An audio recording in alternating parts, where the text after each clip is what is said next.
On the transportation vessel back to Firefly, Liao was still reflecting on the meeting with Bai Xingjian. He gradually put on a subtle smile. An interesting fellow.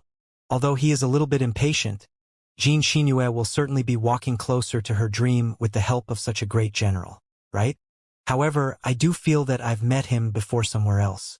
How bizarre. Liao was about to search his deep memories and compare Bai Xingjian with the people who had left deep impressions on him before, when he suddenly heard weird cracking noises. He raised his head, only to discover that sword maniac Yen Liren was trembling hard next to him. His teeth were colliding with each other. An appalling brilliance was beaming out of his eyes. Fellow cultivator Yen, what happened to you? Liao was slightly dazed. I'm fine. I'm just excited. Very excited. Uncontrollable laughter echoed deep inside Yen Liren's throat. He licked his lips and recalled the enjoyable feeling. I did not expect to meet such a worthy opponent in the age of the modern cultivators where legions and fleets matter much more. Liao was stunned. He looked at Long Yongjun, only to find that she was as confused as he was. Who are you referring to, fellow cultivator Yen? We scanned the members of the assault team standing behind Bai Xingjian. Some of them are in the nascent soul stage, but I don't think that they deserve such attention. Hehe. Of course, the trash behind him are not worthy enough for me to attack at all. I'm talking about Bai Xingjian himself. Yen Liren took a deep breath. With incredible brilliance shooting out of his eyes, he murmured.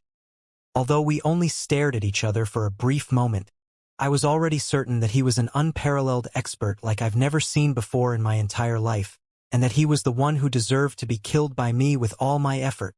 What? Liao and Long Yongjun were both greatly shocked. Liao had once practiced sword arts with Yen Liren together for 3 months. There was no need to mention Long Yongjun, who had met with Yen Liren annually to discuss and exchange their sword arts when she was still lead eunuch Wang Shi. Both Liao and Long Yongjun were definitely among the top experts in the world.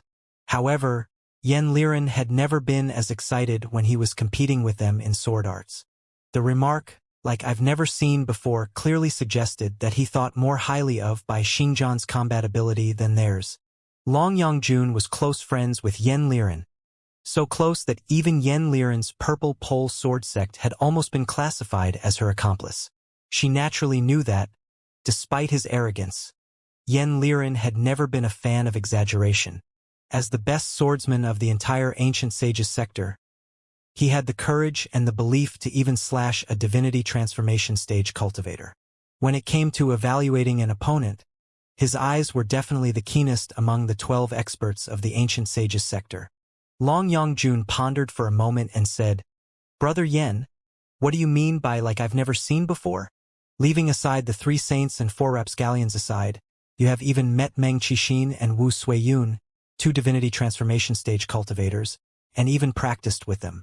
Although their capabilities have greatly fallen after losing their bodies and turning into spectral cultivators, is it even possible that this guy Bai Xingjian is more awesome than them? Is he already at the peak of the nascent soul stage and even reaching the divinity transformation stage? Yen Liren shook his head slowly and said, one word after another. I never judge people based on their level. There are very advanced soul-covering arts and soul-hiding techniques in this era. It is not difficult at all to hide one's real cultivation. Therefore, I don't know whether or not Bai Xingjian is in the divinity transformation stage, nor do I care. What I do know is that he is terrifying. So terrifying that there was even a moment just now when I almost wanted to draw my sword and kill him without considering anything else. However, I could also sense that, even if I had drawn my sword at that time, I might not have been able. No, I couldn't have killed him. It's possible that he would have killed me instead. Yes, him alone. The worthless exos behind him were just his camouflage. He could have killed me all by himself. Ever since I grasped my sword arts, I've never tasted such a feeling before. Even when I was faced with Meng Qixin and Wu Suiyun, 2 divinity transformation stage cultivators, I never experienced such uncertainty. Is this horror? Incredible. Horror is truly amazing. I must train. Since such a dreadful opponent lives in this era, I am more determined to train myself than ever. I have a feeling that if I have a gratifying fight with Bai Xinghe without getting killed, my sword arts will certainly reach the next level, and my sword will really be able to butcher divinity transformation stage cultivators. Waving his head, Yen Liren completely dwelled in the world of sword arts. He narrowed his eyes and shook his fingers, imaging the fierce and breathtaking battles with Bai Xingjian that could have taken place. Liao and Long Yongjun, on the other hand, were left utterly dumbfounded, with "You've got to be kidding me" written all over their faces. Even Brother Yen feels the same way, Long Yongjun said solemnly. Is it possible that what I sensed just now was not an illusion? Hey, are you serious? Liao asked. Even you have sensed something wrong, and I was completely fooled and didn't notice any of it? No, you're mistaken, fellow cultivator spiritual vulture. Long Yongjun shook her head and said, You and I don't have as keen senses to swords as Brother Yen. I didn't realize that the seemingly strengthless commander of the fleet actually boasted such terrifying combat ability. I only vaguely felt that his appearance was not right. The way he gnashed his teeth impatiently, and his expression as if he was choked by you are slightly. Please don't tell me that he was acting, Liao said coldly. He had never thought that anybody could be a better actor than himself. I also carefully observed his every micro-expression. It was definitely his real, uncamouflaged emotions. Long Yongjun nodded. I know. His emotions were real, but the emotions seemed to be slightly different from his true emotions. Let me put it this way. Suppose you are playing a video game. If you experience a setback in the game, or when you have lost a match, you will be frustrated and even infuriated, which will be your real emotions. Nobody can say that such emotions and your appearance are fake, right? But getting to the bottom of it, however real the emotions are, they are about a game after all. This is exactly the feeling that Bai Xingjian gave me. If the Big Bai fleet was truly up to something and had come to completely seize Firefly, it would be a matter of paramount importance for both Xianxia and the Star Glory Federation. At the very least, it would greatly influence Xianxia's campaign. However, Bai Xingjian gave me the feeling that he was merely playing a game, as if the rise or fall of Xianxia's gang did not matter to him at all, and he was merely playing with Xianxia for fun. Such a feeling is truly hard to believe. Therefore, I've been thinking about it myself just now and thought that it was my imagination. However, since Brother Yen put it that way, this guy Bai Xingjian definitely calls for our attention. Taking a deep breath, Liao felt tides surging in his heart. He had absolute trust in the professional judgment of Long Yongjun and Yen Liren. Therefore, in the warehouse of infinite fire just now, he did not swagger around and slightly humiliate Bai Xingjian. Bai Xingjian had intentionally acted weak and fooled him. He had been humiliated by Bai Xingjian. Damn! Who do you think I am? I have fought hundreds of bloody battles and shown off more times than I can count. I always acted weak and crushed other people. Never did I expect that somebody would make the same move on me. Asshole, wherever you're from and for whatever purpose you are lurking beside Xianxia. It is outrageous of you to play the pig that eats the tiger to my face. The more he thought about it, the more scared Liao felt. According to Tang Dingyuan's introduction and the files on Bai Xingjian that he had collected just now, he should be an arrogant, disobedient, and impulsive man. However, was it possible for an arrogant, disobedient, and impulsive man to hide his real combat ability for 100 years? Even Yen Liren, an unparalleled swordsman at the peak of the nascent soul stage, felt uncomfortable about the guy's combat ability. Nobody had ever noticed such a battle-type expert, at least in the nascent soul stage during his 100 years of growth. Or maybe, whoever had seen him attack had been killed, both their body and their soul? Is the guy really a cocky, rash, and fierce man? Did he really leave the Burning Prairie fleet because of the conflicts with his superior? Is he really in the beginning level of the nascent soul stage, due to the help of the countless resources that Xianxia provided because of his mental derangement before? Was it Xianxia who chose Bai Xingjian, or did Bai Xingjian choose Xianxia? Is Xianxia aware of his real capabilities, or is she really thinking of him as a random subordinate that she can command free at will? Liao could not help but hold his arms.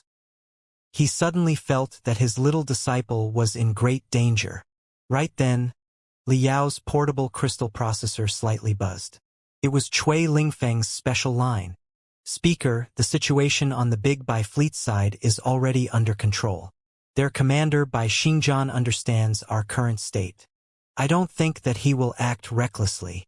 Thinking for a moment, Liao did not plan to pass on Yan Liren and Long Yangjuan's discovery to Cui Lingfeng, the main reason being that it was impossible to explain himself. With Yan Liren and Long Yangjuan's capabilities that they pretended to have, it was absolutely impossible for them to have seen through an unparalleled expert at least close to the divinity transformation stage.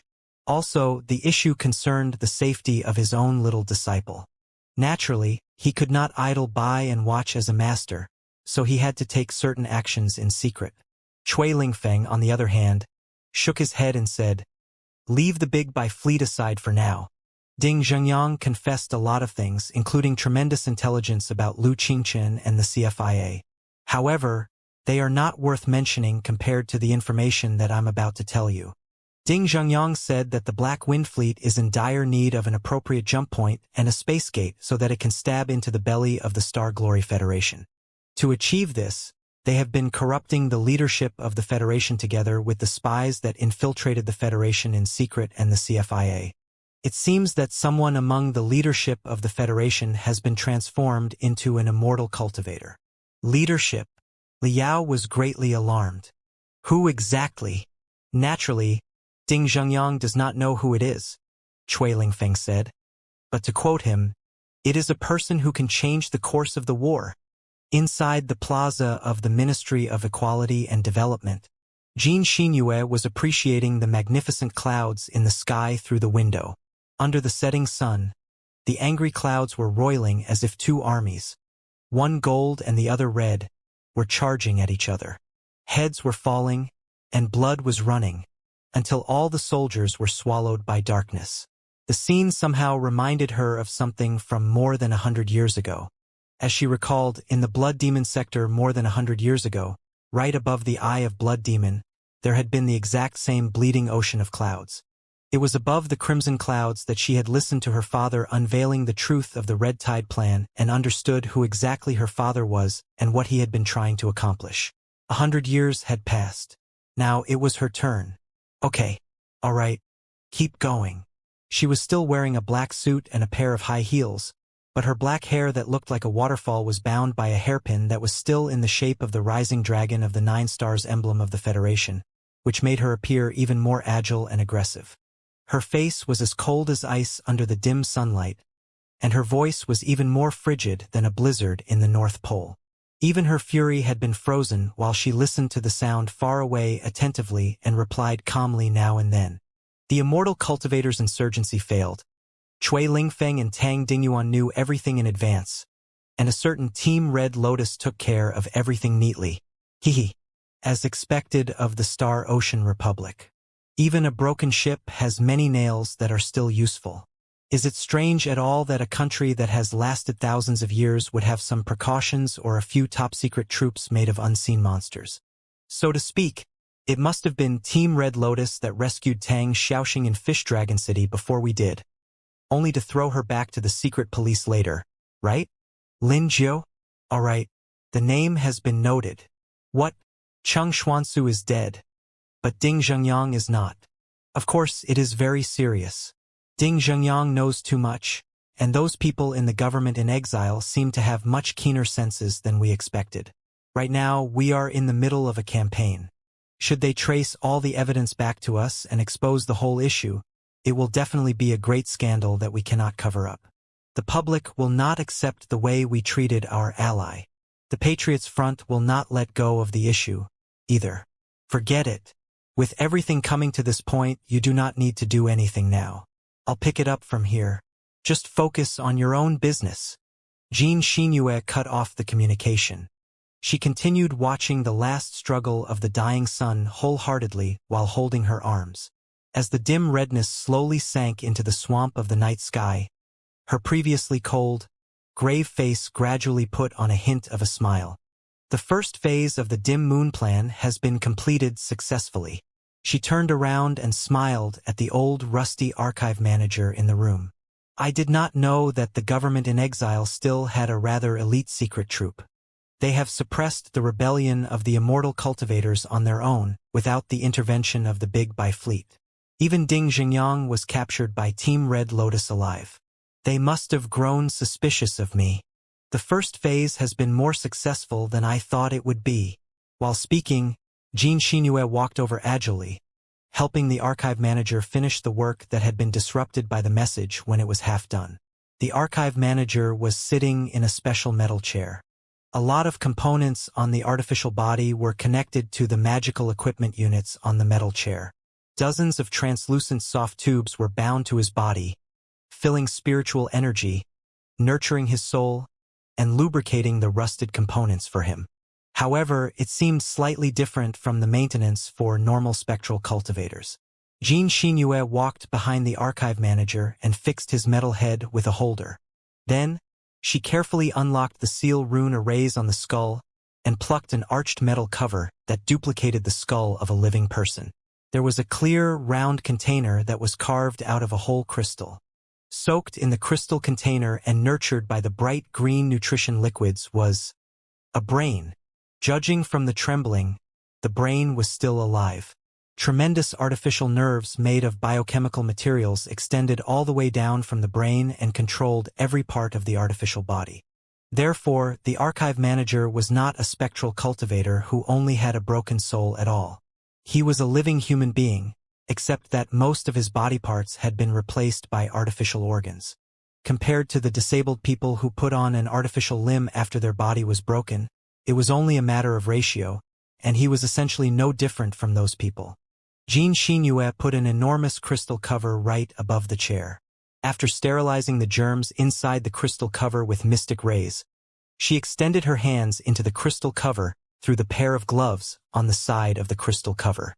She then connected a syringe to a tiny hole next to the crystal skull of the archive manager and slowly injected a tube of bright golden liquids. The liquids dripped into the crystal skull along with the soft tubes, turning into golden balls in the middle of the green nutrition fluids. An amazing thing happened. From the living brain, a lot of synapses that were similar to flagella or nerves jerked up. Those synapses darted into the golden balls as fast as lightning and devoured all the liquids inside. The brain glowed before it went back to normal a moment later. So, do you feel any better? After finishing everything, Jin Xinyue helped the archive manager close the metal skull that served as a camouflage on the outside. At first glance, he was no different from any other regular spectral cultivator. The archive manager slowly nodded and struggled to warm up his metal limbs. But I don't feel that you are in high spirits. Why is that? Inside Jin Xinyue's eyes, the fire of ambition was burning so fiercely that it was almost flowing out like magma and completely consume her. The dim moon plan is proceeding smoothly. Everything is within my calculations and control. After 100 years, the red tide plan is about to be concluded with a perfect end, and our race will rise again. Do you not feel proud of me at all? Of course, I am proud of you. Perhaps because of the bright golden solution. The archive manager was speaking a bit faster than the days before, but the long-sealed smell of dust in the voice was still not entirely eliminated. However, a word of advice. Nobody can calculate and control everything. I couldn't, nor can you. On Firefly at the edge of the Dragon Snake Space Zone, a secret meeting regarding Ding Xingyang's confession, the expedition army of the Imperium's strategy, and the policy of the rightful government was being conducted. Other than Tang Dingyuan, Cui Lingfeng, who hosted the meeting, and Li Yao, acting as the commander of the speaker's guards, a lot of critical people on Firefly, including the president of Star Ocean University, participated in the meeting. After the meeting, the representatives would be nominated to form a new election observation delegation, or rather participation negotiation delegation. They would set off to the heartland of the Star Glory Federation and communicate with the federal government on the official merger of the two parties, or at least in-depth military cooperation to found a joint headquarters for the war to come. The Black Wind Fleet is here. Both Ding Xingyang's confession and the confessions of the captives of the Imperium, whom we caught 10 years ago, lead to the same conclusion. With the Black Wind Fleet's route and their technological capabilities, it is absolutely possible for them to have reached the Star Glory Federation in the last 10 years. As the captain, Tang Dingyuan was in charge of military affairs. Naturally, he was the one who interpreted everything about the Black Wind Fleet. In the upper half of the ball-shaped meeting room was a splendid star map, depicting the functioning patterns and the possible routes in the hundreds of galaxies near the Star Glory Federation. It was the result of the exploration and prospection by the Heavenly Road Plan that the Federation had implemented 100 years prior. Also, Firefly had recorded all the galaxies, space zones, and sectors that it had detected in the past 1,000 years while it was running from the Imperial Terminus sector to the edge of the cosmos. In fact, they possessed a rather detailed universal sailing route from the Federation to the center of the Imperium. The very sailing route could also be considered the route of the Black Wind Fleet's march. Pointing at the edge of the glowing star map, Tang Dingyuan explained, "Within 100 light-years from the Star Glory Federation, there are at least 100 relatively stable galaxies. Right now, it is very possible that the Black Wind Fleet is lurking inside one of the galaxies to wake up the soldiers who have hibernated for 100 years and to repair the damage on the starships due to the long journey. With any luck, they can even retrieve some fundamental resources from those galaxies and refill their supplies. They are now preparing themselves and waiting for the best opportunity to launch into the most vulnerable part of the Federation.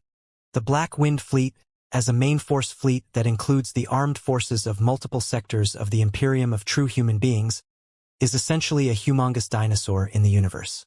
Their cruise speed can't be very high. It will take them several months for them to prepare a space jump, which will probably last around 1 week. There's no need to mention normal cruising. It will be difficult for them to reach 1/10 the light of speed while keeping an intact battle formation under such circumstances. Assuming that their normal cruise speed is 1/10 the speed of light, what does it mean? It means that if they take the nearest galaxy to the Star Glory Federation as their base and march over by way of normal cruising, it will take them decades before they reach this place. It is obvious that they absolutely cannot march in such a way. During the decades of normal cruising, the consumption of fuel, the damage to the starships, and the unexpected attacks of the Federation will not be something that the Black Wind Fleet can bear.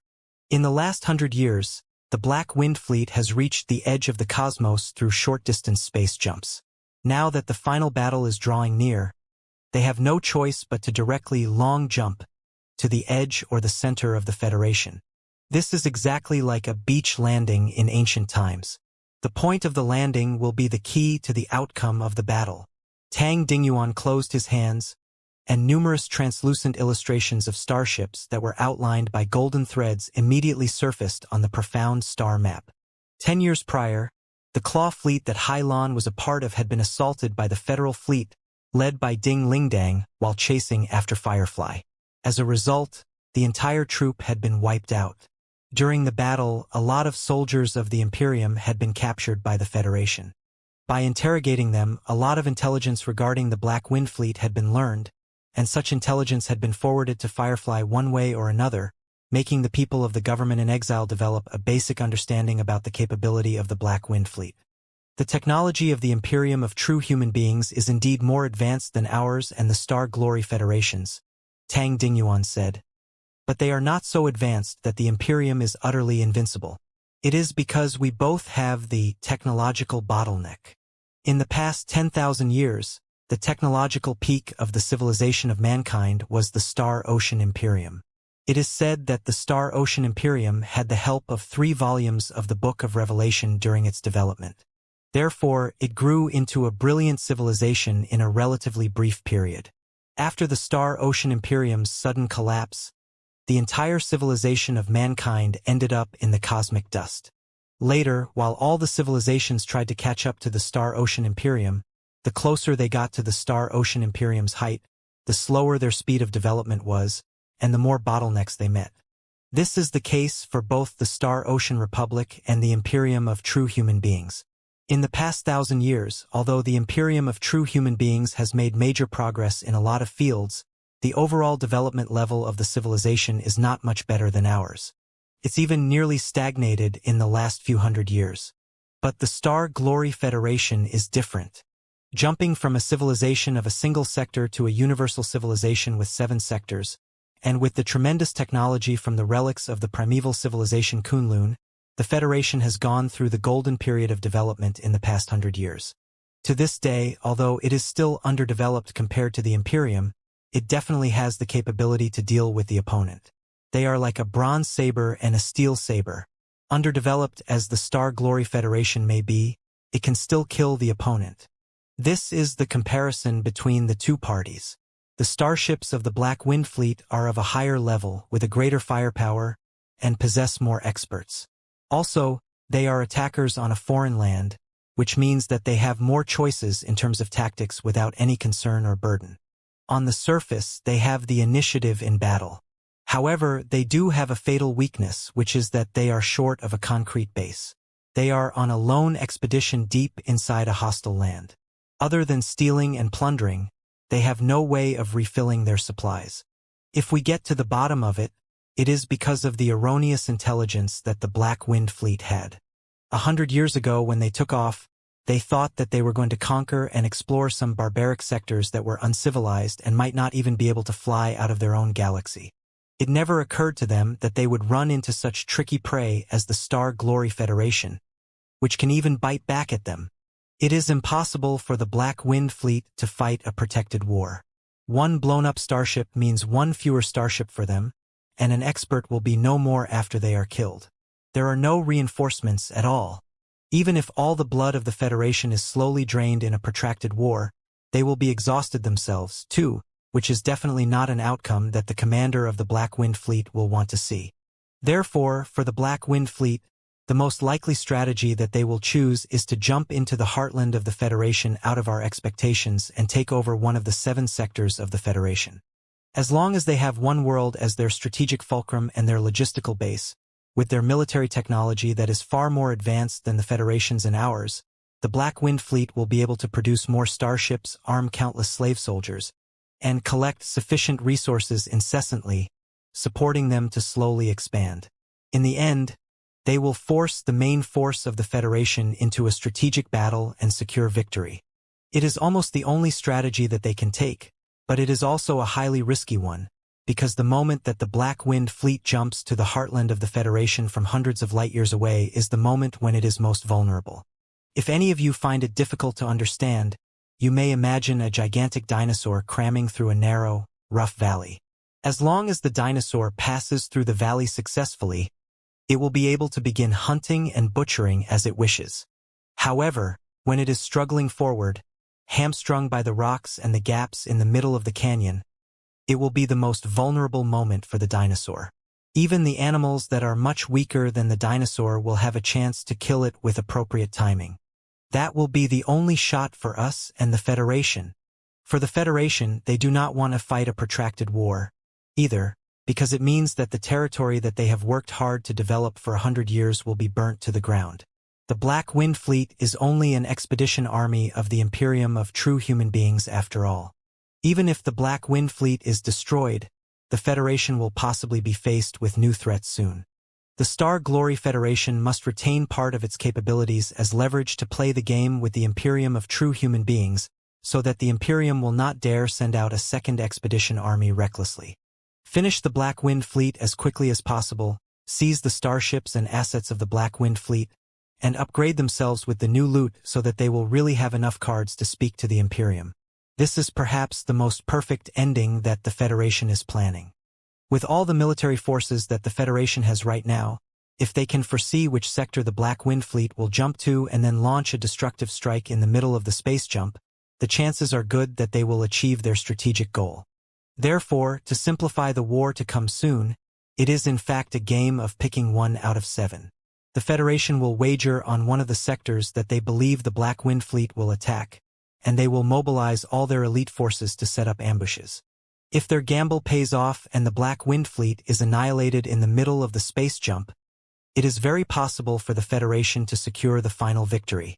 If their gamble is wrong and the Black Wind Fleet completes the space jump successfully, unfolds into the battle formation, and even occupies the sector, it means that the dinosaur has passed through the valley, and the invaders will have established a base on the beach. The Federation will surely lose. Tang Dingyuan paused for a moment and extended his hands. Yes. A senior professor from Star Ocean University, who was also a member of parliament, asked, if that's so, is it possible to divide the armed forces and set up ambushes in 7 sectors at once so that all the openings are blocked?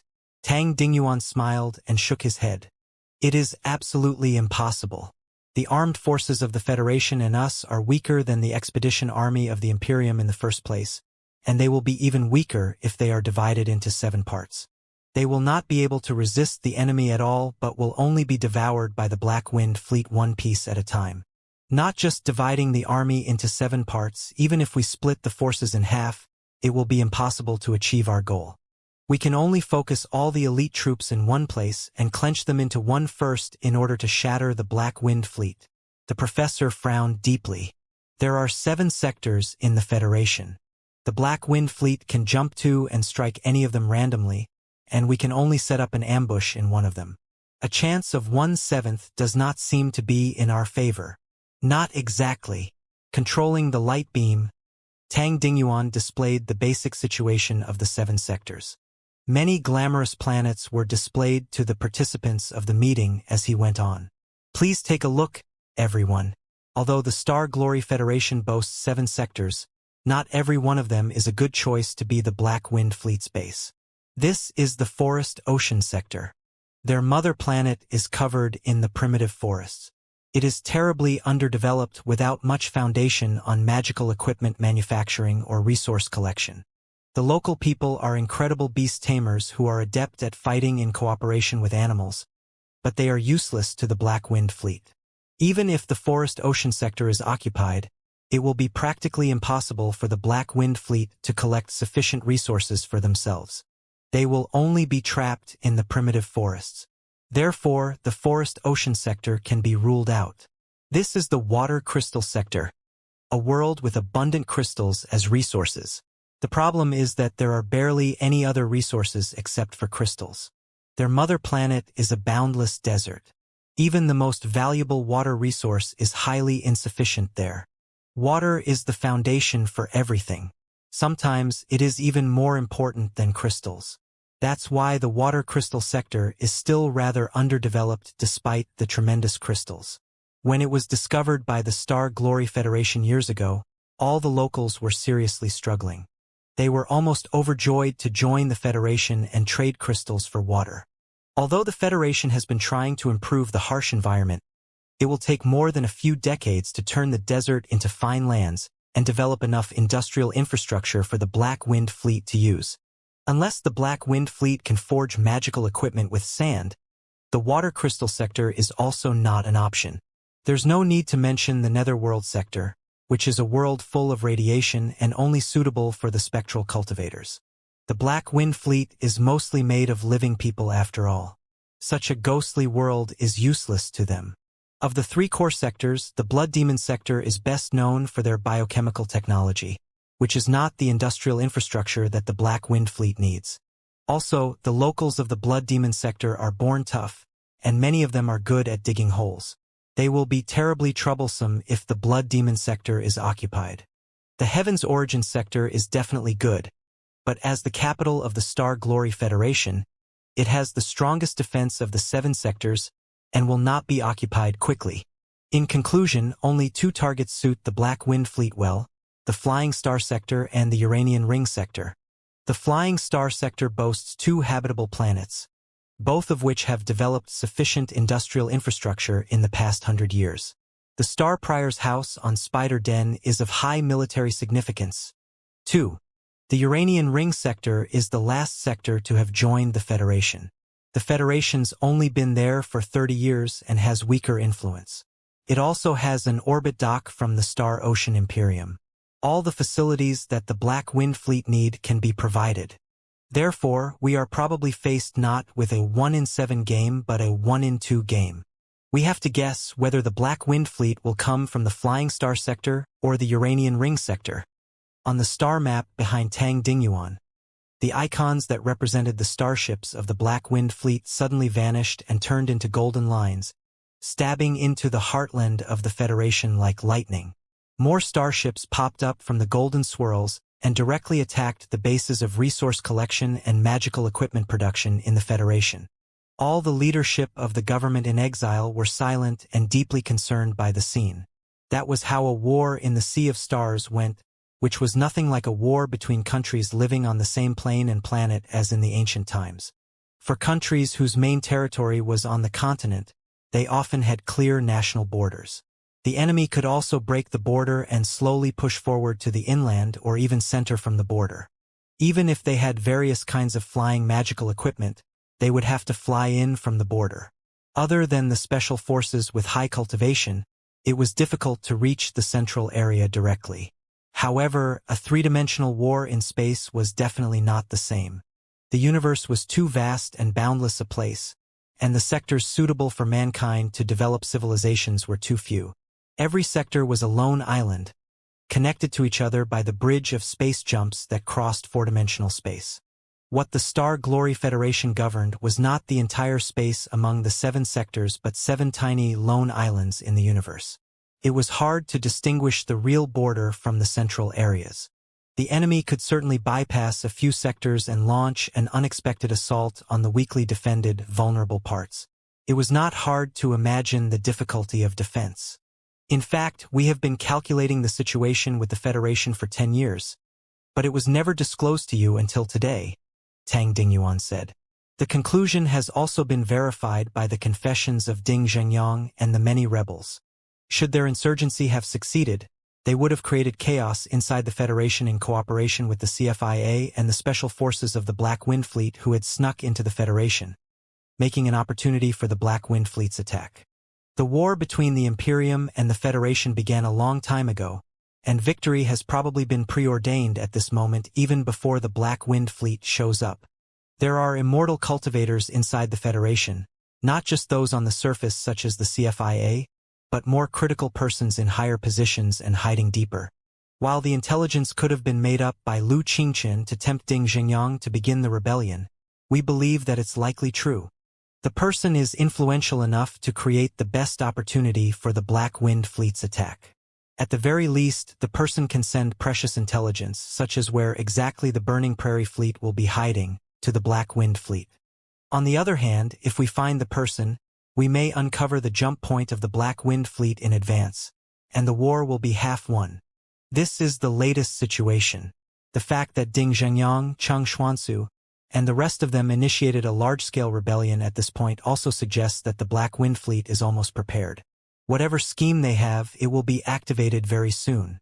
Given the perilous situation, it is necessary that our oath of alliance with the Star Glory Federation move to the next step. Tang Dingyuan paused and looked at Cui Lingfeng next to him. Cui Lingfeng coughed. Everyone. According to the latest news, the Star Glory Federation will enter the highest warring state after the new election, which is unprecedented in the history of the Federation. Even in the war against the Uranian Ring sector 30 years ago, they only went into the level I warring state. This time, the Federation is about to elect a speaker of wartime, who will have greater powers in every respect than a speaker in peacetime does. Before, we sent an election observation delegation to investigate how the latest speaker of the Federation is nominated, but they were disrupted by the insurgency of the immortal cultivators. Right now, in light of the recent updates of the situation, the scale of the election observation delegation should be expanded accordingly. Moreover, it should not be restricted to the observation of the election but make preparations for deeper cooperation between us and the Federation in military, economy, politics, and all other aspects. The expedition army of the Imperium will arrive before us any second. I hope that everybody bears that in mind and reconsiders our relationship with the Federation and our mutual future. Therefore, after discussing the issue with Captain Tang and communicating with the Federation, I have decided that the name of Election Observation Delegation will not be changed, but the scale will be tripled. The first stop of the delegation will be the Uranian Ring sector. A group of our high-level officers will stay there and meet with the military leadership of the Federation in the second mother port of the Burning Prairie Fleet to discuss the details of establishing joint headquarters. The second stop will be 100 Flower City, a space jump center in the middle of the Uranian Ring sector, the Forest Ocean sector, the Netherworld sector, and the Water Crystal sector. It is the intersection of the sailing routes of the Federation and the most prosperous trade city. Our Business and Commerce Commission will meet with high-level officials of the corresponding departments in the Federation to discuss how the economic system on Firefly can be fully integrated into the economic system of the Federation, as well as the unified currency, tariff removal, distribution of taxes, and all other subsequent issues. After the high-level officers are left in the military center and the Commission of Business and Commerce stay in the trade center, the rest of the delegation will directly go to the Heavens Origin Sector, capital of the Federation. According to the timetable, they will arrive right when the results of the election are out. By then, they will learn the latest policies of the Federation in the highest warring state, and they will discuss the issues of integration with the new administration. Everyone, with everything coming to this point, let's give up our fantasies. We have run for 1,000 years. There's no retreat anymore. Here and now, we will fight back until we return to the center of the cosmos, the home of our ancestors. By the standard of the Federation's time, it was already midnight. However, on the hundreds of child starships of Firefly, and in different cabins, because there was not a fixed time of sleep, the enormous fortress in space was still ablaze with brightness, as if thousands of fireflies had gathered together and unleashed their feeble, flickering light. The meditation platform in a core cabin, which was covered by a crystal dome and allowed those on it to observe space directly, was the only place of peace and quiet under the illumination of the brilliant stars outside. Following Cui Lingfeng, Liao paced back and forth on the spacious meditation platform. They were the only two in the glowing starry light. In 3 days, the delegation will set out. Staring at Cui Lingfeng's back, which was soaked in the light of the stars, Liao asked, "Is there anything you want to talk to me about, speaker?" "Nothing much. I only want to say thank you to you. Whoever you are and whatever purpose you have, at the very least, you have brought new hope to the Star Ocean Republic."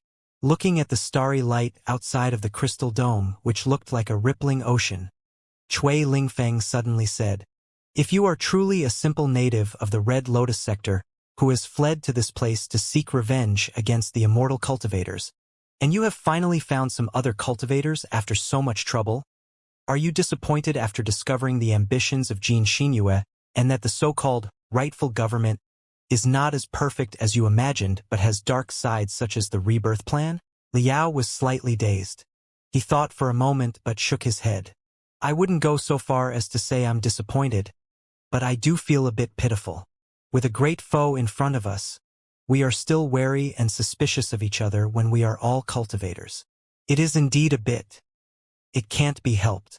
Perhaps this is the part of humanity that can never be completely removed however hard one trains oneself."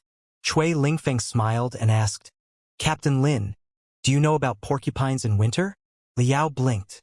Porcupines in winter? Porcupines are a type of large rodent.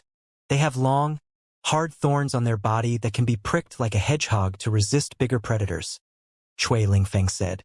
In a cold winter, the porcupines will cram together to keep themselves warm. If they are too spread out, the cold wind will still blow among them. But if they are too close to each other, they will be hurt by each other's thorns. In the end, this is what happens. The porcupines move to their companions until they are hurt by their companions' thorns. Then they jerk back abruptly. But very soon, threatened by the cold wind, they move toward their companions again, craving a tiny bit of warmth, until they are stung by their companions one more time. We and the Star Glory Federation are probably two such porcupines. Under the pressure of the cold wind, we want to hug each other to get warm, but we will be hurt by each other's natural-born thorns. Can't be helped. The thorns are the weapon that we used to protect ourselves from ferocious animals in the past. Without the thorns, we would have been killed long before the wind arrived. I believe that even stupid porcupines eventually find an appropriate distance where they can share each other's warmth without hurting each other. Otherwise, the species would have gone extinct a long time ago. Liao could not help but remark, human beings will only be the same. I don't believe that the leadership of the Star Glory Federation is not even as good as porcupines. You don't understand. Sometimes, it is not the Star Glory Federation that scares me but us. Cui Lingfeng sighed gloomily. After all, the monster Black Star, the great Wuxia, was not born in the Imperium of true human beings, but in our country, the Star Ocean Republic. It was the Star Ocean Republic that bred the immortal cultivator Black Star the Great. After such a monster was made, our ancestors fled in a hurry. During the 1,000 years when we were running in the sea of stars, we experienced too much darkness and desperation and towed the boundaries for normal human beings time and time again. Yes, I can shamelessly announce that bad cultivators and immortal cultivators are different. However, after Ding Zhengyang raised the question, I've been thinking more than once on it. Is it possible that everything is really decided by the environment and has nothing to do with our will? I am lucky enough not to have met any tough choices while working as the speaker. However, if I and Firefly were not as lucky, and the resources on board were only enough to sustain the survival of 1/10 of the population due to heavy losses after a disaster, would I be brave enough to activate the rebirth plan and randomly kill 90% of the population? If I had really done that, would I be a bad cultivator or an immortal cultivator? Liao could clearly sense Cui Lingfeng's shaking belief that was like the flickering starry light in the dark space. He could not help hurrying to say, "Sir Speaker, you are not confused by the so-called Immortal Cultivator 2.0 that Lu Qingchen and Ding Zhengyang proposed, right?" No, Cui Lingfeng shook his head. Before Ding Zhengyang said anything, and even before we encountered the Star Glory Federation, I was thinking about these questions. Do you know why I have always objected to the integration with the Star Glory Federation? It is partly because of the stubborn pride of the Star Ocean Republic and the mistrust for the Federation. But more importantly, it is probably because my suspicion about us. The Star Ocean Republic in the past, the great nation in the Golden Age that had yet to produce the monstrous Black Star, the great Wuxia, was definitely worth being proud of. But what about later? Is the rightful government that fled in panic and drifted in the Sea of Stars for 1,000 years after Wuxia was born still worth being proud of? Once our integration with the Star Glory Federation is accelerated, all our endeavors over the past 1,000 years for survival will definitely be exposed.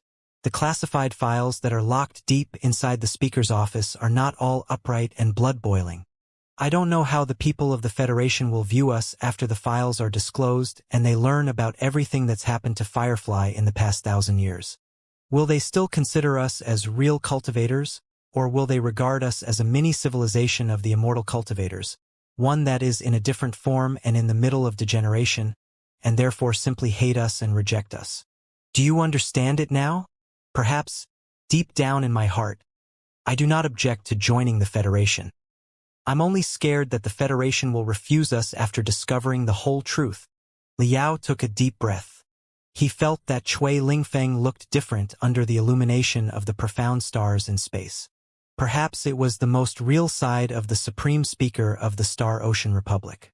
After all the darkness, lies, and struggles, he and everyone else on board was only one step away from the immortal cultivators like Ding Zhengyang and Cheng Xuansu. Staring out of the crystal dome and simply allowing the starry brilliance to dart through his old and weary body like arrows, Cui Lingfeng gloomily said, "However, we don't have a choice. I don't know whether or not Lu Qingchen's Immortal Cultivator 2.0 forwarded by Ding Zhengyang is a universal truth, but at the very least, it does seem irrefutable on Firefly. If we hadn't met the Star Glory Federation, we would have fled further into the desolate, unvisited area of the universe. How much longer could we have persisted in the path of the cultivators when the starship became more broken, the resources became more insufficient, and the population continued to rise? In the end, without the corruption of the Imperium of true human beings, we would have automatically turned into immortal cultivators. The most horrible immortal cultivators. The resources in the universe are limited, whereas the boom of life can be infinite. The serious shortage of resources is a regularity for the universe. All of us, regardless of whether we are from the Federation, the Imperium, the Covenant Alliance, or the Republic, are living on a slightly larger Firefly that is sailing toward the unknown darkness. Therefore, the true path of immortality, which follows the trend of the universe, should be the ultimate guideline for a civilization that will keep the civilization flourishing forever. Captain Lin, what's your take on such a theory? Liao was silent for such a long time under the cold, starry light that Cui Lingfeng almost thought that he could not answer the question at all. Waving his hands lethargically, he was about to end the conversation when Liao suddenly said, "Sir Speaker, there are cockroaches on Firefly."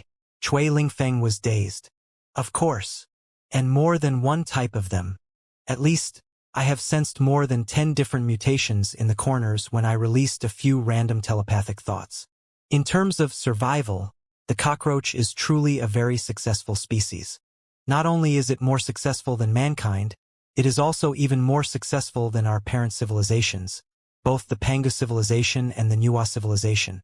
According to the findings of our historians and archaeologists, even our parent civilizations, the Pangu clan and the Nuwa clan, rose and declined somewhere around 1 million years ago. The whole longevity of their civilizations could not have been more than 2 million years. But the cockroach appeared at least 350 million years ago. Up till now, the longevity of the species is 300 times longer than that of the Pangu clan or the Nuwa clan. During the 350 million years, countless species and civilizations that were once brilliant and glorious have been destroyed. The dinosaurs, the Pangu clan and the Nuwa clan, the demons, dominators of the universe in the past, the invincible tyrants and their dazzling civilizations, have all been obliterated in the tides of time. But the tiny cockroaches survived doggedly. Together with the prehistoric experts who conquered the universe one step after another, they expanded to every place in the 3,000 sectors and developed into billions of mutations. In the dark, cold, forsaken starships that are almost a vacuum, in the desert planets whose surface temperature is more than 100 degrees, and in the frigid planets where a drop of water will immediately be frozen into ice, cockroaches can adapt to the environment very quickly and live a good life everywhere. Although I am not sure, but there is a 99% likelihood that, when the civilization of mankind goes completely extinct one day in the future, the cockroach will not. They will continue to evolve in the harshest and cruelest environment and survive for another billion years or even longer. From that point of view, the civilization of mankind is perhaps only a passerby in the universe, and the cockroach is the eternity. Cui Lingfeng finally turned around. Looking Liao in the eye, he frowned and said, "Captain Lin, what are you trying to say?" "I'm trying to say, if the whole purpose of a civilization's evolution is to make it survive longer, the truth path of immortality is definitely not the best option for human beings. And the truth path of the cockroach is the most optimal solution. We should figure out a way, say by editing our genes or practicing the secret arts, to abandon everything, from our vulnerable body to our useless mercy, kindness, and morals, and turn everybody into a cockroach of a certain form. Assuming Firefly truly sinks into darkness under certain circumstances, and all the survivors become immortal cultivators after attacking each other, you will still not outlive the cockroaches on the starship, will you?"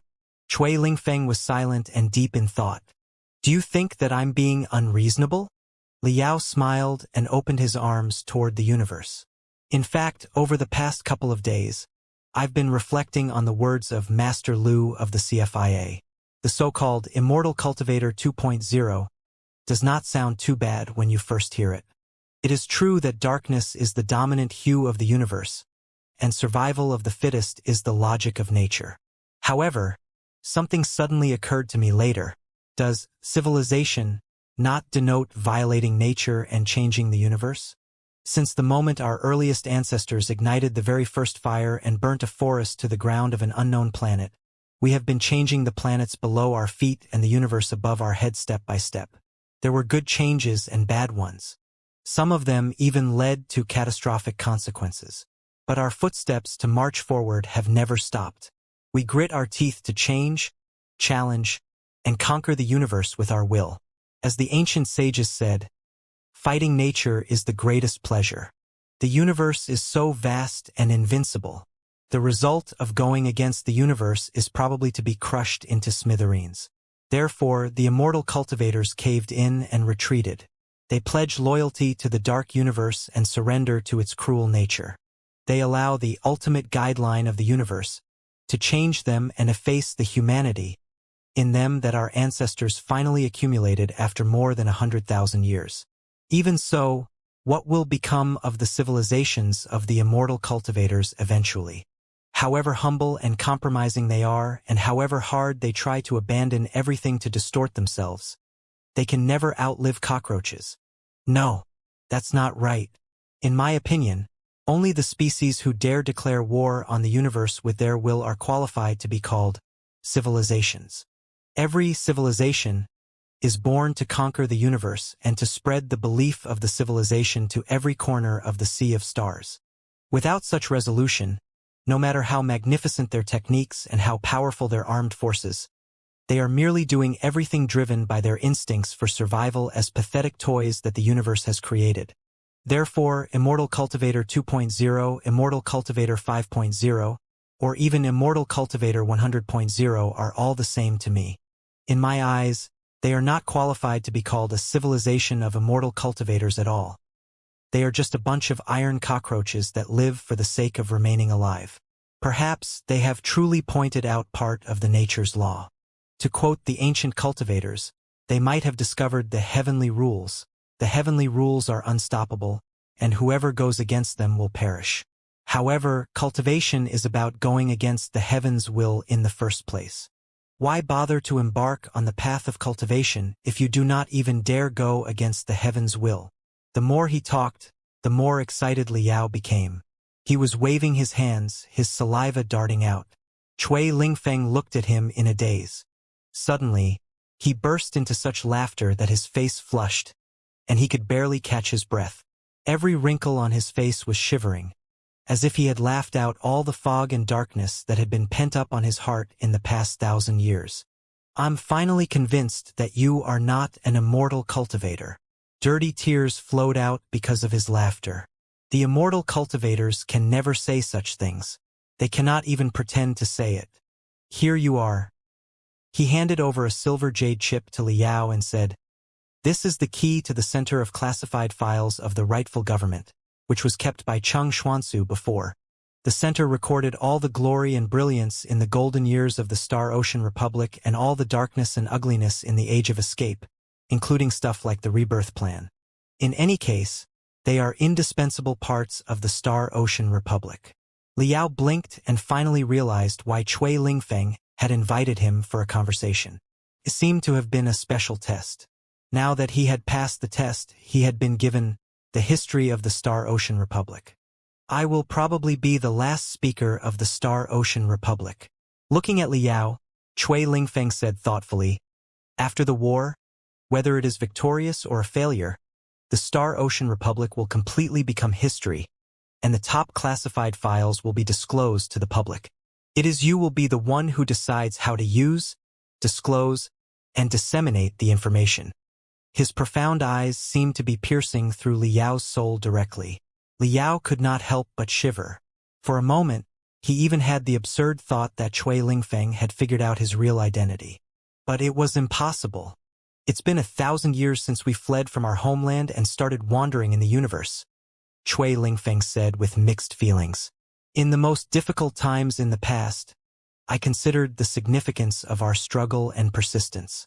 After learning the truth, anyone with a normal head will easily come to the conclusion that it is an absolutely absurd and hilarious dream to overthrow the imperium of true human beings, or even to destroy the alliance of the Holy Covenant solely with Firefly. Therefore, if I hadn't intoxicated myself time and time again with the self-deceiving beliefs, perhaps I would have ended up as a pessimist and a capitulator like Ding Zhengyang.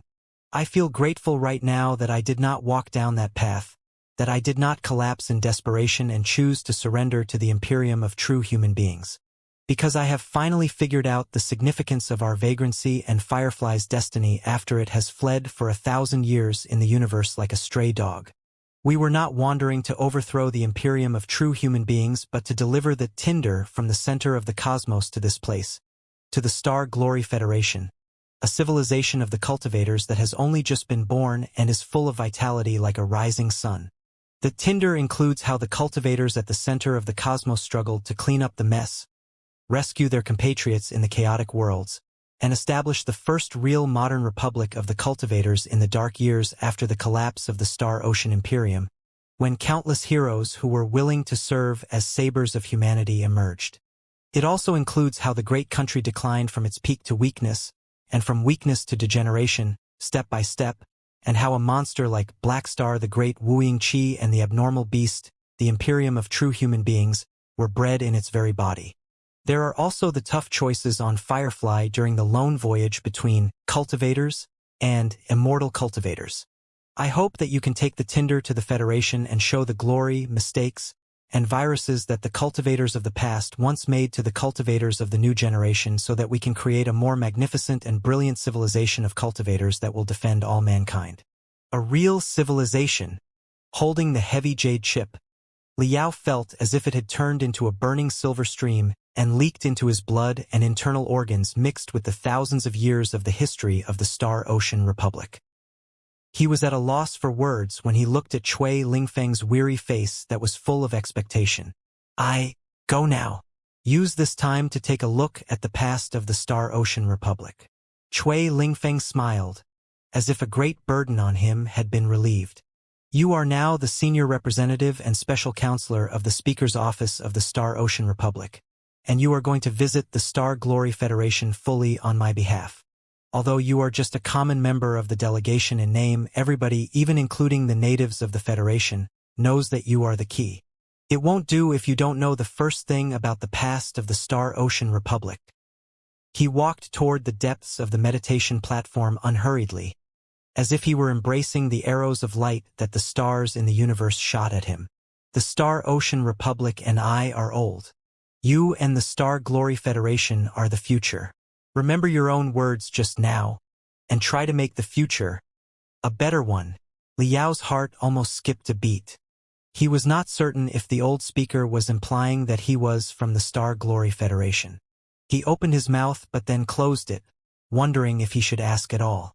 Chui Lingfeng suddenly came to a stop, as if he had an invisible eye on the back of his head that saw through the concerns in Liao's heart.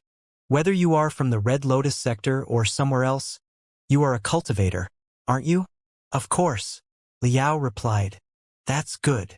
Chui Lingfeng's voice grew lighter and lighter. That is enough. The Star Ocean Republic is a country that has taken the entire universe and all the cultivators and all the human beings in the 3,000 sectors as compatriots since the beginning. 10 days later, in the Uranian Ring sector, when the carrier from the rightful government of the Star Ocean Republic appeared in the ripples of the void and jumped out of the swirl like a dolphin, the first thing that was reflected on the mirror-like shell of the carrier was the rising dragon of the Nine Stars flag, the national flag of the Federation that was more than 100 kilometers both in length and width. Sitting in a corner of the bridge by himself, Liao gazed at the raging dragon that was soaring into the sky on the red flag through the light beam all by himself. He could hardly hold back the urge to cry out loud. 100 years. After 100 years, he had finally stepped into the territory of the Federation again and seen the flag that had protected him countless times and had been protected by him countless times. Thankfully, the experts of the Ancient Sages sector were not currently around him. They were still studying the files that were as boundless as the ocean in their respective cabins. Under Chui Lingfeng's arrangement, they had all been assigned to specific tasks in the delegation, and they were about to inspect every detail in the Federation in terms of politics, economy, military, and all the other fields. Naturally, they had a lot of preparation work to do and were not half as relaxed as Liao. To turn the experts of ancient times into modern specialists in a certain field quickly, even the computational ability of the peak of the nascent soul stage was not enough. Therefore, they had spent the last 10 days coping with all kinds of textbooks, files, and data without having any time to bother about other things. It was for this reason that they did not notice Liao's subtle emotional changes. In any case, I'm finally back now. I'm going to be reunited with my wife and everybody very soon. I didn't expect that I would be appointed as a special representative for the Speaker of the Star Ocean Republic by chance. In the Ancient Sages sector, it would be equal to the Royal Envoy, right? The situation in the Federation is rather complicated. The CFIA and Jin Xinyue are in an ambiguous relationship. The CFIA seems like bait that Jin Xinyue intentionally threw out to attract the immortal cultivators. But Lu Qingqian's theory does not appear to be something a counterfeit immortal cultivator could come up with. There's also Bai Xingjian whose acting skills even fooled me. What is his role in this whole scheme? However modestly I put it, I am the dominator of the three sectors after all. Are you bold enough to deceive my disciple? Also, is the Black Wind Fleet already here and capable of jumping to the most vulnerable place of the Federation at any minute? Are there really immortal cultivators lurking in the leadership of the Federation? Or is it an exaggeration and a smoke grenade that somebody tossed out on purpose? If my identity as Vulture Liao is truly exposed, I'm afraid that it will raise unnecessary alarms and make the surreptitious scoundrels in darkness better prepared. So, on second thought, I might as well make best use of my identity as special representative for the speaker. I should try to be more surreptitious than the surreptitious bad guys. In the end, I might be able to catch them unprepared and resolve the problem.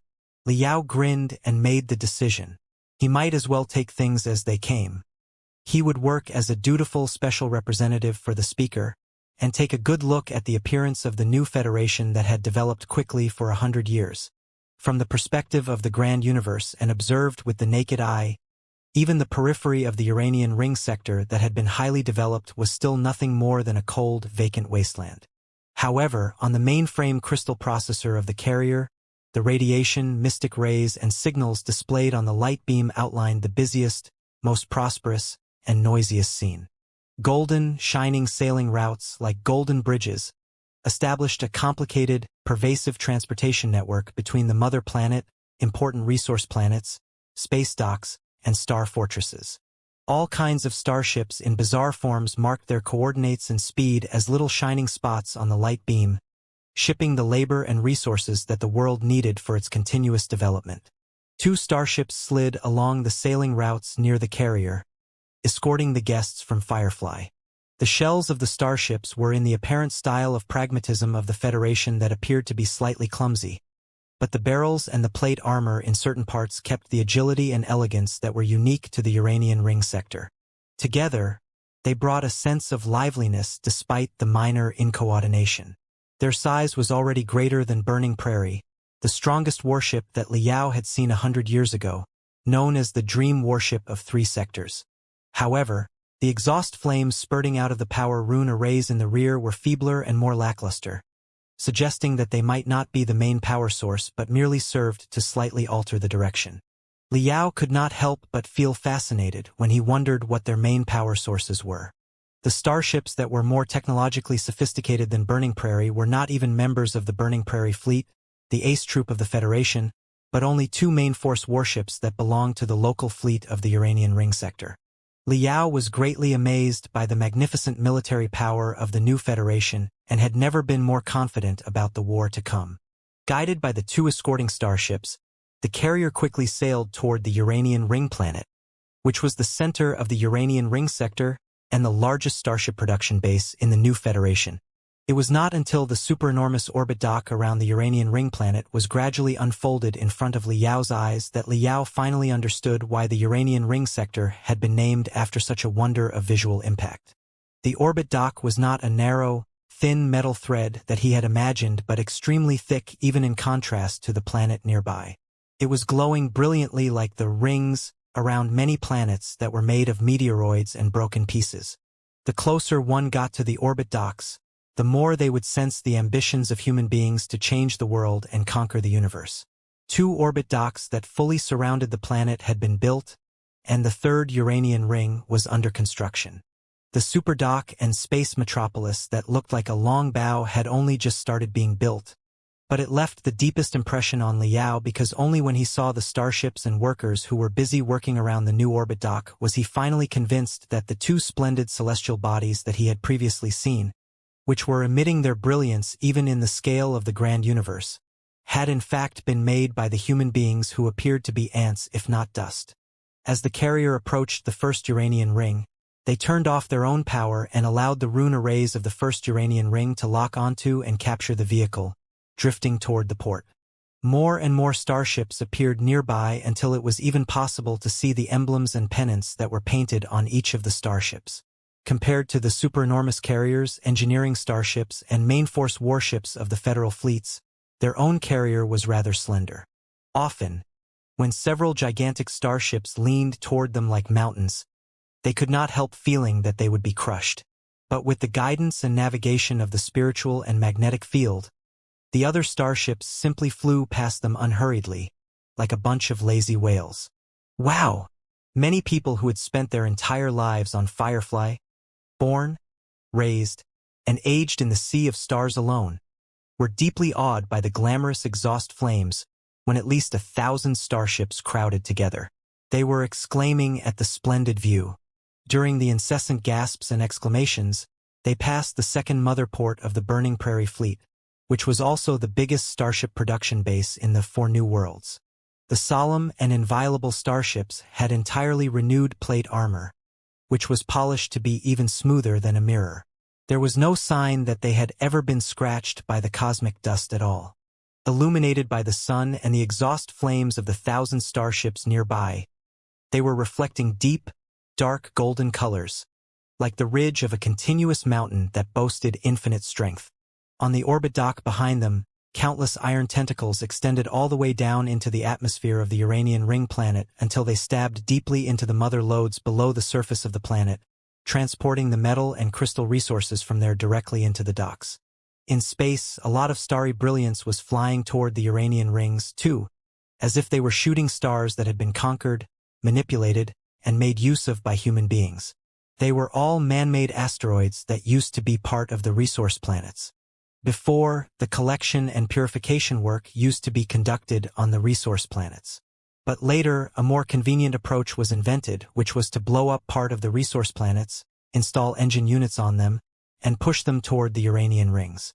The collection, purification, manufacture, and assembly procedures were concentrated in the same place, and the efficiency to produce starships was greatly improved. If the probe distance of the crystal cameras were increased, they would be able to distinguish some details of the Uranian rings on the fuzzy picture. At such a distance, the Uranian rings' sense of smoothness, elegance, and unity would completely vanish. They were an iron forest from which countless branches were stretching out. Just like Firefly, which was under major maintenance, twigs made of superalloys stood erect on the surface, and new twigs bifurcated at the end of the previous twigs. Growing just like that, the Uranian rings occupied every tiny bit of space other than the sailing routes. At the end of every narrowest twig was a starship that was being maintained or produced. From that point of view, the twigs were sort of like umbilical cords. The Uranian rings, beasts of the planetary level, collected and absorbed metals, minerals, crystals, and everything from the Uranian ring planet and the hundreds of resource planets nearby without pause. They chewed and digested the resources and sent the nutrition into the starships incessantly through the umbilical cords, breeding the iron beasts one after another that were about to raise surging tides in the universe. Such a picture was not natural at all, but it was quite human. The carrier slowly connected to one of the twigs, extending out of the Uranian rings. It was the first stop of the delegation, the Uranian Ring War Museum. Wars were the most extreme outburst of potential of a civilization. Through wars, it was possible to learn the true face of a civilization within the shortest amount of time. Therefore, the representatives from the center of the cosmos had chosen this place for their first stop, where they were greeted by a communication committee made of people from the federal government, military, cultivation sects, and academic fields. Because of the subtle, if not awkward relationship between the Star Ocean Republic and the Star Glory Federation, and since the Federation was fully focused on the preparation for the war to come, both parties had agreed that they would discuss more about practical questions during the communication and negotiation, and put aside controversial issues such as legitimacy and rightfulness. Therefore, the delegation was not of a high level on the surface, and it was purely under the banner of election observation delegation. Correspondingly, only a limited number of people from the government and the military were in the communication committee that the Federation had sent out. At least, there were not many of them in the beginning. Liao did not find any acquaintances in the communication committee, which spared him from the dilemma that he would have faced if an old friend had been there. He observed the people of the new Federation who were standing opposite him with great interest. He discovered that, probably because of the transition from a planetary civilization completely into a universal civilization, the federal citizens of the new generation were slimmer and taller, as if they could swim in the sea of stars to their heart's content after one jump. Regardless of their sex and gender, they were equally energetic and in high spirits. The confidence in their demeanor was so obvious that it was almost sharp. Judging from their clothing, other than the officers who were more difficult to tell because of their standard military uniform, the civil representatives were from various sectors, including the Netherworld sector. Some of them also possessed some demon features such as cute rabbit ears, green eyes resembling a cat, and so on. Other people did not seem to be affected at all either. It appeared that the new Federation had carried out the integration policy determinately in the past 100 years. With their guidance, Li Yao visited the Uranian Ring War Museum. Through the remnants from the war logs of the soldiers, and even simulation games in the Grand Illusionary Land, he experienced the war of 30 years prior. He had studied many details of the war in the Uranian Ring sector carefully on Firefly. However, he was quite fond of the new Federation's narration of the war, which was calm, objective, and slightly conservative. There was not much description of the ugliness and evilness of the heavenly light. Everything was simply recorded dutifully like a sketch. In one of the procedures, quite a few solutions that could have completely avoided the war were even simulated in the Grand Illusionary Land. Only the real victors could be so calm and conservative. It was even confident enough to reflect on the war. After seeing all the scenes in the War Museum, Li Yao was finally convinced that the Federation had completely integrated and assimilated the Uranian Ring sector. This world had become an indispensable part of the Star Glory Federation now. Then, at the exit of the museum, he saw a statue. The statue was not a depiction of the merry and light-hearted victors, but a sad, lonely young woman who was holding the hands of a little girl in ragged, dirty clothes. The two of them were raising their heads and looking ahead in silence. What they were looking at was an incessantly rolling list of names that recorded all the victims who had been killed in the Uranian Ring War. In such a way, the woman and the girl in the statue seemed to be searching for the names of their family wholeheartedly. Their uneasy and complicated feelings could not have been more obvious. The name list was divided into 3 columns in 3 different colors, which recorded all the members of the Heavenly Light, the Earthly Fiend, and the Federation that had died in the war. The detail made Li Yao stop in front of the statue and reflect for a long time. The interpreter who was accompanying him, seeing that he was apparently interested in the statue, said, "The sorrowful woman in the statue is Ding Lingdang, who is regarded by the people of the Uranian Ring sector as their liberator." Ha! Once the Uranian Ring War was over, the earthly fiend that were liberated wanted to build a tall and magnificent statue for Ding Lingdang, but she insisted against it and only agreed reluctantly after much persuasion, on the condition that the shape of the statue be decided by herself. In the end, she did not choose an awesome and dominant appearance but decided to build such a tiny, inconspicuous statue without highlighting herself. She even refused to carve her name on the statue. Although the statue has always been placed at the exit of the War Museum, few people can recognize that it is the god of war of the Federation if they are not informed. Li Yao stared at the woman who had softness written all over her eyes. He then recalled when they were still in the Grand Desolate War Institution years ago. Ding Lingdang had suffered a meltdown when she was drunk, and she had clung to him, bursting into tears like a lonely, helpless girl. He thought and thought, "The girl next to her is her daughter," the interpreter added. "Ha! Her daughter that she fostered during the Uranian Ring War." The girl's parents were Ding Lingdang's comrades when she initiated the uprising in the underground tunnels, but they unfortunately passed away in the war. Anything else? Can you please say everything at once? I'm done. Are you uncomfortably? Representative Lin? The tour in the Uranian Ring War Museum was over. Next, the high-level officers in the delegation were about to discuss the details about the joint headquarters with the leadership of the Federal Army from the General Staff. Li Yao did not know the first thing about the great battles of thousands of legions. Therefore, he decided not to waste his time. Meng Qixin, Han Bailing, Qi Changsheng, and Emperor Phoenix Zhu Zhongyo, on the other hand, were quite interested in the arts of war. Through Cui Lingfeng, Li Yao had reserved several places for them in the group of high-level officers. They would essentially be observing the establishment of the joint headquarters on behalf of the speaker. As for Li Yao himself, he had more important fields that he could not wait to learn about. Merry Christmas Eve, everyone. Parting face Christmas tree wrapped gift Christmas tree. Greetings, Special Representative Lin. My name is Xianxia. On the surface, I am a postgraduate majoring in international communication in the Sky Fantasia Academy and an intern at the Ministry of Culture of the Federation. Didn't you say that you would like to experience the life of the Federation as an ordinary person of the Star Glory Federation? In the coming days, I will work as your tour guide to help you gather the most real and fundamental parts of the life of the folks in the Federation. You can call me Xiaola or Student Ling. After all, I haven't graduated from school yet. Ha ha ha. After the tour in the Uranian Ring War Museum, the delegation from Firefly split up. Military, economy, law, politics. If the two parties truly meant to meld with each other, there were too many questions waiting to be discussed. The specialists in the delegation were all picked up by their counterparts in the Federation as quickly as possible to begin discussions and negotiations sooner.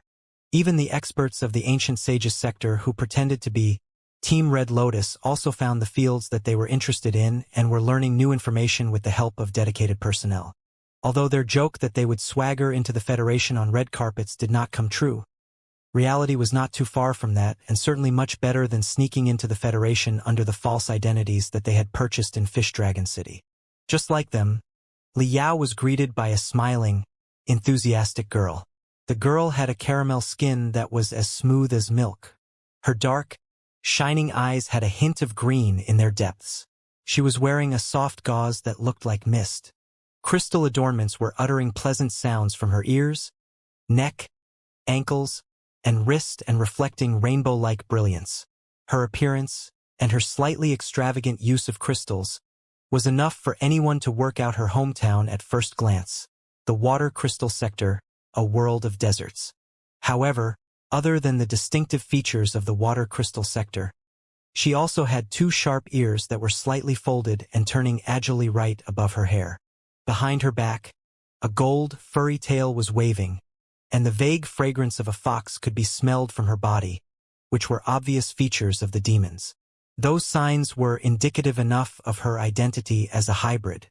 There could not have been a better tour guide to interpret the national integration of the Federation than a hybrid of the water crystal sector and the blood demon sector or a half-demon. Liao glanced at the girl for a moment and said with a smile, "Miss Ling, you are a postgraduate of the Sky Fantasia Academy on the surface. Then what are you in fact? In fact, I am the most excellent special agent of the Secret Sword Bureau, of course." Xiaola blinked guilefully and wagged her furry tail, which instantly changed color like a wheat land blown by the wind, turning from gold into flourishing red. If Liao's memory from 100 years was not wrong, it was the color of pride for certain fox clans in the blood demon sector. Special Representative Lin is a big hero and a big celebrity that everybody in the Secret Sword Bureau knows. We all know that you defeated the insurgency of the immortal cultivators purely on your own. Wow. A super warrior that was well-tempered 100 years ago fell into a long sleep willingly in order to protect an ancient republic, only to be awakened again at the most perilous moment. You are like the protagonist in novels and games. Everyone in the Secret Sword Bureau admires you. Xiaola's big, watery eyes were brimming with admiration. Even if Liao knew that it was part of the Secret Sword Bureau's training, he still could not help but feel good about himself. Xiaola took the chance to add, "We know that you are hoping to inspect the Federation on behalf of Speaker Cui Lingfeng as low-key as possible like an ordinary person. To compete for the mission to welcome you, everybody in the Secret Sword Bureau was almost fighting each other. I went through all the trouble to get the mission. So, please forgive me if I make any mistakes while accompanying you on your journey and don't show too much dissatisfaction, or I will be replaced by them. Look, the guy reading the news on the light up above, the fatty having breakfast next to his shuttle, and so many other people in the corners and skyscrapers nearby all work for the Secret Sword Bureau. Dozens of pairs of eyes are on us right now, analyzing the change of every micro-expression on your face. If they find that you are possibly dissatisfied with me, and will thereby influence Speaker Cui's attitude on our cooperation, I'm screwed."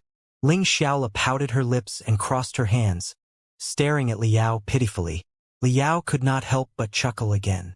"So, you sold them out the moment we met? It is not a big deal at all." Xiaola opened her hands and said unconcernedly, After all, you are an expert among experts. Even if I did not acknowledge my identity, could you not see through the fact that I am a special agent of the Secret Sword Bureau and that hundreds of our men are observing you from all directions nearby? You would have guessed and found out anyway. So why shouldn't I say it myself so that you may trust us more? Yes. Trust is exactly what we need most right now. Liao laughed. You rehearsed that before, too, didn't you? You are so awesome. Ling Xiaola bulged her eyes and exclaimed. No wonder you are the commander of the Speaker's Special Guards and have come to the Federation as Speaker Chui's eye and ear. That's right. You can say that all this is a ploy, but I assure you that it is an absolutely genuine, harmless one. Everything we do is meant for us to increase our mutual understanding and trust, until we are integrated into an unbreakable whole in the end. Believe me. She held her head high, although she looked no older than 20. There was solemnity all over her young face that one might squeeze water out. Her red foxtail was mixed with some golden brilliance, too, making it look like a fiercely burning torch. Perhaps for Firefly, such contact and integration is a first and last after 1,000 years, but for the Star Glory Federation, this is already the 5th time. We have welcomed 4 batches of guests from the Water Crystal Sector, the Netherworld Sector, the Forest Ocean Sector, and the Uranian Ring Sector, who were as hopeful and yet careful as you. In the end, everybody was happy about the result. The Federation is quite experienced when it comes to integration. Please be absolutely reassured and simply leave it to us. Yes, that's right. Nothing can go wrong. Ling Xiaola waved her tiny fists and promised that to Liao. Liao almost chuckled. He did not expect that the Federation would send out such a funny, untraditional, and seemingly unsophisticated tour guide for him. However, on second thought, such a tour guide seemed to be much better than a grave, white-haired old man who was too solemn and official. Even though it was truly a ploy, it was a rather acceptable one. Everybody would inevitably feel less wary and worried after she told them all their plans and schemes openly. Do you feel more comfortable now? Ling Xiaola looked at Liao, full of expectation. In fact, we were not like this in the past. A long, long time ago, when the Federation had only the 3 core sectors and had just discovered the first new world, the Water Crystal Sector, there was a time when the natives of the Federation and the natives of the Water Crystal Sector were clumsy, ridiculous, and cautious of each other. Quite a lot of jokes have been left behind during the difficult communication at the beginning. The natives of the Water Crystal Sector, who were from a world of deserts and seriously short of water, could not understand the Federation's blatant waste of water resources and their infinite greed for crystals that were everywhere to be seen. The natives of the Federation, on the other hand, were also perplexed as to why the people of the Water Crystal Sector attached such great importance to water resources, to the extent that anyone who wasted a tiny proportion of water could be sentenced to death.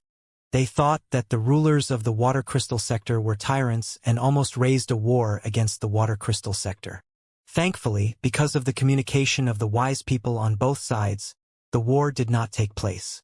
As the difficult communication grew more and more frequent, we gradually realized that, despite the differences in our living environments and appearances, we are all human beings deep to our bones, who share equally abundant emotions and feelings. Hehe. Speaking of which, it was exactly under such circumstances that my parents met.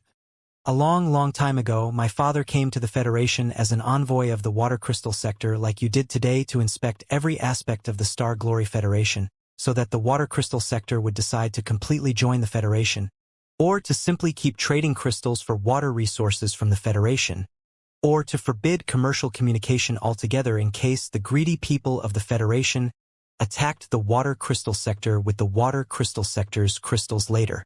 My mother, a member of the Sandfox clan from the Blood Demon Sector, was a secret sword agent of the Secret Sword Bureau who pretended to be his tour guide. Naturally, the Federation at that time was far less open and confident than it is today. It was impossible for my mother to confess everything to my father like I did to you today. At that time, she concealed her identity and really pretended to be a graduate of the Sky Fantasia Academy majoring in international communications and a slightly clumsy clerk of the Ministry of Culture. Because of their different traditions and customs, and due to their wariness of each other, a lot of hilarious jokes took place when they first met. Also, the radicals in the Federation who craved for war and the diehards in the water crystal sector who absolutely distrusted the Federation meddled. 2. The first contact between the Federation and a new world was truly dramatic and unpredictable. Thankfully, they finally completely trusted each other and resolved all their conflicts in the end, and they became the first couple between the water crystal sector and the Federation. And Ling Xiaola 1, was born one day a long time later. They gave me such a name because they still remembered the funny tales when they had just met each other. The half-demon girl with a beautiful tail chuckled. So, it couldn't be more appropriate for me to work as your tour guide. I believe that we will have a pleasant journey together. But make no mistake, I don't intend to repeat my parents' story. I already have a boyfriend, and I'm not into uncle-type men. For the first time ever, Liao felt that he was not able to deal with a little girl. Ling Xiaola, however, suddenly changed the topic and said with a smile, "I'm being such a chatterbox. Please don't be bored by me. Let's walk while we talk." While the other members of the delegation and the 12 experts of the ancient sages sector went to visit separately, Liao had a small tail behind him, Hailan, the elite warrior of the Imperium, who was now the secretary to the special representative of the speaker's office. Back in the ancient sages sector, Liao had been watching over Hailan the whole time. Now that Liao was the commander of Team Red Lotus and the speaker's special representative, it was only reasonable that he had a secretary. A few days back, when the immortal cultivators rebelled on Firefly, and they had just learned the news about the covetous Black Wind fleet, Hailan had been rather cocky and relieved. She had wasted no time trying to convince the experts of the ancient sages sector that the invincible army of the Imperium was arriving, and that it was the best opportunity for them to make great accomplishments. However, as they went deeper into the Federation, and especially after she viewed the magnificence of the Federal fleet in the Uranian Ring sector, Hailan became grave again. It was obvious that the weight and capability of the prey this time far exceeded her expectations. At the exit of the Uranian Ring War Museum, she had been even more puzzled by Ding Lingdong's statue that was full of sadness and pity, and the light beam where the names of all the victims in the war were carved. There was no doubt that even if such a war museum to demonstrate a similar feat was established in the Imperium of true human beings, the names of the victims on the enemy side could not have been recorded. Right now, Ling Xiaola's unconventional opening lines further baffled her. Could conquering a new world be discussed so openly and lightheartedly? The elite female warrior of the Imperium widened her big eyes, trying to understand everything. The three of them boarded a round, seemingly plain shuttle and moved toward the circular world within the Uranian Ring quietly. Because the caliber of the Uranian Ring was too huge, the place had been divided into more than 10 independent floors, each of which had been paved with soil and planted with grass and flowers. The domes had been connected by enormous light beams that displayed the virtual blue sky and white clouds. Together with the artificial gravity field that had been carefully adjusted, life there was no different from life on the ground. If the visitors did not constantly remind themselves, it would be hard for them to realize that they were in the middle of a circular city above the atmosphere. Only when one looked far over the horizon could they see that the sky and the city far away seemed to bend downward into an infinite abyss. Life 100 years later did not seem very different from 100 years ago. There were high-speed crystal trains and shuttles within the Uranian Ring, but all the trains were running stably and quietly without any noise, not even causing any wind when they were rushing by, which made it possible for them to be built in the downtown area and even around the coruscating skyscrapers. The shuttles, on the other hand, were faster and even more dense. They traveled so quickly and fluently in the city that it was almost like a breathtaking acrobatic performance. It appeared that autopilot technology had developed much in recent years, allowing ordinary people to use similar computational and driving abilities as the cultivators when they drove the shuttles. Other than that, Liao also noticed something in the sky of the city that was between an extreme sport and a vehicle. They were pieces of magical equipment that could both be either soft or hard and looked like metal fins. They were similar to the air plugins on the strengthening extensions for the crystal suits, except that they were directly equipped to human beings. After putting on a dozen fins, even an ordinary person could fly in midair like a bird or a dolphin. Many people, especially the young ones in school uniforms, were swimming agilely and playing with each other in midair wearing the glittering fins, which reminded Li Yao of the time when he went home together with his best friends after school. That is, Flying Fin, the latest single vehicle developed in the Federation, Xianxia said. The Flying Fin is carved with more than 50 gravity adjustment rune arrays and magnetism reception rune arrays, allowing it to capture the ubiquitous magnetic waves in the world of the Uranian ring sector and be pushed forward by the tides of spiritual energy like the dolphins pushed by the sea's waves. Through the main control chip of the Flying Fin, even ordinary people can fly like cultivators. The Flying Fin games are often held in the Uranian ring sector. The moves that some ordinary people execute are even more impressive than the cultivators. Looking at the young people who were playing with each other carefreely in the middle of the blue sky and the white clouds below the man-made dome, Li Yao sincerely complimented. Very beautiful. Hai Lan, however, could not help but ask, "You make ordinary people the same as cultivators?" "Of course." Xiaola blinked and replied matter-of-factly, "To make ordinary people the same as cultivators is exactly the goal that countless citizens of the Federation fight for. Is it the citizen center of the Uranian ring sector up ahead?" Li Yao changed the topic. The place was the primary target of his inspection after he communicated with the authorities of the Federation. "Since we are all expressing ourselves sincerely here, I'm not going to hold anything back." In principle, Speaker Chui does not object to the integration with the Star Glory Federation. But he is very concerned about the position and privileges of the billion or so people of Firefly in the Federation. Therefore, he would like to know more about the citizenship system of the Federation. We all know that the Imperium of true human beings has a citizenship system, too. To become a citizen of the Imperium, you have to be an immortal cultivator with certain strength. You even need to help the Imperium conquer new territory, enslave weaker peoples, and accumulate bloody military credits with the blood of the weak so that you can redeem the contribution points for the citizenship of different levels. Of course, the Federation is different from the Imperium. I'm told that your citizenship and your contribution points are deeply associated with a game called Civilization. It is a pity that we have no access to the official releases of Civilization on Firefly and in the Dragon Snake Space Zone. What is it all about? You will see it with your own eyes soon enough. Our Citizen Center is also the Civilization Game Center. It is not just a simple game but also the bedrock on which the Star Glory Federation was founded and the best weapon for us to resist the Imperium of true human beings and the alliance of the Holy Covenant. Xiaola's eyes were glittering, and her pride was flowing like a flood. The tip of her tail turned silver, too. For the people beyond the Federation, Civilization may be only a simulation game, but for the people of the Federation, it is not a game but a lifestyle. No, it is a way of living that concerns every one of us. We can even say that there are two Star Glory Federations. One of them exists in the universe for real with a material body, while the other one is a virtual federation that exists in crystal processors and light circuits, which rages, dies, and rises again time and time again. When the Real Federation and the Virtual Federation overlap, that will be the Mega Federation. Only the Star Glory Federation in such a state can expect to challenge the Imperium and the Covenant Alliance with only 7 sectors. Li Yao grew more and more interested. We learned a thing or two about civilization on Firefly. It does not seem as magical as you claim. How is it comparable? Xiaola said.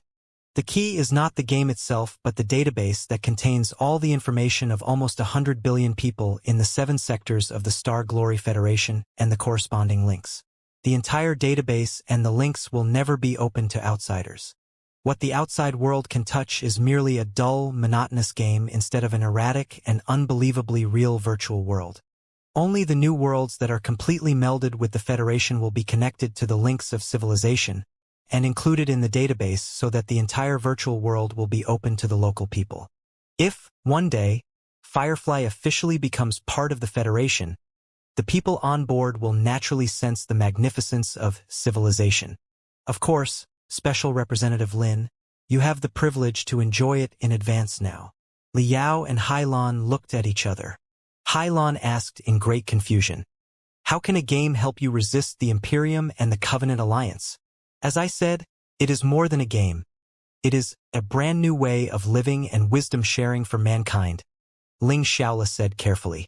Ever since the new Federation was founded 100 years ago, the people of the Federation have been thinking about one question. How can the potential of the ordinary people be best utilized so that the ordinary people's numerical advantage can be transformed into a strong force on par with, if not above, the cultivators? The Imperium of true human beings takes ordinary people as hominoids, nothing more than livestock and pets. The Alliance of the Holy Covenant regards all human beings as tools. Of course, the Federation is different from them. Ordinary people are also the owners of the country and the masters of their own fate. But we are not purely idealists. In terms of physical strength, retention, computational ability, combat ability, and many other aspects, ordinary people cannot compete with cultivators as individuals, which is a fact that we do not deny. Therefore, the core of the question, and the core of the Star Glory Federation's competitiveness, is how to concentrate the ordinary people's strength in the highest efficiency. The game Civilization is the Federation's answer to that question. Display all the problems that the Federation faces during its development, as well as the lessons of the rise and decline of other sectors in the form of a game, and invite the majority of the 100 billion civilians to release the sparks of their mind.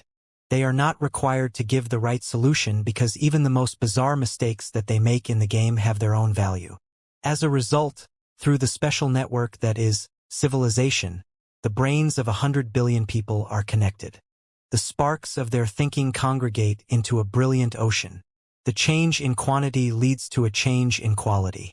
Eventually, the most optimal strategy is found. Also, both ordinary people and cultivators can try to understand the philosophical concepts such as society, war, continuity of civilization, and so on. They can learn to understand the dilemmas and the idea that everyone is responsible for their country. In the end, they will grow into warriors who fight for themselves, for their patriots, and for the future of humanity. Although the Federation has a population of 100 billion, every individual matters, be they cultivators or ordinary people. Everyone's effort may change the Federation and the future of mankind.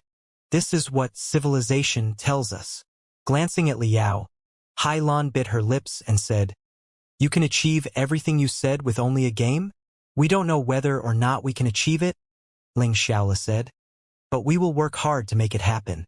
Also, after 100 years of development, Civilization has long grown from the maddest design in the beginning into a virtual platform that covers every aspect of the society.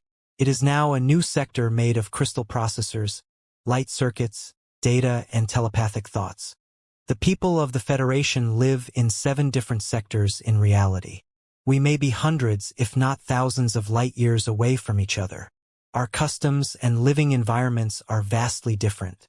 It is quite difficult for us to be called one people and one civilization. However, in the virtual world, even people living on 2 different sides of the Federation can still hug each other without obstacle. They can share their experiences with each other, pass on their wisdom, and eventually view the universe in the same way. Therefore, many believe that Civilization is the Federation's actual territory, and the virtual platform is the most important 8th sector for the Federation. Hailan looked at Liao again.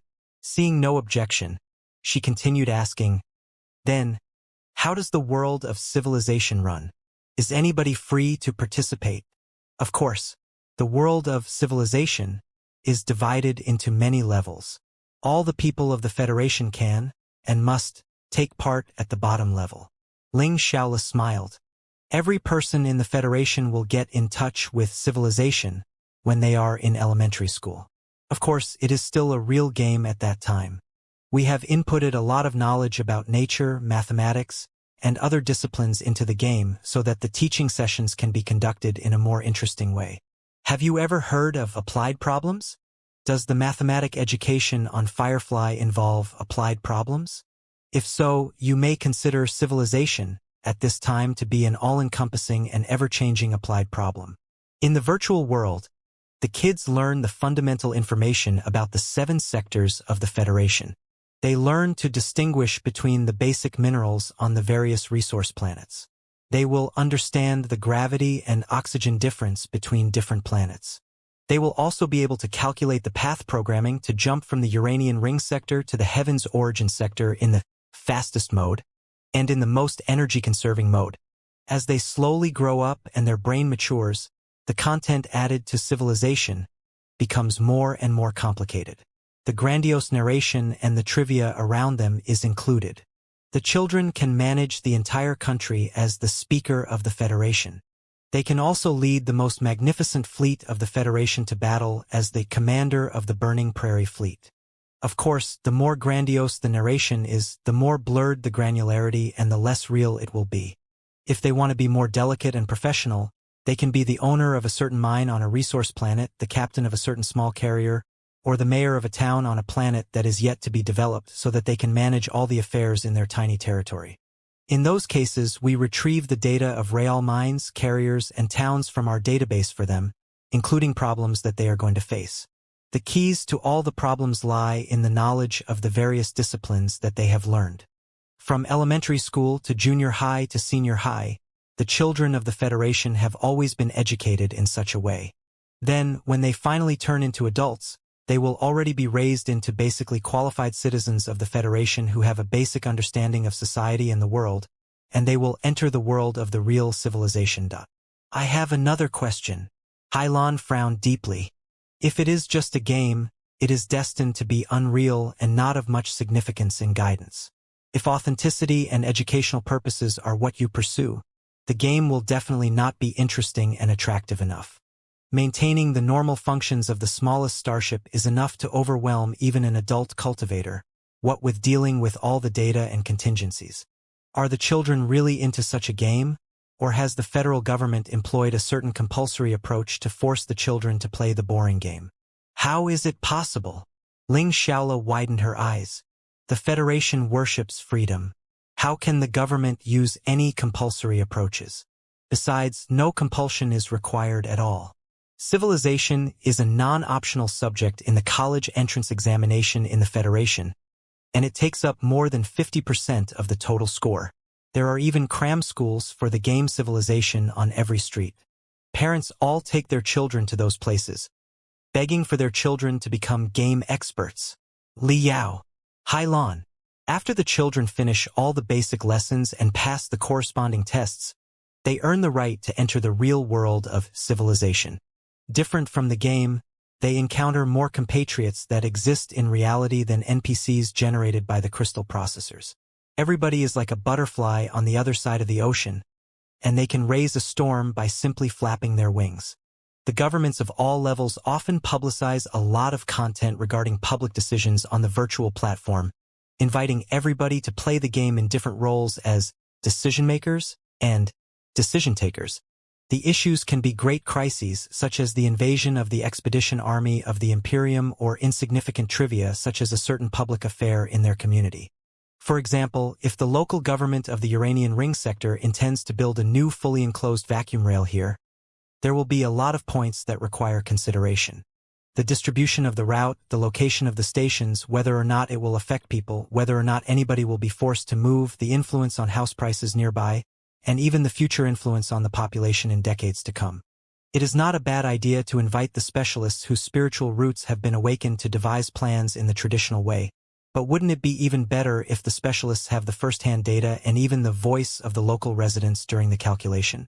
In such a case, the local government can issue a quest named Rail Construction Simulation in Civilization and invite the residents nearby, or the experts who are adept at quests of such a type according to their profile, to accomplish it. Does it work? Hylon said coldly. The deployment of rails and stations is the most professional problem.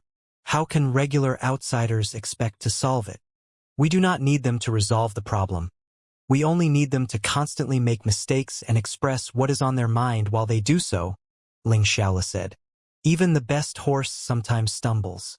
Of course, the general game players are not as good as specialists. But at the very least, they can make thousands of different mistakes, which will save the specialists a lot of time and inform them of what the local people living in the area need and worry about so that a rail that satisfies everyone will be built in the end. More importantly, if some residents living nearby are affected by the rail or forced to move, It will be easier for the contractor to communicate with them when they are involved in the construction of the rail in advance and foresee the concrete benefits that the rail will bring to the local area after it is built. This is one of the most insignificant aspects, but the Federation is made of billions of such insignificant aspects. Through the release and participation of one quest after another, we make use of the wisdom of ordinary people and listen to their voices as much as possible so that the final decision will satisfy more people.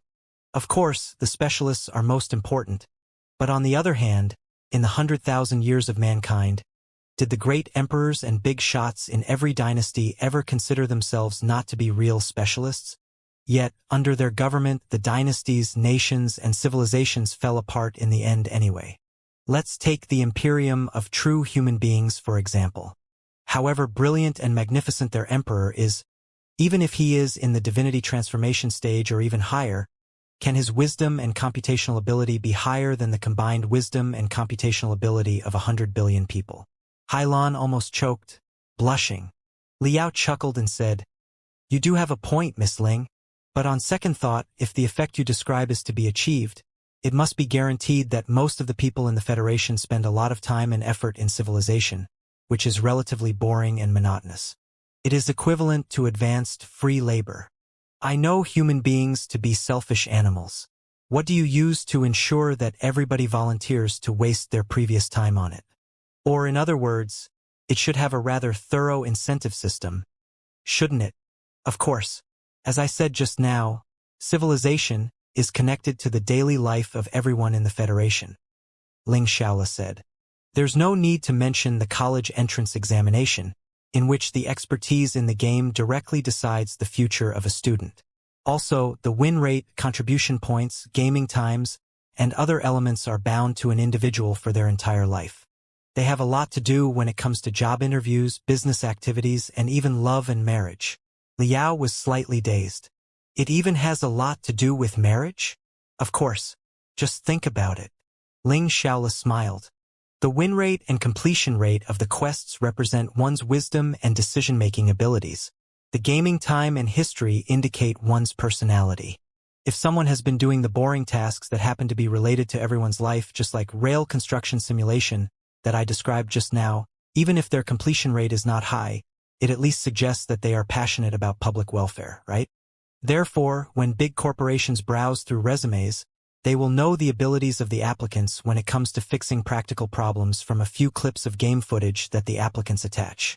When a girl decides to get married with her love, it is also necessary for her to check his game record. It is often possible to infer his character from the type of quests that he has chosen. If the guy is only concerned about himself and never worries about the problems that the community he's in is faced with, can she expect him to be a really responsible husband? Liao and Hailan looked at each other. Even he was deeply awed by the gaming society of the new Federation. "So, you can barely live your life in the Federation today if you do not participate in the game civilization carefully, correct?" "I wouldn't go that far," Ling Xiaola said. "However, it will indeed give you many advantages if you have accumulated a lot of contribution points and gaming time. Other than what I said just now, the greatest benefit for common folk is the tax rate. Playing civilization can reduce your tax. Star Glory Federation is a country with high taxes. Can't be helped. The new Federation has only developed for 100 years. Many planets in the 7 sectors are still being built from scratch. The investment into infrastructure has to be increased. Also, the threat of the expedition army of the Imperium forces us to keep a regular army that is almost too huge.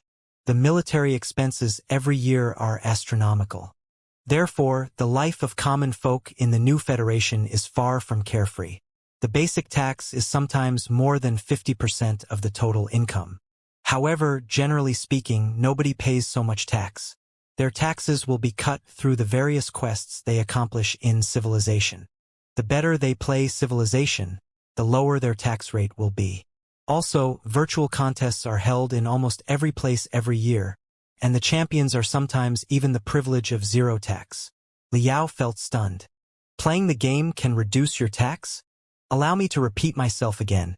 This is not a simple game but a fully simulated, grand unified platform founded with cloud data and light circuits in space.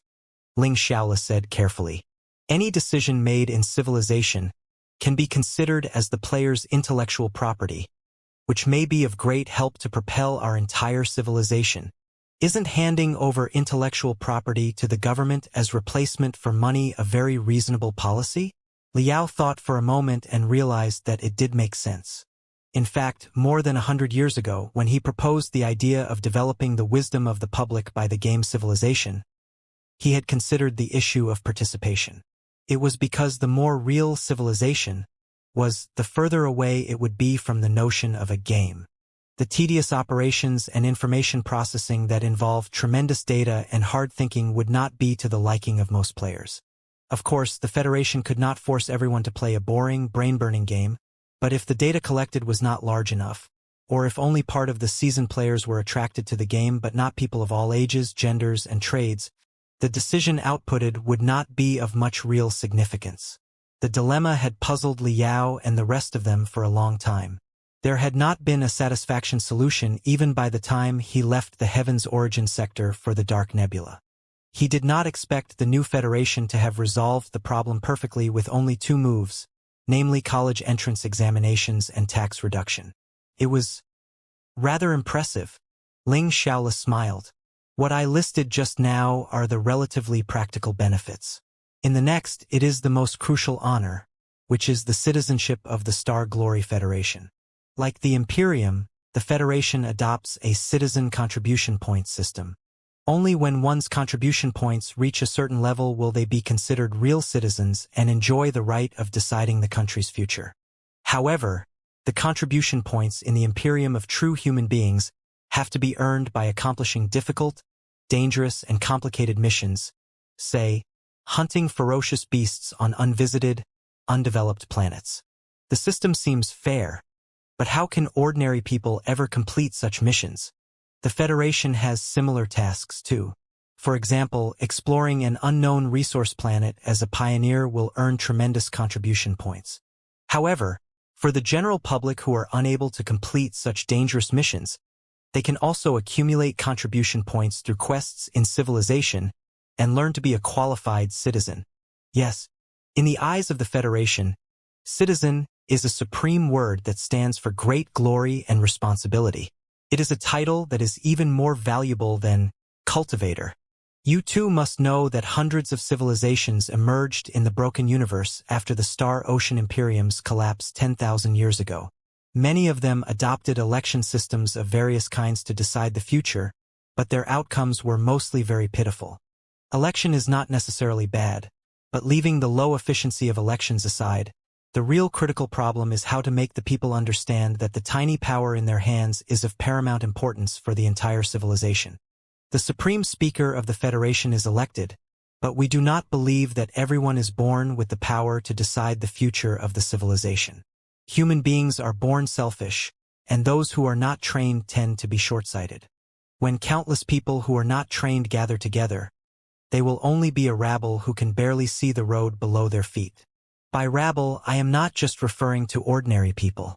Even cultivators are still rabble before they receive the political, economic, sociological, and cultural training that is due, despite their cultivation, which might be in the nascent soul stage.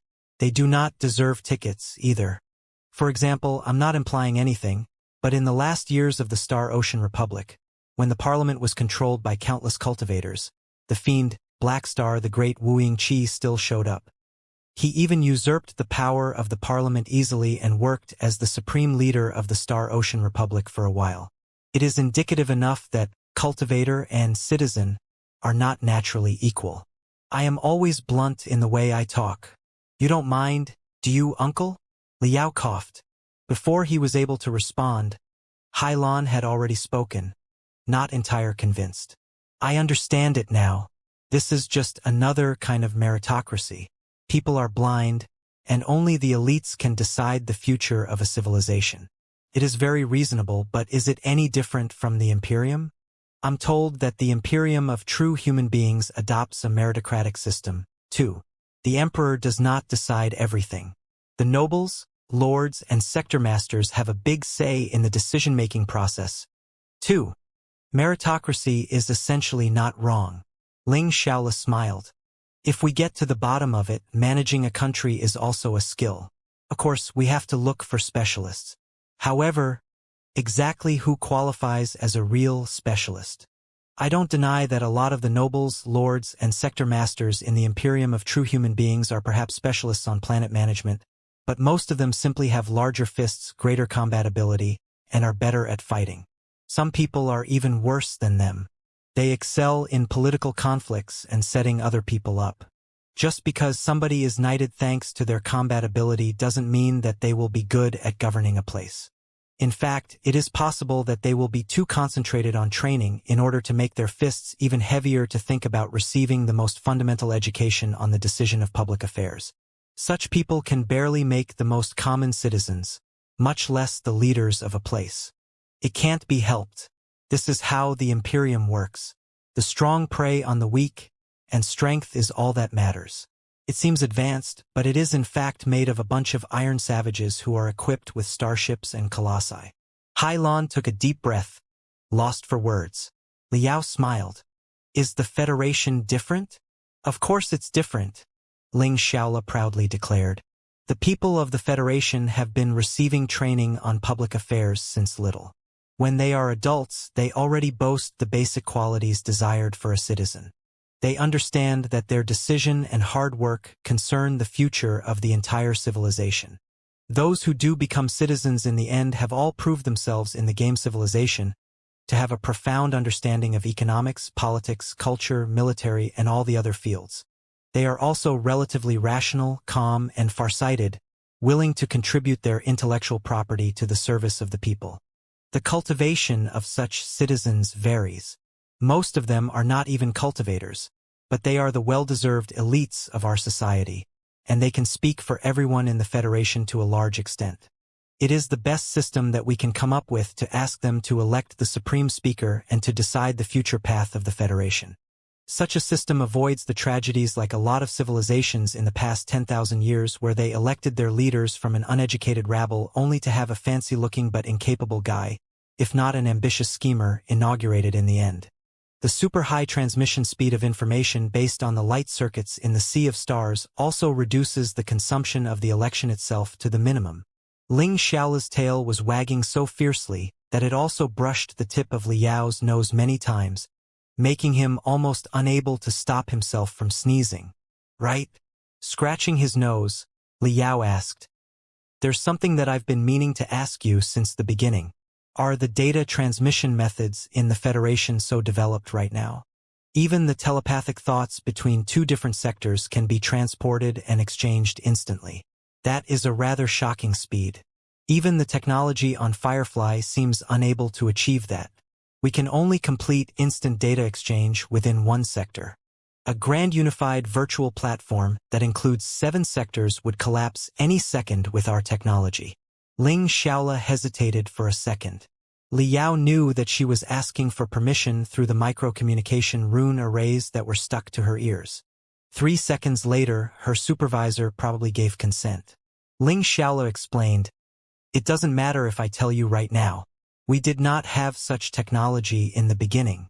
However, 100 years ago, before the new Federation was founded, the old Federation received a mysterious signal from the depths of the Sea of Stars." Oh! Liao sat up straight.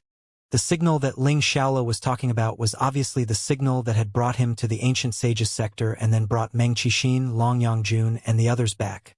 At this moment, the content entailed in the signal is not important, but the technique through which the signal was transmitted is of paramount importance. The scholars of the Federation spent decades studying the signal. Eventually, they confirmed that it was a high-level information transmission protocol of the primeval civilizations.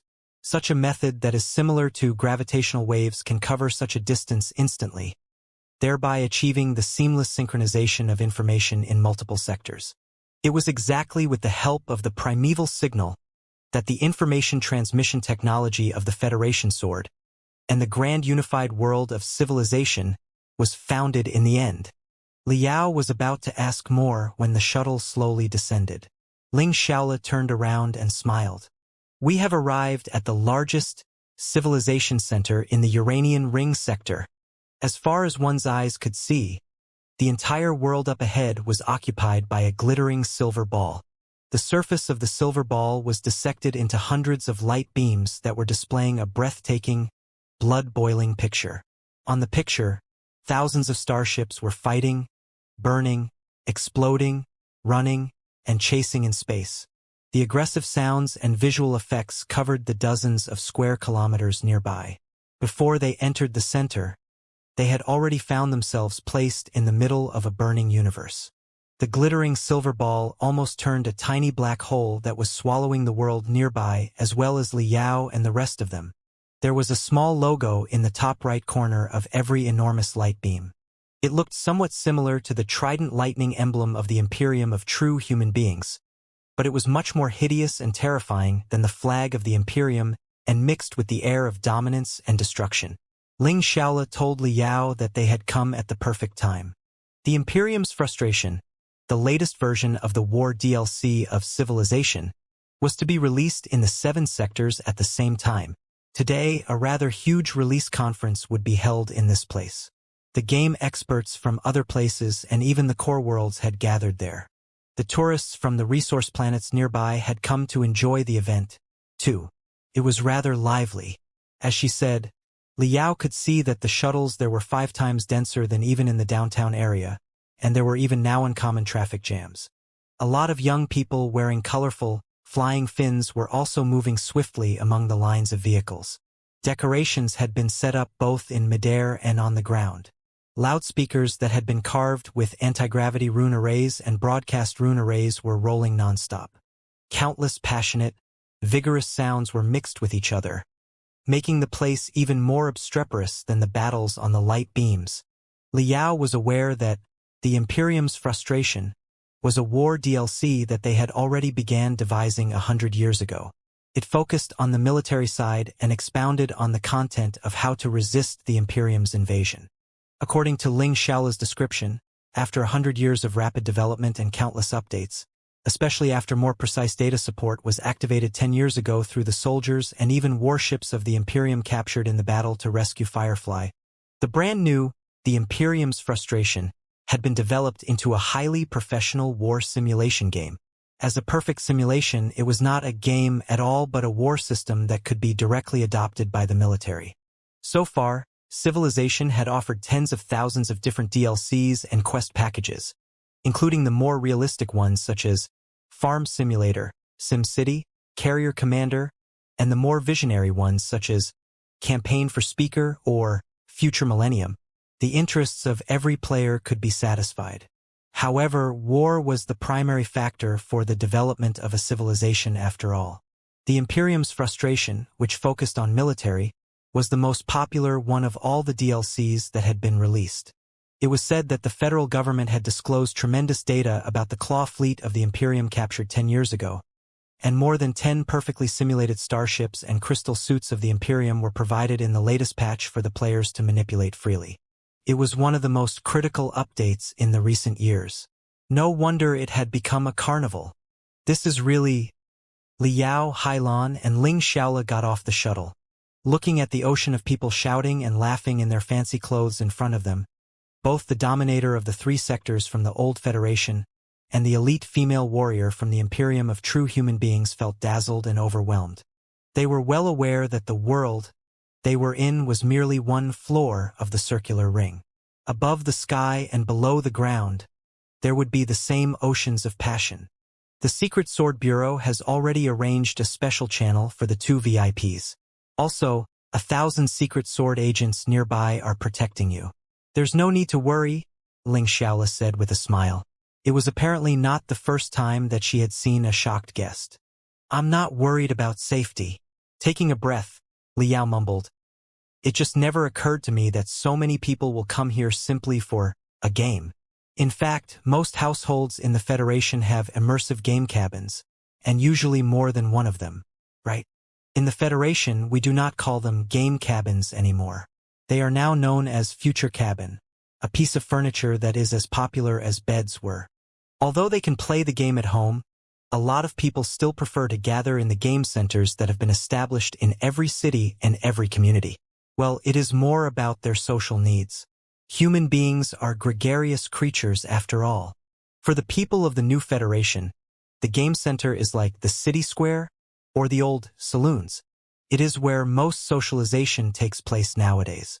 In game centers large and small, not only are there mainframe crystal processors of a higher computational ability and future cabins of the latest models, which grant a better game experience and a higher connection speed, many fan meets and book signings are also held in such places. The experts of civilization today are like combinations of superstars and heroes in the past.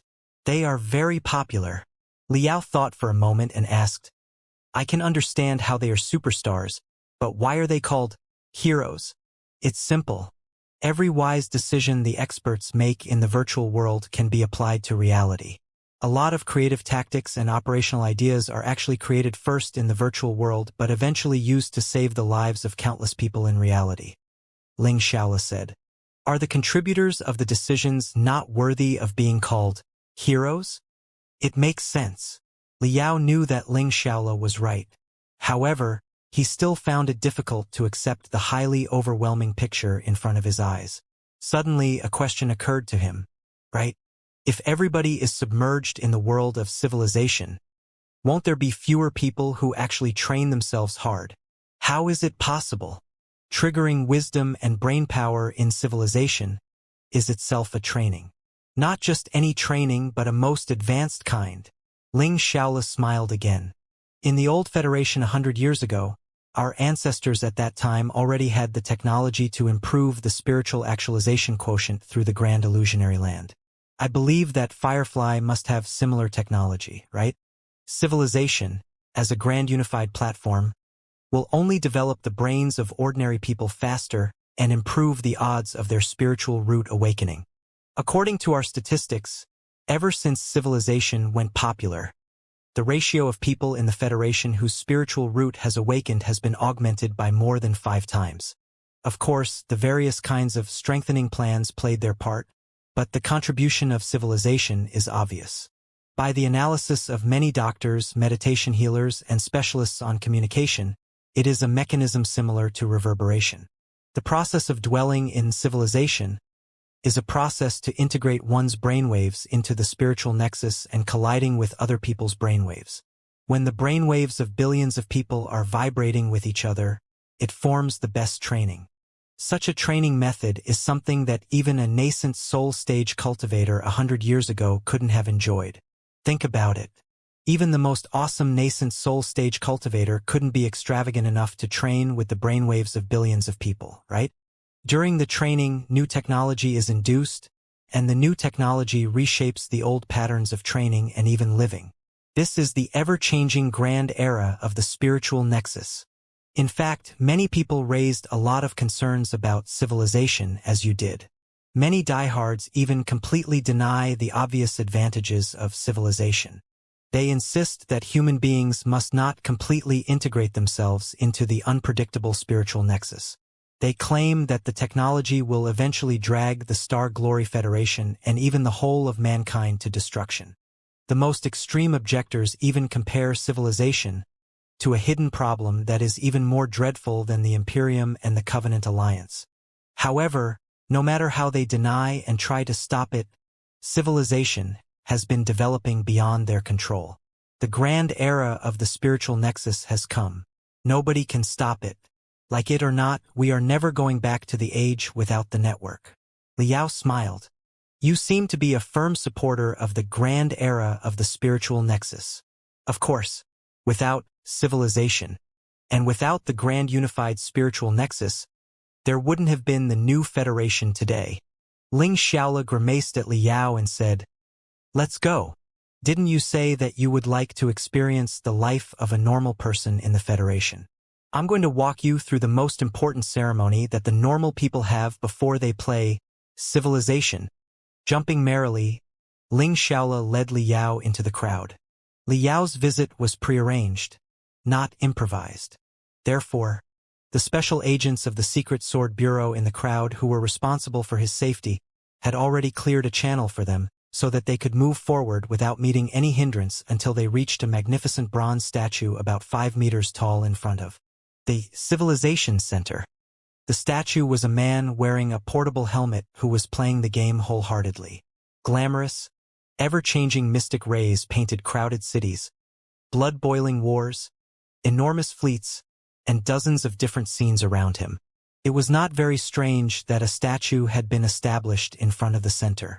What was strange was that countless people around the statue had their hands together and were mumbling prayers solemnly to the statue. It was apparently some kind of ritual. How bizarre. Li Yao knew that the Federation was a country of atheists. When cultivators went mad, they would kill all the gods and Buddhas in their way. Who would be stupid enough to worship the groundless deities when everybody was training hard to be a cultivator? What was so special about the guy playing the game over there that so many people were worshipping him? Judging from their solemn expressions, they were rather pious. Is it possible that some cult has risen in the Federation and this guy is the deceptive leader of the evil cult? Li Yao thought to himself. Something wrong would always happen wherever he went. It appeared that this trip was not an exception. Do you want to offer your tribute? It is always efficacious. Xianxia put her hands together and mumbled something to the statue. Then, she turned around and smiled.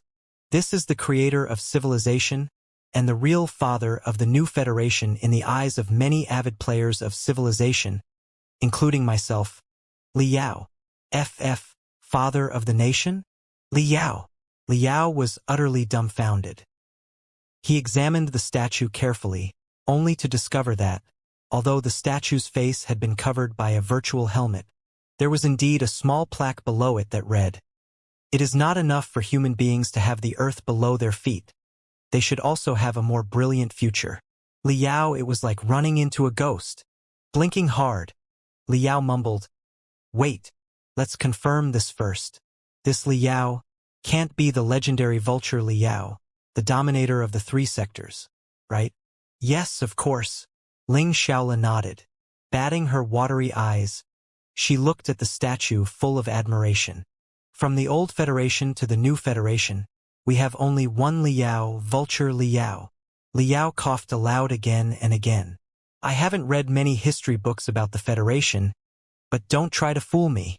I know that the earliest civilization was co-created by a lot of sects and people. While vulture Li Yao indeed proposed the original idea, it was Professor Xianxia, Dean of the Sociology Department of the Grand Desolate War Institution, who really put the design into practice. As I recall, Xianxia was praised as the father of civilization at that time. How on earth did it become Li Yao? However awesome and marvelous Li Yao is, you can't just let him steal all the credit. Xianxia opened her hands and said, "Special representative, you are too smart to be fooled. Yes. When it comes to the earliest father of civilization, I'm afraid that Professor Xianxia is more qualified than vulture Li Yao. However, Xianxia is an immortal cultivator, and not just any immortal cultivator but the master of the most wanted criminal in the Federation. While the Federation values freedom of thought, it is inappropriate for us to worship an immortal cultivator every day, right? We also have our reasons for saying that Li Yao is father of civilization.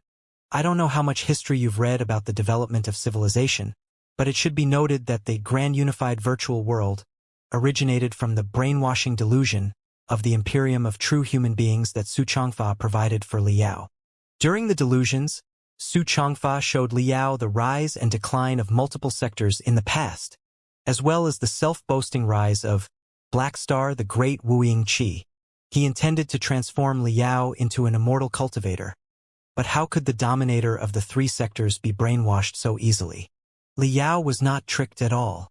Instead, when Kunlun was later developed, the idea suddenly occurred to him that the brainwashing delusions could be turned into tools to educate the people and listen to their voices. It was only after he proposed the idea that other specialists such as Xianxia implemented it specifically. Had Li Yao not weathered through the brainwashing of the immortal cultivators on Kunlun, and had he not raised the groundbreaking idea later, it would be too much to say that a grand unified virtual world of a different form would never have been developed, but the time we took to invent it could have been delayed by decades. After a delay of decades, without the connection of a grand unified spiritual nexus, the seven sectors wouldn't be as closely integrated as today, and 7 ununited sectors would stand absolutely no chance of winning when faced with the expedition army of the Imperium. This is the well-acknowledged result that countless players of Civilization deduced on their own. Besides, Liao did not just raise the idea. He also supported the production team of Civilization with his unparalleled wealth and influence in the old Federation. It must be noted that even for a game, Civilization in the early phase was still enormous in scale and had an almost infinite production cycle. It was designed to allow everybody in the world to play together from the beginning. Think about it. How much initial capital was required to create such a game? In the meantime, faced with the threat of the expedition army of the Imperium, the Federation activated a lot of bizarre, whimsical projects in anxiety. There was also the development on Kunlun. Every field demanded money. Compared to the projects whose results were readily visible, such as repairing the Colossi, crafting new crystal suits, or building solar warriors, the game Civilization barely entailed any practical benefits other than the unsubstantial aim of educating the people. It was essentially a bottomless hole that one had to throw money into non-stop, but one that could never be filled. Had it not been for Liao's great support, and the glorious Sunlight Group, Skyfire, and some other friends who were also investing for his sake, Civilization would have starved long before today. Professor Su Changfa was indeed a very honorable enemy, but however wise and great he was merely a powerless captive at that time. Without Liao's wealth and influence, would he have had a chance to complete the earliest version of Civilization? In short, God Liao was indeed a visionary and judicious sage who saw far ahead of his time. Although he is called the dominator of 3 sectors, his influence on the new Federation hasn't been fully studied at all. In the future, as the Federation marches forward and the Grand Unified Spiritual Nexus is fully unfolded in the universe, he will definitely be studied by people. Ling Xiaola enthusiastically shared her true feelings. Liao had goosebumps all over his body. He noticed that the 2 pointy fox ears above the little girl's head turned pink, implying that she was truly too excited to control herself. Liao thought for a moment and realized that there was no need for her to act in such an insignificant detail. So, she must actually have been a huge fan of Liao. This made Liao feel even more amused. Was he really so great? Then, let's just agree that he is the father of civilization. But what is father of the nation all about? Isn't that exaggerating too much? It is not. Ling Xiaola shook her head and solemnly said, "Think about it. The expansion of the Star Glory Federation, different from the Imperium and the Covenant Alliance, does not rely on conquests with brute force. Although we have assimilated for new worlds, we only fought one war in the Uranian Ring sector. During the integration of the 4 new sectors, the Grand Unified Spiritual Nexus, represented by Civilization, was the greatest contributor. Only when you are integrated into Civilization will you really be integrated into the Federation. One day we will march to the center of the cosmos, but it is impossible for us to conquer all the worlds with armed forces. Civilization will be the most powerful leverage for us to attract, assimilate, and govern the new worlds. It is also the greatest reliance for us to resist the Imperium and the Covenant Alliance. Therefore, like I said just now, Civilization is the bedrock of the Federation. It is even the new Federation itself. If, one day, the glow of the Star Glory Federation truly radiates to the 3,000 sectors and all the human worlds are included in the system of Civilization, is there any problem at all for Liao to be called the father of such a federation? Tilting his head, Liao opened his mouth and thought for a long time. There doesn't seem to be a problem. Ling Xiaola smiled delightedly. Your mind is quite up to date despite your hundreds of years of hibernation. Even most people within the Federation do not accept such a theory. Only the avid players such as us put it that way. But it doesn't matter. The future will prove everything. Praise God, Liao. Wait a moment. Liao felt that sweat was pouring out of his forehead. Let's say that Liao happens to be the father of the new Federation. I don't think that he needs to be addressed as God. And what are all those people doing here? All the rituals and worship, isn't this a blatant personal cult? I don't think it is the best example for the spirit of equality in the Federation, right? Oh, I'm afraid that you're mistaken, Ling Xiaola explained patiently. This is not personal cult, and they do not necessarily regard Li Yao as the new Federation's father. However, there are benefits if you pay tribute to God Li Yao before you enter the game. Li Yao frowned. What benefits? Better luck in civilization, Ling Xiaola stated. After all, he is the father of civilization. Who else can you worship? Be better luck? What do you mean? Many factors in the game are random. For example, when you play the War DLC, the Imperium's frustration, whether or not your force can build main force warships after one try, the crucial accuracy during engagement, the endurance after the warships are damaged. It is both luck and some sort of mystical question. As the predecessors tell us, if you pay tribute to God Li Yao before you enter the game, your luck will soar. You can build super main force warships in one try or blow up the enemy's arsenal with one shot in battle. If you are playing a DLC of daily operations, there will be fewer natural disasters and more positive random events. On the other hand, if you forget to pay tribute to God Li Yao, it will be bad. Even if you focus a lot of your resources on the production of starships, they will often explode before they are produced for uncanny reasons. When they do reach the battlefield, their engine compartments may fall apart after they are hit for the first time. Or maybe their attacks will miss the enemy hundreds of times. If it is a daily operation quest, the workers may go on strike all the time, the natural disasters will occur, the carriers will be hijacked by the space pirates, and all the other unfortunate incidents will happen to you. Everybody wants to be luckier and to accumulate more contribution points and a better completion rate. It doesn't hurt at all to pay tribute to God Li Yao. Wait, Li Yao was stunned. Didn't you claim that the game is a perfect simulation of reality? Are there so many random factors that involve luck in the game? A perfect simulation of reality is possible, but it doesn't mean that it has to be so complicated every time, Ling Xiaola said matter-of-factly. Most people choose to set the difficulty at the medium level, especially during single quests. Besides, does luck not matter in the world of reality?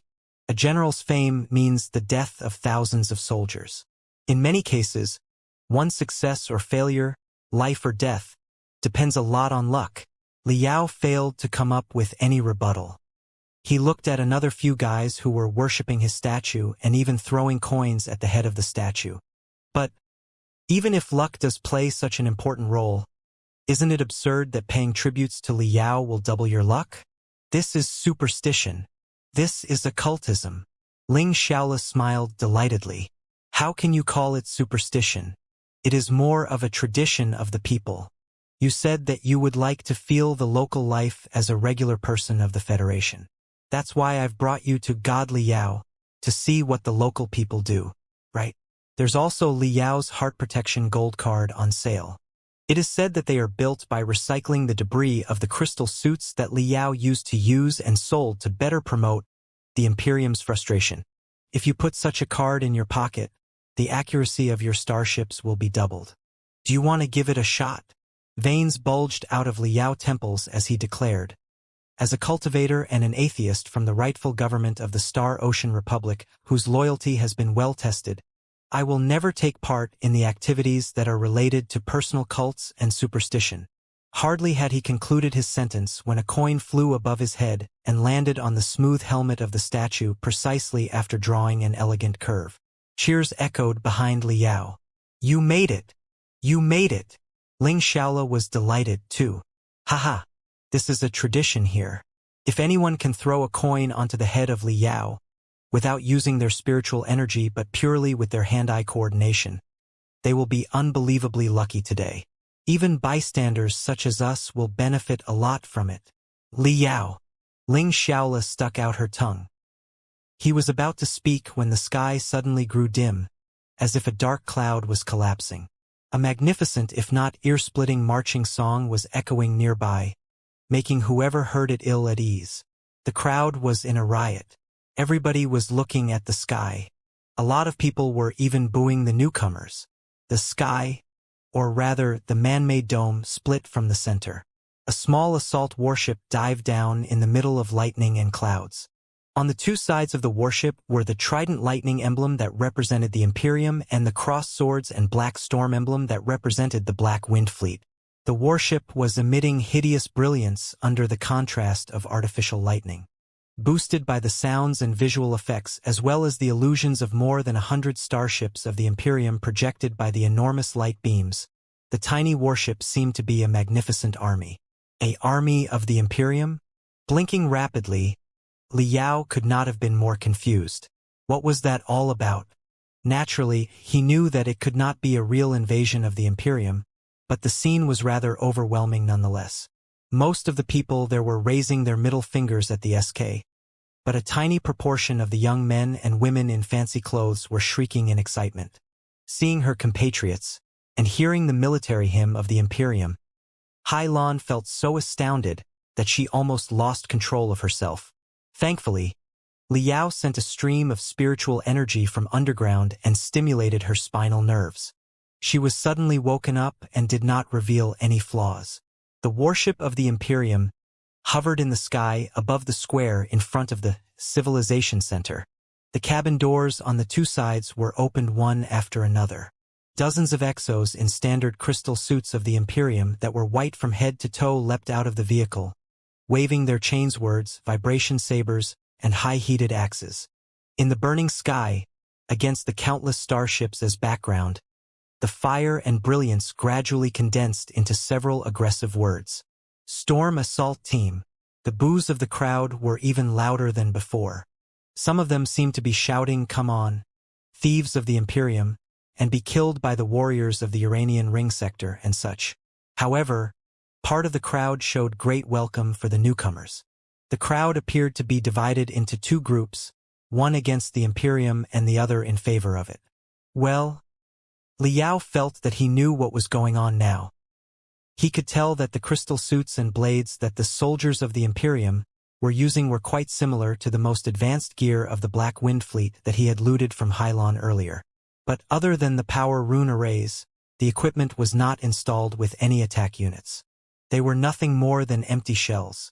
The chains words and vibration sabers were false, too. They were just props that could only trigger the captivating sound and visual effects but did not boast any actual damage. Who are those people? Liao asked.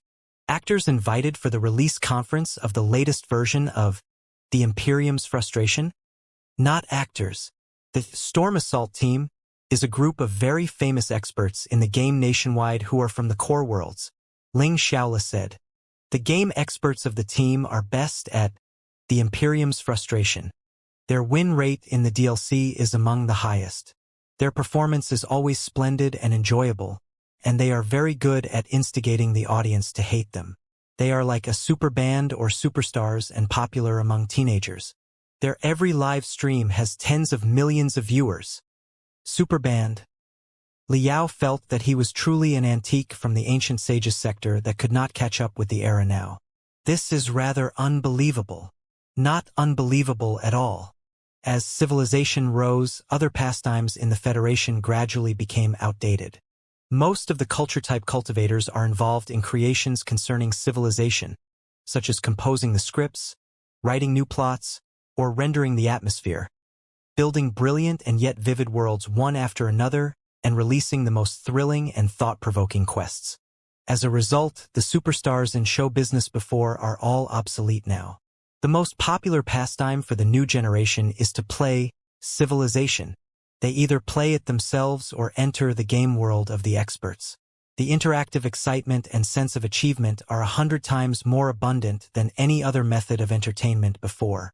The confrontation of experts often attracts billions of people to watch the live stream and leave comments while they enjoy the show. That is the liveliest place you can imagine. For a super band as popular as the Storm Assault Team, their business performances within the next 5 years have already been scheduled. We only invited them here to challenge the local experts because we wanted you to better experience the essence of the civilization in the Federation. Don't be confused when everybody is raising middle fingers and booing them. This is a very special way of welcome or a brand new subculture originated from civilization, if you will. Liao did not know what to say. After thinking for a moment, he said, "All right, If they are experts of the game, they are free to play the game. But why are they wearing the crystal suits of the Imperium as their costume? And why have they modified their enormous shuttles into a warship of the Imperium? Also, if I am not mistaken, the background of their flag where Storm Assault Team is written should be the emblem of the Black Wind Fleet. Do the authorities not care about such outrageous actions? This is because they're the Storm Assault Team, Ling Xiaola said. They're the professionals of the Imperium's army.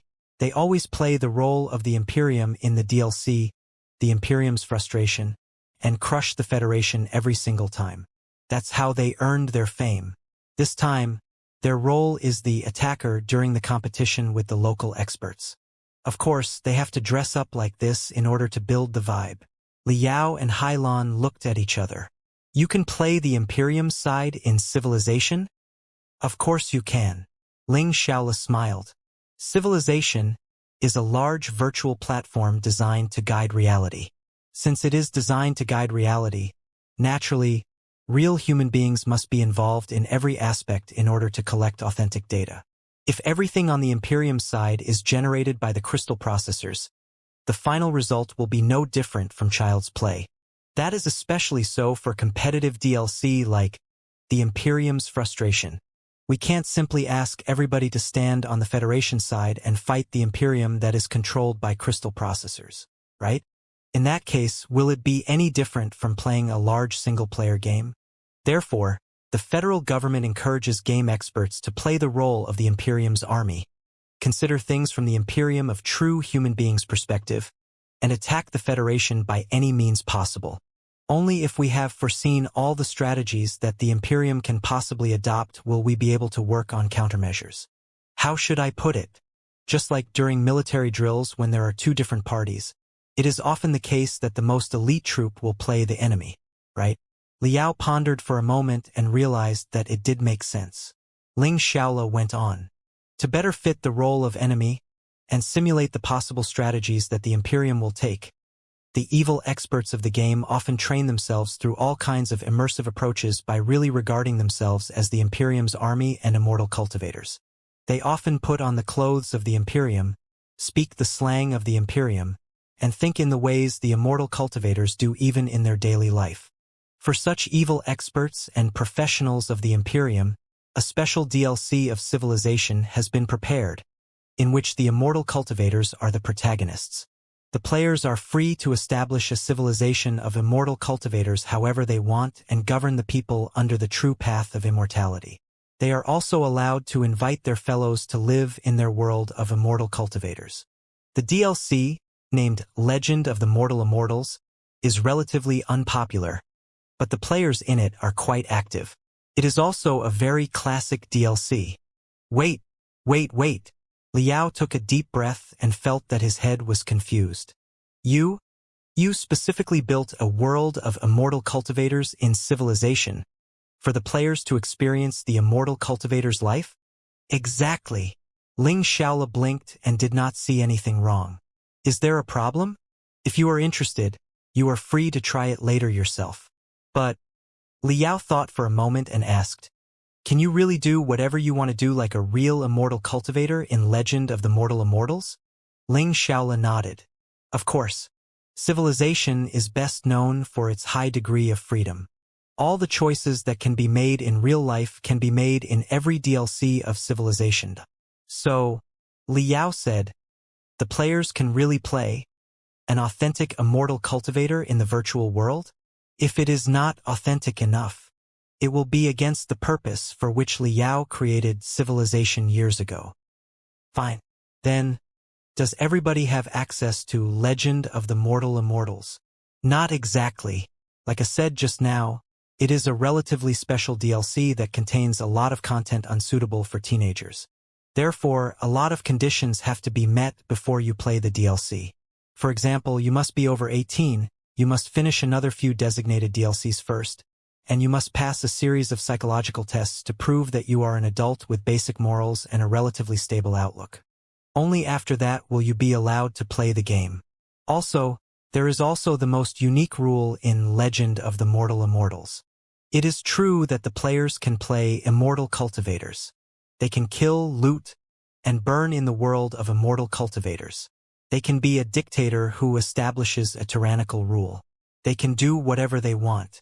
However, after every hour as an immortal cultivator, the player has to play 2 hours as a mortal to be enslaved, savaged, and exploited by the other players who are playing as immortal cultivators and to experience double the pain that they have imposed on other people just now. Liao was silent for a moment. He quickly calculated what kind of consequences such a game setting would bring. Mortal, immortal. 1 hour as an immortal cultivator meant 2 hours as a mortal? Observing his expression, Xianxia smiled, with intense confidence beaming out of her eyes. I know what you're thinking. You're wondering why we created the DLC Legend of the Mortal Immortals, and you're concerned that some people will be too addicted to the slaughter, destruction, and slavery in the game and eventually become lost in the evil path of the immortal cultivators, really turning into immortal cultivators in the end, right? Should I not be concerned? I don't know if you should. Xianxia shook her head. Her voice was crisp and powerful as she said, but I know that Vulture Liao created the game civilization for the purpose of collecting the big data that existed for real in the entire world, so that we could deduce the thousands of different possibilities of our future with the wisdom of all mankind. Of course, we can say with a light heart that the true path of immortality is bad, but we cannot bury our heads in the sand like ostriches and pretend that we cannot see the true path of immortality and the worlds of the immortal cultivators. In fact, however we criticize the path of the immortal cultivators, the imperium of true human beings governed by the immortal cultivators has already stood for 1,000 years at the center of the cosmos and is not likely to perish in the next few centuries from what we can see. It is undeniable that the true path of immortality is an option for the future of mankind, although it is an evil and inefficient one in our eyes. But since it exists at the center of the cosmos in reality, we will have to learn about it, study it, and figure out its birth, development, peak, and decline. We must understand why it is evil and inefficient so that we can find out a way to defeat it, reform it, and renovate it in the end. This was the purpose of Legend of the Mortal Immortals when we created it. I believe that Vulture Liao released the immortal cultivator Su Changfa with his personal influence and allowed the guy to freely disseminate the theory of the immortal cultivators for the exact same reason 100 years ago. Didn't he? We were only taking a step forward on Liao's shoulders. Don't be humble. You have essentially kicked on Liao's forehead hard and make a giant leap forward. Taking a deep breath, Liao mumbled, "Do excuse me. I find it a bit difficult to contain myself. After all, we've wandered in the sea of stars for 1,000 years, and I only just woke up from a prolonged hibernation. I'm truly dazzled and lost for words after seeing your amazing new world." With a sweet smile, Xianxia replied, "It's totally understandable, but I assure you that you, as well as everybody on Firefly, will soon grow fond of the new world that is full of wonders." Liao thought for a moment and said, "However, is there really nobody who grows fond of the feeling of being an immortal cultivator and really becomes an immortal cultivator in the end because of a game like Legend of the Mortal Immortals?" Batting her big eyes, Xianxia asked back, "Special Representative Lin, let me ask you a question. What kinds of entertainment do you have on Firefly? Novels, movies, and video games in the Grand Illusionary Land? I believe that you must have all of them, right?" Liao was slightly dazed. He nodded. Of course. In the narrow starships with insufficient resources, virtual games are the cheapest and most convenient kind of entertainment. Xianxia went on. I assume that if you also have novels, movies, and video games, the most popular ones are probably not about casual, carefree daily life but full of killing, blood, violence, and other mature content. Even the works orientated for the females are brimming with conflict and struggle, instead of them helping one another friendlily. Right? Well, he seemed to get what Xianxia was trying to say. Do you feel that a normal person will turn amok after they read a detective novel because they admire the murder's methods in the book? Xianxia said with a smile. Do you feel that an avid play will go on a killing spree in reality after they play a shooting game because they think that the game is not exciting enough? On the other hand, since there is a population of more than 100 million on Firefly, naturally a lot of crimes must have happened. But exactly how many of the brutal and ruthless crimes are purely caused by certain particularly bloody and violent novels, movies, or games? Furthermore, do you agree with censoring all content that involves blood and violence in every kind of entertainment just for the purpose of crime prevention? Do you believe that there will be no more crimes after such things are censored? Liao thought for a long time and had to admit that Ling Xiaola was right. Essentially speaking, a virtual world of immortal cultivators is no different from a regular shooting game, a novel that depicts gangsters and criminals, and a movie where blood flows into rivers and broken limbs fly everywhere. For someone who has a happy life in reality and who has a lot of things to protect and fight for, it is impossible to become an immortal cultivator just after playing Legend of the Mortal Immortals for a while. On the other hand, if someone becomes a murderer after reading a horror novel or an immortal cultivator after playing Legend of the Mortal Immortals, the problem lies not with the novel or the game but in every aspect of their real life. If the deep-rooted problems in real life are not resolved, such persons will degenerate all the same even if they do not read any novels or play any games. Therefore, what matters is to resolve the problems in real life, not trouble the virtual worlds. After all, the virtual worlds are just a mirror of reality, and you cannot expect to fix the ugliness of reality by smashing the mirror. Of course, if somebody really shows signs of being transformed, it will be easier to observe and control them when they are transformed in Legend of the Mortal Immortals, which is certainly much better than them being transformed into immortal cultivators in a certain dark corner of our society without anybody else knowing. Right? What else could Liao do except nod his head? There's no need to worry. Ling Xiaola smiled. Of course, we are well aware of the severity of the issue. After Legend of the Mortal Immortals was released, the authorities traced and observed the players for decades. Their conclusion was that there is no major difference between the crime rate of the players of the DLC and the crime rate of non-players.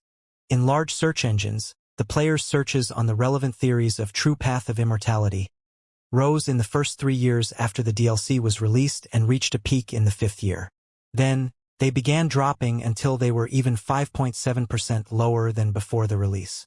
In other words, for the players of Legend of the Mortal Immortals, the attraction of the true path of immortality has been declining every year. The more one plays as an immortal cultivator in the virtual world, the less likely they will become an immortal cultivator in reality. Liao and Hailan were deep in thought. Why is that? The psychologists and sociologists have run profound analyses on the issue. The papers on the topic are as high as a mountain, but there has never been a conclusive theory. Perhaps, other than the real perverts, most normal people still prefer sunnier, more beautiful and kinder things, don't they? Maybe the double pain during the time as mortals calmed their feverish brains down and made them realize that, although they could play as almighty immortal cultivators and the heroes of Legend of the Mortal Immortals in the virtual world, they would probably become human-shaped props that could barely be called a supporting role when the expedition army of the Imperium conquers the Federation. Their only outcome would be to be stomped on, savaged, and destroyed. Do unto others as you would have them do unto you. Every player remembers the motto clearly after playing the DLC. While the three of them were talking, the Storm Assault team, who dressed up like soldiers of the Imperium, had already gone deep into the excited crowd, interacting with the audience and warming up the atmosphere. The super band from the core worlds was indeed extraordinary. Enhanced by the sound and visual effects, they fully demonstrated the arrogance and invincibility of the army of the Imperium. But if one observed them more carefully, one would realize that they were not as confident as they appeared to be. While Liao could perceive the magnificence of the Imperium from them, he could also perceive their fear and agitation. In the end, a normal spectator would both hate the Imperium and think that the Federation could win. Leaving their expertise in the game aside, their acting skills and their professionalism were enough to amaze Liao. No wonder the other entertainment businesses had all declined while gaming live stream industry was still thriving. Right at the climax of the interaction of the two parties, when the local game experts of the Federation should show up to accept the challenge according to the itinerary, an unexpected incident took place. A few uncles and old men, who were gray-haired and wearing artificial limbs, implying that they could be disabled veterans, somehow squeezed through the crowd and lunged at the Storm Assault team. They fought the performers as if the latter were a real army of the Imperium. The scene immediately fell into chaos. Although the security guards came as soon as possible to control the few disabled veterans, 2 game experts were still punched multiple times. Because of the heavy fists of the veterans, their faces were blue and swollen. They were stunned on the spot, both amused and embarrassed. Liao held back his smile and said, "It seems that the disabled veterans of the old generation in the Federation cannot appreciate the fashion of the younger generation yet." Covering Liao and Hailon, Xianxia quickly left the chaotic spot under the protection of a few secret sword agents. She pressed her ears to receive the instructions from her superior. A moment later, she grinned and said, "Special Representative Lin, I'm afraid that you're mistaken. They are indeed disabled veterans who were too excited and rash to tell performance from reality because the scene was so convincing. However, they are not from the Federation. They are authentic soldiers from the Imperium." Liao's smile froze. "What do you mean?" For authentic soldiers of the Imperium berated a bunch of young men of the Federation in indignation who dressed up like soldiers of the Imperium's army and told the young men that they should know better than pretending to be the wretched soldiers of the Imperium. Xianxia nodded. "Yes, Liao. To be more exact," Xianxia said, "they are former soldiers of the Imperium. They were all captives from the Battle of Firefly 10 years ago. During that battle, not only did our god of war Ding Lingdang rescue Firefly from the claw fleet of the Imperium, she also captured a lot of Imperium warships. Of course, many soldiers on the Starships were taken captive. In the 10 years that followed, the soldiers of the Imperium have been educated in captive camps. Those few uncles were the soldiers at the bottom level in the Black Wind Fleet in the first place who had been oppressed and exploited. They did not have a chance to owe any blood debt to the Federation, either when their starships were blown up by us in the very first battle. Also, they were all active members during the education, and they have repented and decided to live their lives different. Therefore, they have been set free in advance and begun their new life in the Federation. The few of them are the firmest supporters of the path of the Cultivators. When they saw that our game experts were riding the high horse in the uniform of the Imperium's army over there, they couldn't help but recall their old lives that they would rather forget. In their fury, they committed such folly. Please do forgive them. That explains a lot." Liao patted Highland's shoulder heavily and said to Xianxia, somewhat embarrassed, "My secretary has always hoped to seek revenge from the Imperium for her father's death. That's why she was a bit excited after learning that authentic soldiers of the Imperium are here. Speaking of which, you are even capable of educating the immortal cultivators of the Imperium. Of course, if cultivators can be transformed into immortal cultivators, why can't immortal cultivators be transformed into cultivators?" Xianxia said. "There's no need to mention the slave soldiers at the bottom level of the Black Wind Fleet that the so-called hominoids work as. Even the bottom-level officers, namely the immortal cultivators in the refinement stage and the building foundation stage, are also victims of the true path of immortality and the oppressed class in the Imperium of true human beings in our eyes. They are also blinded, enslaved, and demoralized by the immortal cultivators of higher levels until they die. If you are interested, I will have some records on the education of the war captives delivered in a minute. In the past 10 years, through communication with the captives, we have grown a profound understanding about the system and lifestyle of the Black Wind Fleet, as well as the many facets of the bottom-level immortal cultivators' lives on board. You may not know this, but the life of the bottom-level immortal cultivators on board was quite miserable. For the needs of the aggression, most of the assets in the Black Wind Fleet were sealed during the 100-year voyage. The bottom-level immortal cultivators had to explore the unknown, highly dangerous space zones in the universe, and they could have died at any second. On the other hand, they had to be highly wary of each other and keep one eye open when they were sleeping at night in case somebody plunged a poisoned dagger into their stomach. Before, when they didn't have a choice, they thought that the true path of immortality was the sole, self-justified truth in the universe. They had no notion of the darkness and misery of their life, so they did not know how to reflect or resist. After they were captured by the Federation, they learned a lot of theories on the true path of immortality in the captive camp. It was also arranged for them to participate in debates between cultivators and immortal cultivators. We had the bottom-level immortal cultivators form pairs with the hominoid slave soldiers, the ordinary people in the Imperium, forcing them to help each other on equal terms. We even appointed the hominoid slave soldiers to be the captains of the squads in the camp to manage the other immortal cultivators. There were many kinds of meetings and get-togethers where everybody discovered the atrocities of the Black Wind Fleet. Although they were war captives, the federal government never tortured them. Except for the few inhumane, unpardonable fellows who were sentenced to death after being revealed during the meetings, we tried our best to rescue the regular soldiers and the bottom-level officers who used to be immortal cultivators.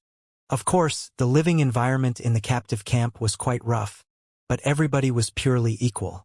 Even their mentors who were cultivators did not enjoy any more privileges than the captives. Everybody ate together and lived together. They worked, learned, and practiced techniques with each other. Through the meticulous care that the mentors showed to the captives finally realized for the first time in their life that dignity was not necessarily decided by strength and that two people could actually absolutely trust each other without being vigilant all the time. Just like that, almost all the soldiers who used to be ordinary people were awakened in only half a year and joined the Federation, completely opposing the Imperium. Even most of the immortal cultivators in the refinement stage and the building foundation stage, who were mostly bottom-level officers or captains in the Black Wind Fleet, were reborn after 3 to 5 years. At this time, we took the captives to visit all the 7 sectors. We showed them the great achievements that the Star Glory Federation had accomplished in the path of the cultivators. They saw that all the people in the new Federation were sweating and striving for a better future, regardless of whether they were ordinary people or cultivators. Of course, the captives saw the national treasure, that was civilization, too. After everything they went through, most of the captives were completely enlightened. They were set free after 3 special pardons and would build a future for each other with 100 billion compatriots of the Federation as regular members of the country. Ling Xiaola's speech gave Liao mixed feelings. There was no need to mention Hai Lan, who would have grabbed her hair and screamed out if Liao had not transmitted a stream of spiritual energy into her body to hold her back just now. Calming himself down, Liao asked, "Then, what are the captives doing right now?" "Living on their own in our society, of course," Ling Xiaola said. "They mostly take one of 2 jobs. Those who are more open-minded often work as professionals of the Imperium and play the role of the Imperium in civilization. They sometimes work as consultants or coaches for the villain teams like the Storm Assault team, helping them to better every detail and ensure the realism of every simulated battle. The best people in this field are all thriving. However, few people are as open-minded as that. Most of the captives, just like the few old veterans just now, hate the guts of the Imperium of true human beings. After training, they go to local schools and work as special history teachers. They teach the teenagers of the Federation with their life experience, detailing how horrible the Imperium is and how beautiful and hard-earned the teenagers' happy lives today are. Such history teachers are very popular. After all, there are only a few of them but so many schools in the 7 sectors of the Federation. Do any of the schools not want to get a real-life native of the Imperium to teach their disobedient students a lesson? So, all in all, the new life of the former soldiers of the Imperium in the Federation is not bad. Liao felt stunned again. He looked at Hai Lan again and said, "This is a lot different from what we imagined on Firefly." Ling Xiaola stuck her tongue out and boldly said, "You must blame your speaker Chui for that. It is because he blocked all the messages about the Federation, fearing that the Federation would corrupt your rightful government, that we were so alien to each other. Thankfully, he has thought it through now. It isn't too late. I can basically figure out what is on your mind. Not a second goes by without you thinking of marching back to the center of the cosmos. March to the Imperial Terminus sector and recover the entire universe. It is a dream for the Star Glory Federation, too. However, since the Imperium of true human beings has more than 100 sectors and so does the Alliance of the Holy Covenant, how many immortal cultivators and how many demi-humans who obey Pangu's covenant are out there? It is impossible for us to kill all the immortal cultivators and demi-humans. Are we really going to ignite the fire of war at the center of the cosmos and burn hundreds of sectors to the ground until blood runs dry? Let's put aside whether or not it is achievable. Even if it is, it will still be an irreversible disaster for the entire civilization of mankind.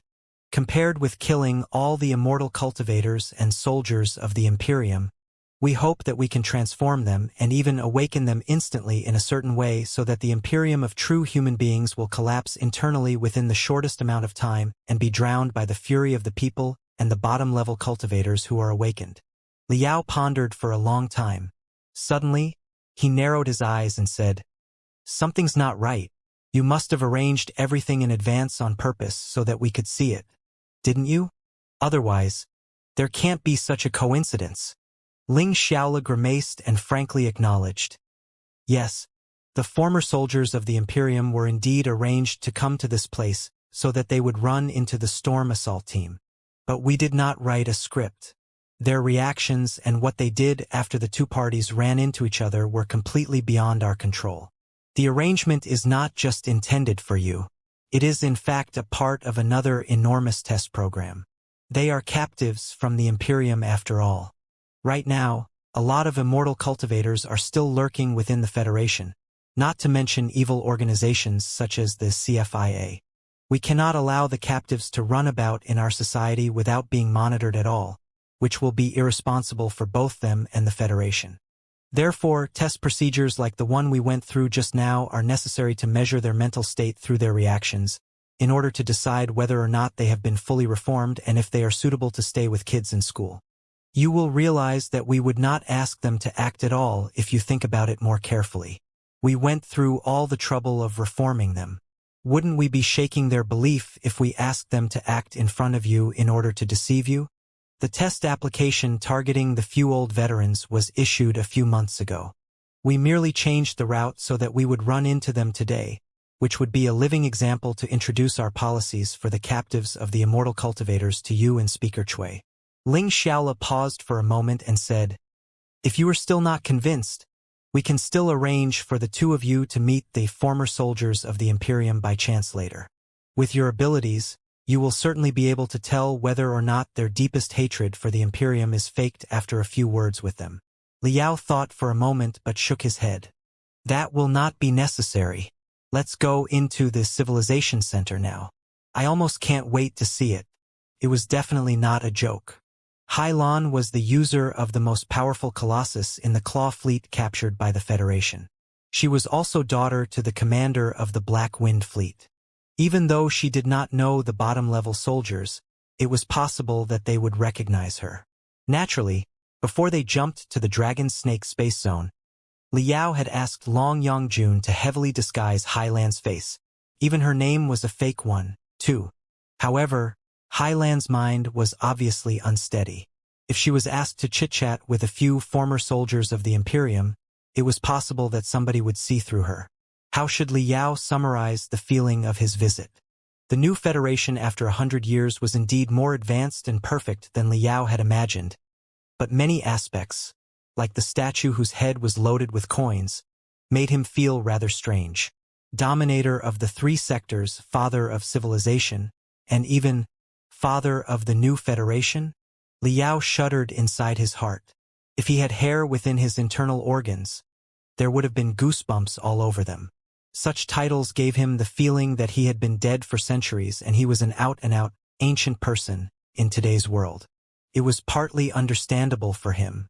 Perhaps for the sake of uniting the seven sectors, perhaps because certain heroes of the past needed to be deified in order to compete with the Imperium, or perhaps because of the interest groups attached to him, such as the Glorious Sunlight Group, Skyfire, the Double Dragons Union, the Grand Desolate War Institution, and so on. The image of Vulture Liao had finally been sent into the shrines. He could understand the purpose of their endeavor, but it did not mean that he had to be bound by the shrines. For him, he still preferred exploring the interesting and strange new world in a relatively low-key way, wearing his beach pants and enjoying iced watermelons. Therefore, it would be best if he did not reveal openings yet. Otherwise, with the density of the crowd in the area and their enthusiasm for luck, he probably would have been smashed to death by a mountain of coins in 5 minutes. They finally entered the lobby of the Civilization Center. It was a splendid palace, so profound that one could not see the end of it. The cabins that had been established on two sides, as dense as honeycombs, were all installed with the most advanced immersive game system. Through the floating discs that could come and go swiftly, it was very convenient for the players to fly to the upper level that was dozens of meters high. The center of the lobby was the arena area and the activity area. Many game experts would choose to compete with each other in the relatively fiercer DLCs, such as virtual crystal suit battles, colossi battles, starship fleet encounters, and so on. Right next to the areas were young teenagers in fancy clothes who dressed up like game characters. The atmosphere could not have been more heated. No wonder so many people preferred to come to the Civilization Center when everybody had a game cabin in their household. Above their heads were thousands of enormous 3D light beams. Every 3D light beam was a round ball like colorful huge jellyfish.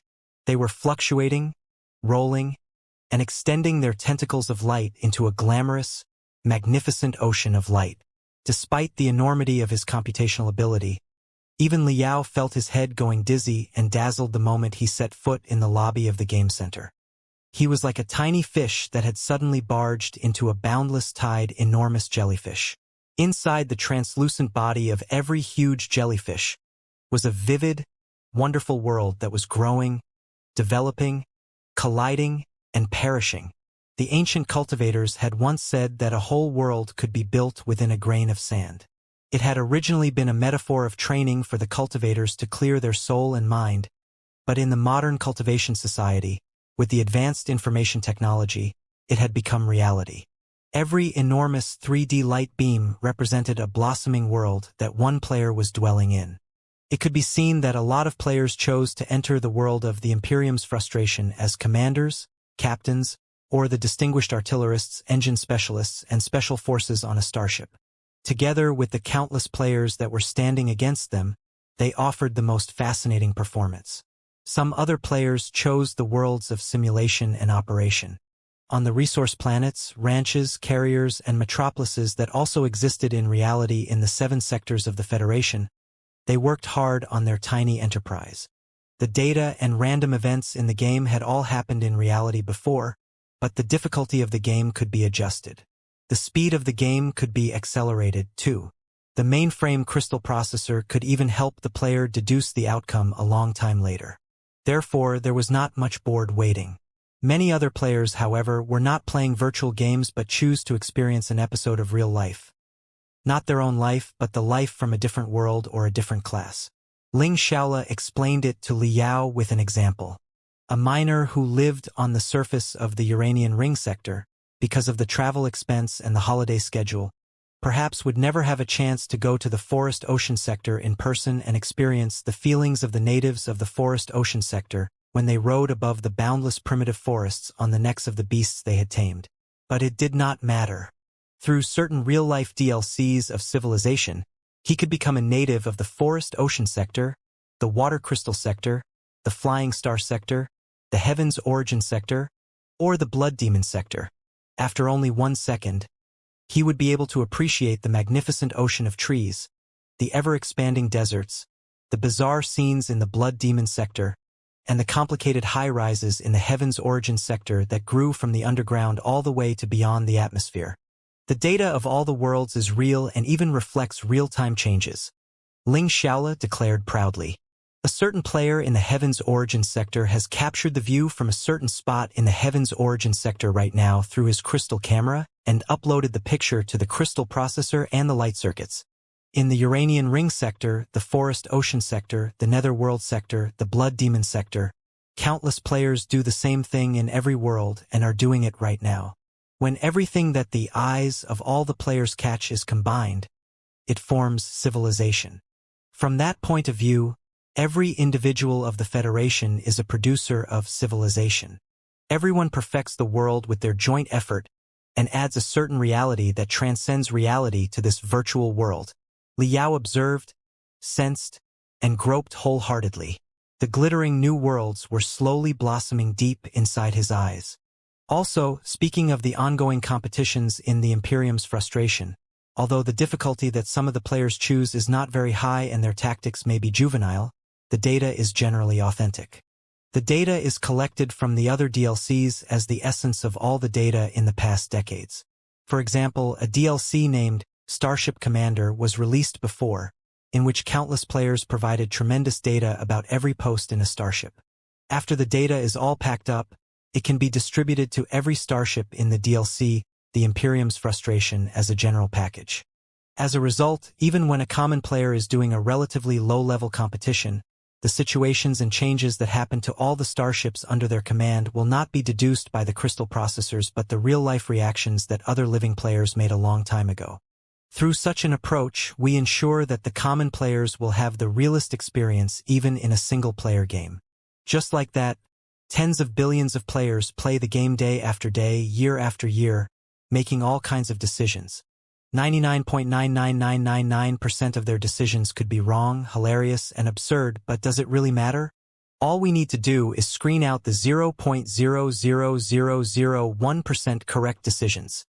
Xianxia smiled confidently as she guided Li Yao and Hai Lan to move forward into the lobby. Very soon, the three of them walked to the center of the lobby. Li Yao was deeply attracted by three clusters of light beams that were particularly huge above his head. He discovered that the three worlds of light beams almost 50 meters in diameter were the center of the entire lobby.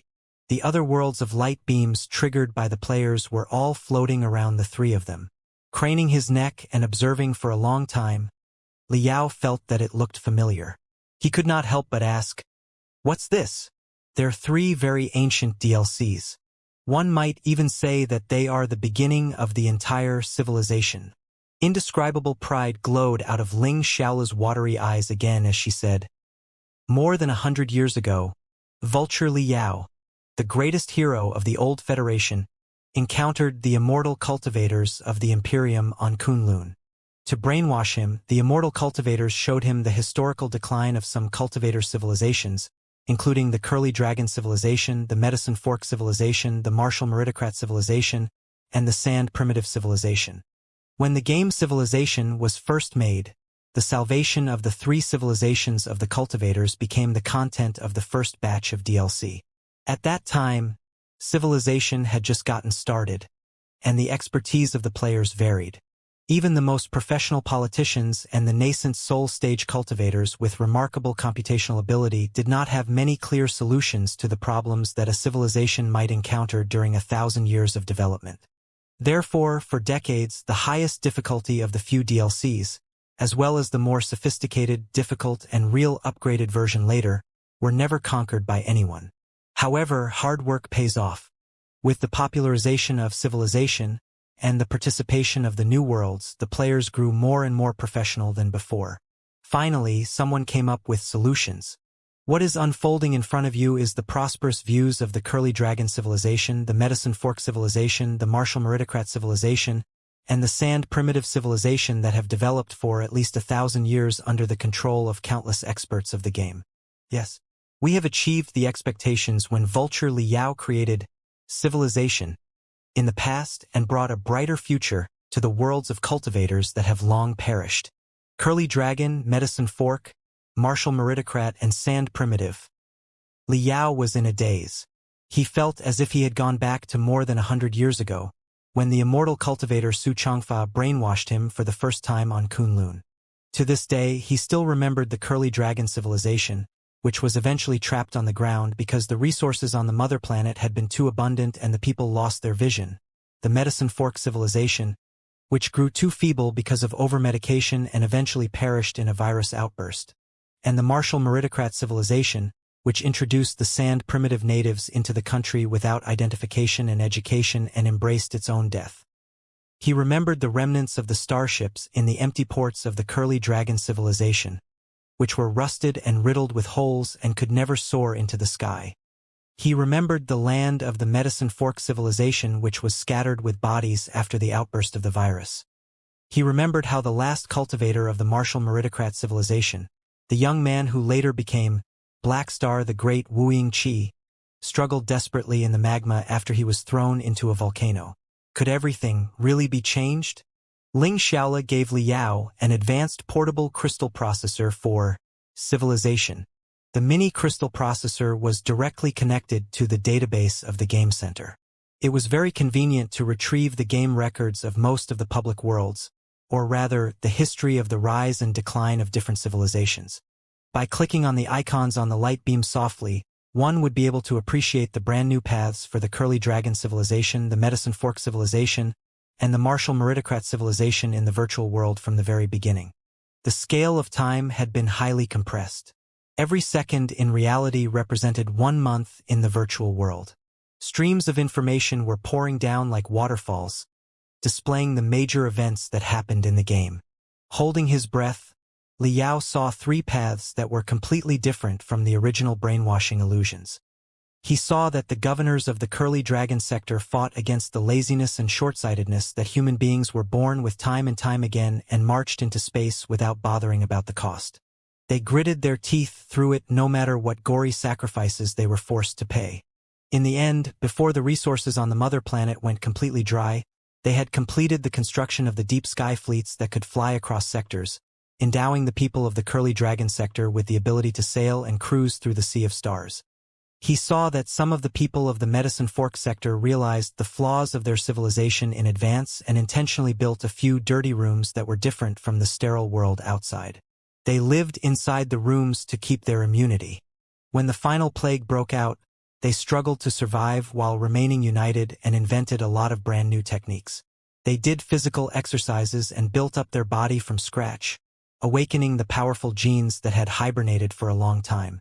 Eventually, they defeated the virus and the plague, and the civilization sprouted and blossomed on the scarred land again.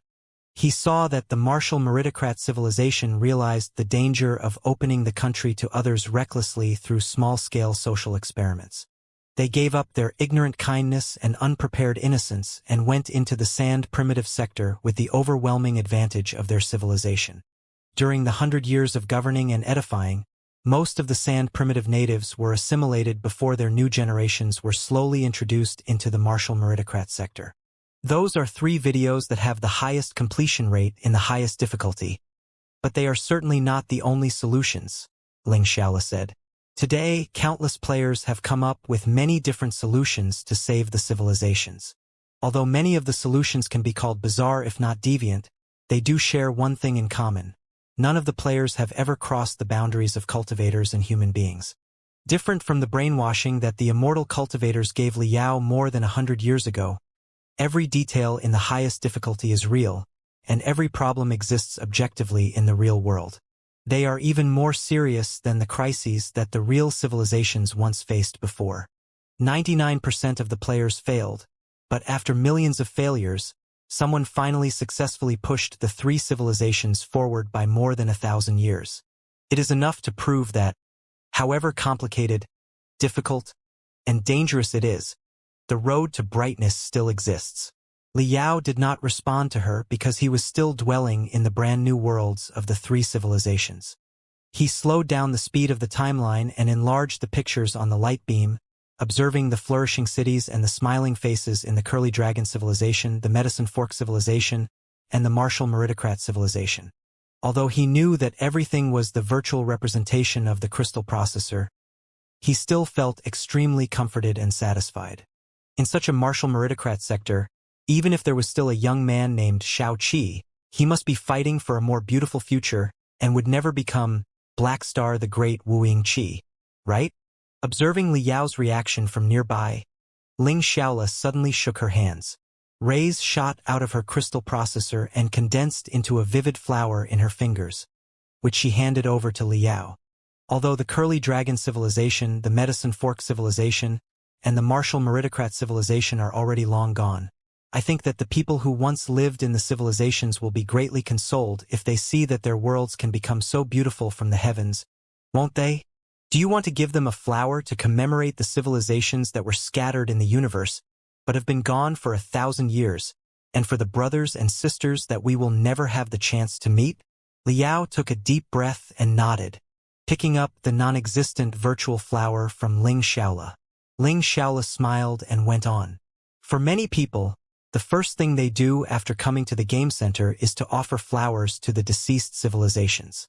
Every virtual flower costs 1 star coin. Whenever a player buys one flower, more than 120 groups and sects that have signed strategic agreements with civilization offer another star coin. All the star coins will be transferred to a special fund.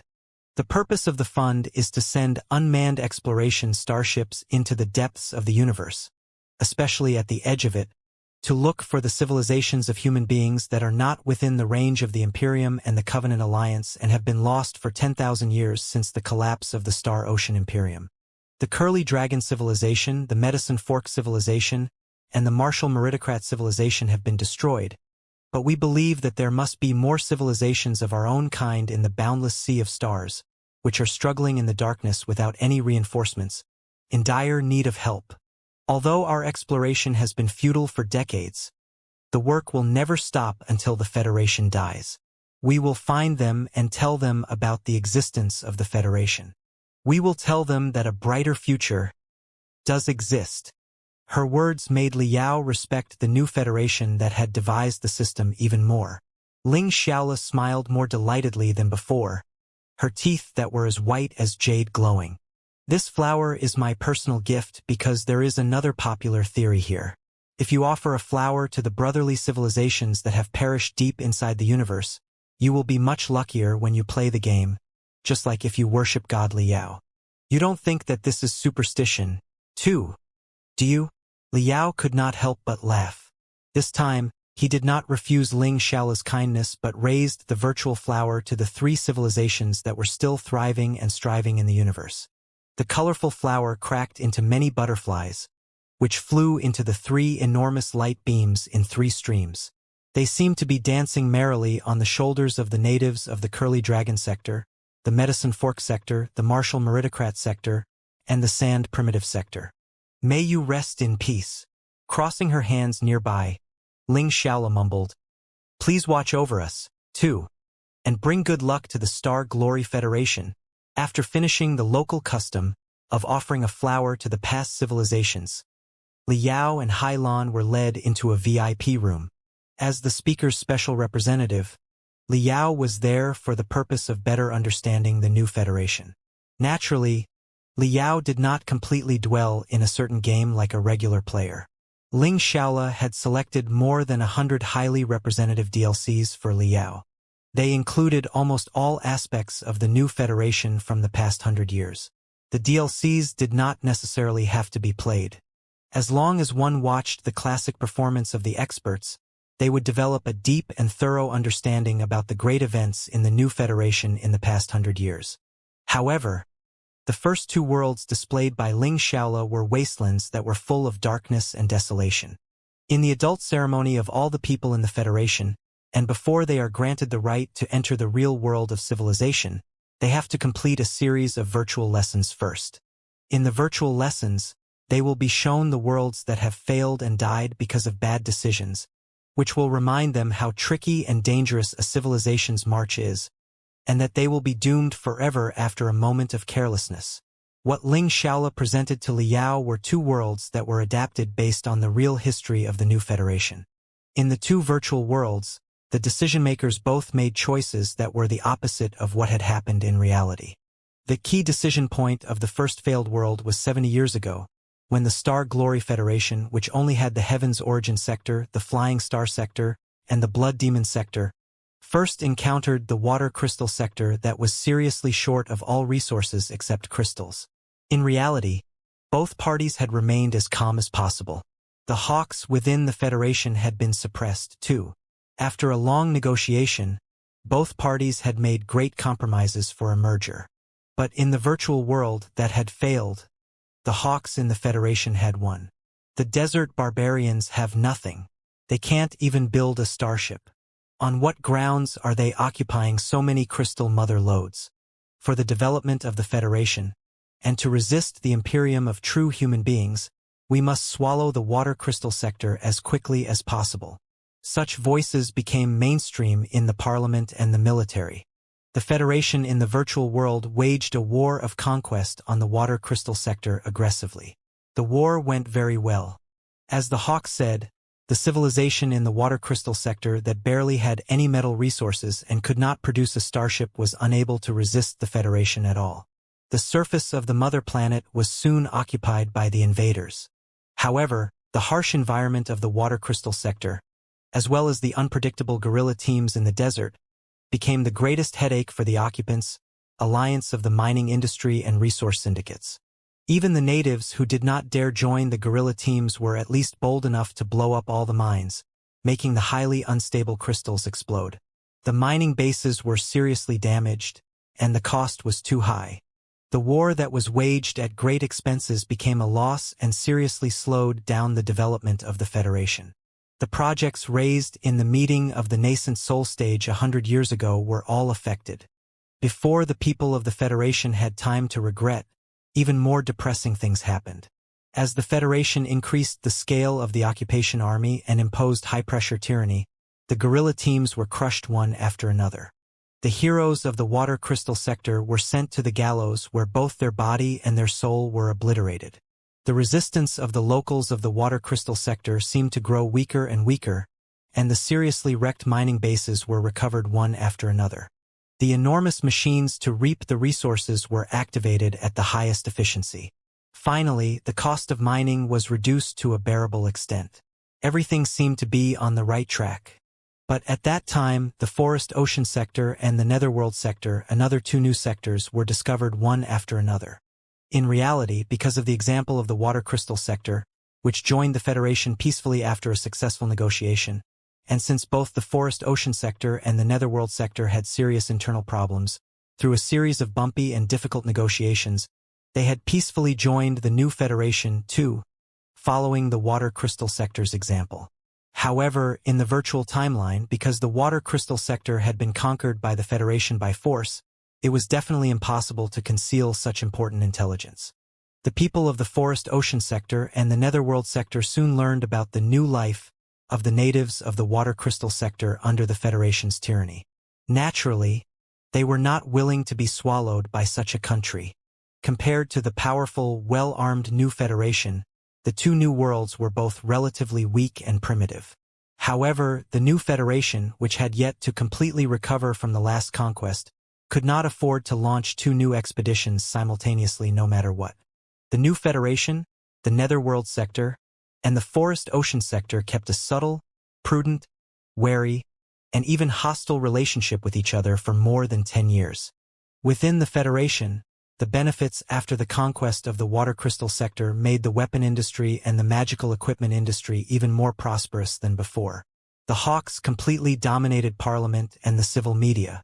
They could not stand such an impasse, and they actively prepared for battle in secret, planning to wage war upon the netherworld sector and the forest ocean sector immediately after the resources of the water crystal sector were completely digested and absorbed.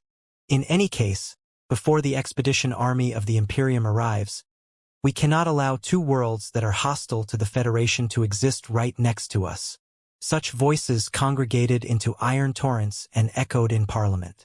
The General Staff of the Federal Army deduced the possible outcomes of the war time and time again.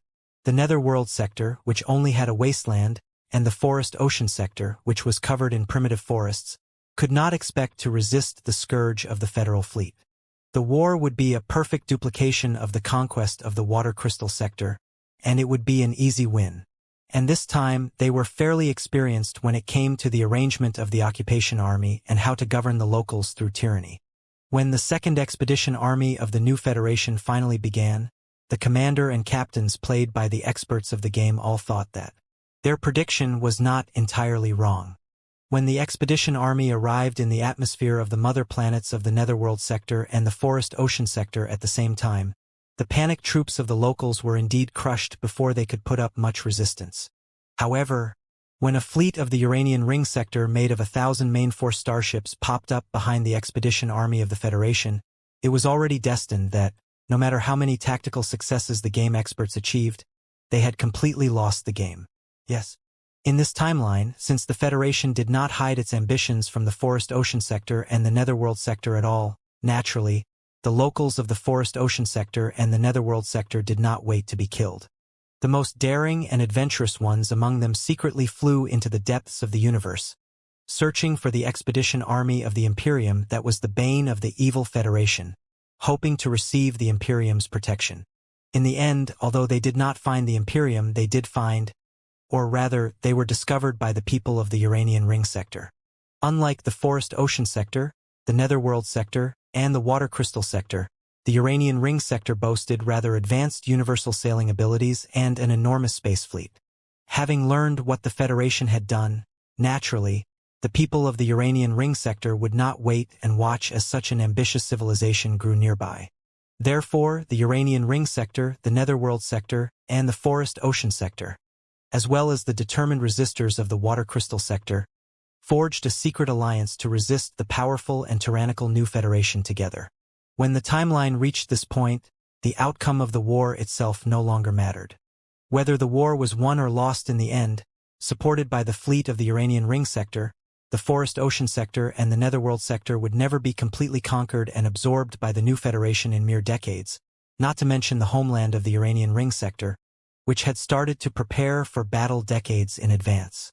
The timeline had hundreds of different variations when played by the experts of the game, but even in the best variation, the Star Glory Federation did not manage to conquer the 4 new worlds even at the cost of great casualties, economic stagnation, social ossification, and unsteadiness of countless cultivators until year 155 of the new Federation calendar.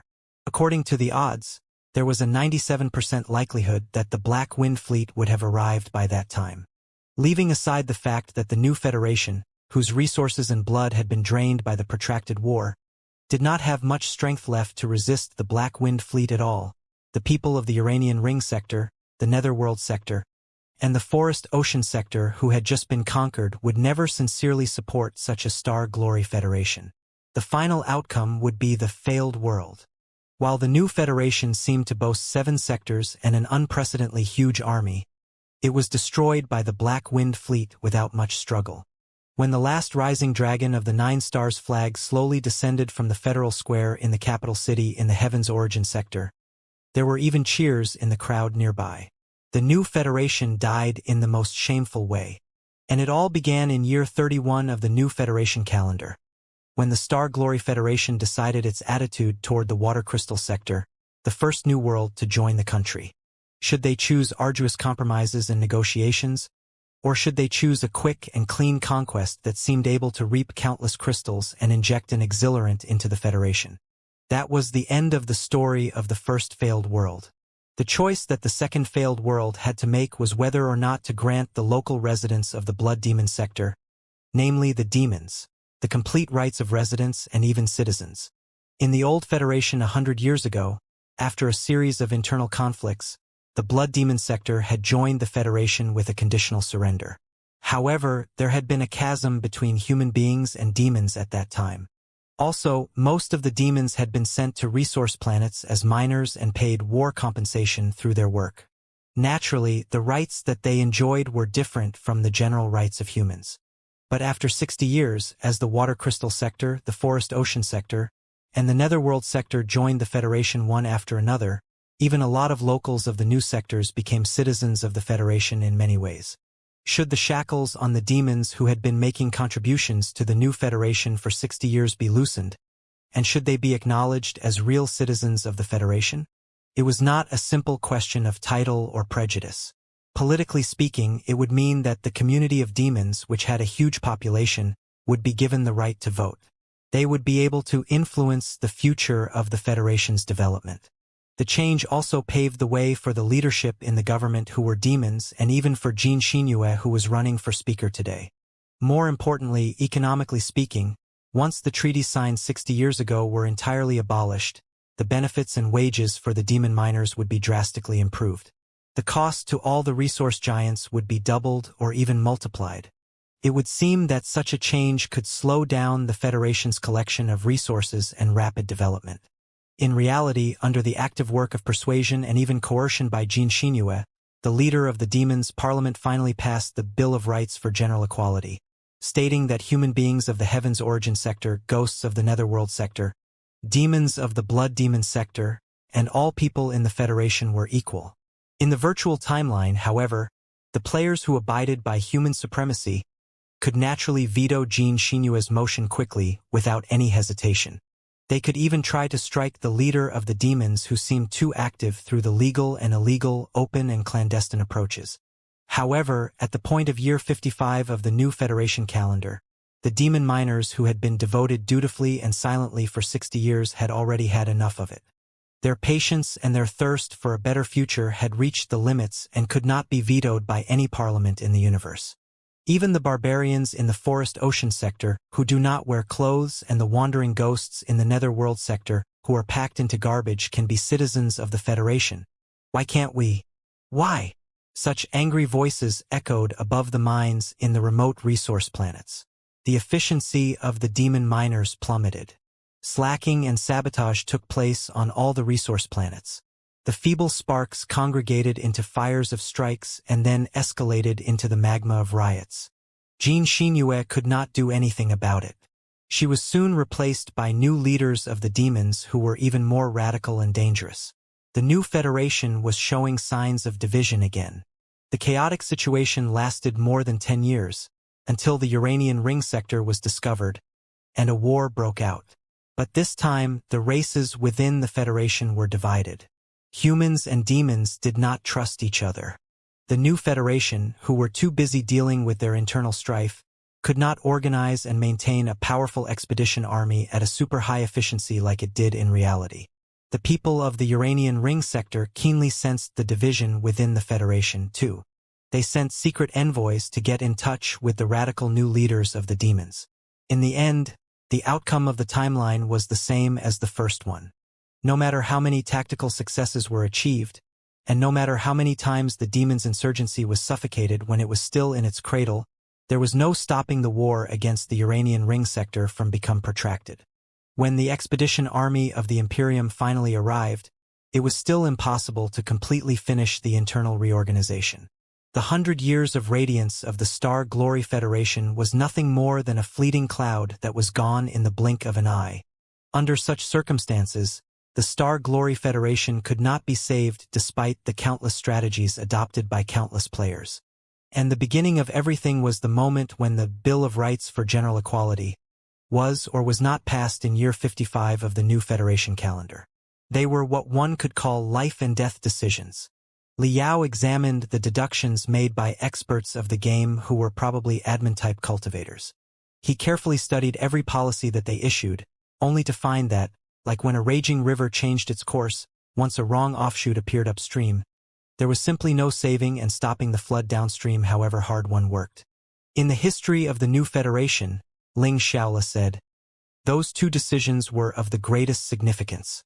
At that time, huge controversies were raised as to whether or not to agree to the water crystal sector's greedy conditions and to assist them with rather powerful magical equipment and techniques, and whether or not to grant demons extensive and equal residential rights and citizenship later. After all, the water crystal sector seemed so weak, and their world boasted the crystal resources that the Federation was in dire need of. All that was needed seemed to be an insignificant war in order to achieve everything without much trouble. For the second decision, many people hadn't forgotten the old hatred and were highly wary of the demons. They believed that completely loosening the shackles of demons would be opening the gate of disaster. A lot of interest groups from the resource industry were also instigating trouble and making matters even more difficult. Therefore, the two decisions were quite controversial in the decades before and after they were made. Those involved in the decisions were even lashed by the radicals as coward, thieves, appeasers, and even traitors of the civilization.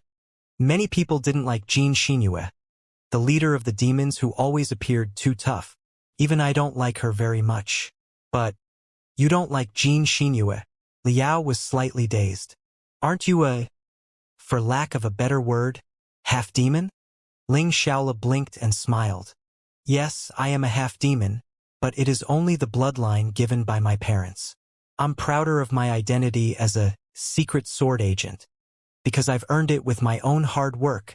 The people in the Secret Sword Bureau are not particularly fond of Xianxia. She worked in the Secret Sword Bureau before and was even once at the top of the agency, only second to Director Gua. But she and Director Gua had a conflict, and the two of them were rather at loggerheads later. In the end, she left with a bunch of elite workers and established her own Dim Moon Fund, which goes against us, steals our business, and disrupts our plans all the time. People of the same trade can never like each other. Everybody in the Federation knows that the Secret Sword Bureau and the Dim Moon Fund are mortal enemies. Neither of us are willing to obey the other agency. Compared to the Secret Sword Bureau, which is responsible for internal safety, the Dim Moon Fund, which focuses more on actively attacking, is more criticized. Many novels, movies, and even DLCs of Civilization also set the Dim Moon Fund as the supervillain in the end. However, as much as I dislike Xianxia, I have to admit that at the crucial point in year 55 of the new Federation calendar, if she hadn't persuaded and coerced Parliament doggedly and aggressively, if she hadn't struck the radicals within the demon race without mercy, and if she hadn't conducted the clandestine deals with various parties in secret, all in all, if she hadn't facilitated the passing of the Bill of Rights for general equality, by any means possible, the Federation today definitely would have been faced with a disaster. From that point of view, like Ding Lingdang, Xianxia is one of the greatest contributors for the new Federation to make it to this day. That's why they are the two front-runners in the most important election for the Supreme Speaker despite their young age and their lack of seniority. This is what the game Civilization tells us. In many cases, we might not be making the best decision that will satisfy everyone, but the other decisions can possibly be much worse. After understanding that point, if we review many people, many things, and many tough decisions of the past in hindsight, we may be calmer, more objective, and more at ease, and we will not be overwhelmed by extreme, radical thoughts easily, right? Because everybody has learned that, even if some choices at hand appear more tempting, noble, and perfect, the final outcome could be. Ling Xiaola pointed at the two lackluster and devastated, failed worlds that were rotating slowly in the light beam while she said, "Like this, with only one moment of carelessness. Can I try running the two failed worlds from the beginning?" Liao could hardly wait any longer. Of course, you can start from the moment when we refused the terms of the Water Crystal Sector and declared war upon them in year 31 of the new Federation calendar, or from the moment when Parliament rejected the Bill of Rights for General Equality in year 55 of the new Federation calendar. Ling Xiaola smiled. See if history might take a different course after you make different choices. Enough talking. We have prepared 2 super accounts for you. Please take your time to enjoy it. As for the specific operations, the game assistants will help you in the game. I will be next door. Just call me if you need anything. Ling Xiaola slightly bowed to Liao and Hailan before she left the VIP room. Liao looked at Hailan. He could tell that there seemed to be a frozen volcano in the eyes of the elite female warrior of the Imperium. She certainly had a lot that she wanted to say, but even an idiot would know that this was not a suitable place to talk. Furthermore, the two of them were full of curiosity about the world of Civilization. Nodding at each other, they both entered Civilization through the immersive game cabins. Welcome to the world of Civilization. I am Xiao Ming. Are you ready to change the future of mankind? I am Wenwen. In the splendid and brilliant virtual sea of stars, the infinite light of the stars gradually concentrated into a little boy and a little girl. Both of the kids were plump and jovial. They were jumping to greet the players. They were the game assistants that the players could summon any time after they entered Civilization. The world of Civilization was too vast and complicated. Much of the perfectly simulated information processing and data calculation was boring, too. The two game assistants could not only guide the players to get the hang of a new DLC quickly, but also help the players adjust the difficulty of the game and handle most of the tedious, detailed world on behalf of them. With the assistants' help, the players only needed to pick the major policies. It was sort of a balance between fun and sense of reality. The boy, Xiaoming, and the girl, Wenwen, were dancing and laughing carefreely in the middle of the space and chasing after one another for fun. Suddenly, the boy turned around and put on a tiny, cute crystal suit, pretending to be majestic. You can also call me Li Yao. The girl also turned around standing on the tip of her toe, and a crystal suit appeared on her body, too. You can also set my name to Ding Lingdang, or Mo Xian, or Jin Xinyue. The boy and the girl announced dozens of names in a row. Liao had heard some of the names before who were all famous heroes or scholars in the history of the Federation. But some other names sounded rather strange and were likely new celebrities who had emerged in the last 100 years. He realized that the names of the two game assistants could be user-defined. They could be named after the heroes and scholars in history or any other bizarre things that the players liked, and they did not have to carry the two initial shabby names, Xiaoming and Wenwen. Liao was only there to experience the game. Naturally, he found it unnecessary to give Xiaoming or Wenwen any other names.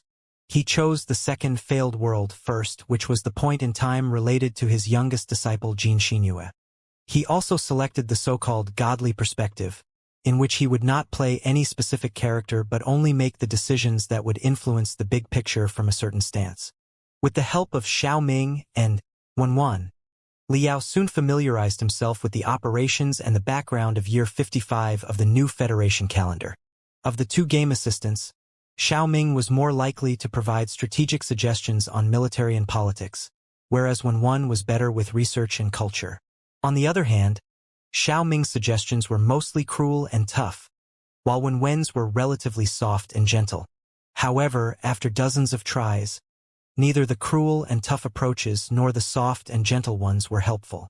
As long as the equal rights for demons were completely rejected at the beginning of the game, the Federation would inevitably walk to division, and a new Federation that had been torn apart could never finish the Uranian Ring sector quickly. Once the war against the Uranian Ring sector failed or became protracted until the expedition army of the Imperium arrived, the destruction of the new Federation would be unavoidable. Xiaoming pouted and unwillingly mumbled for the 44th time.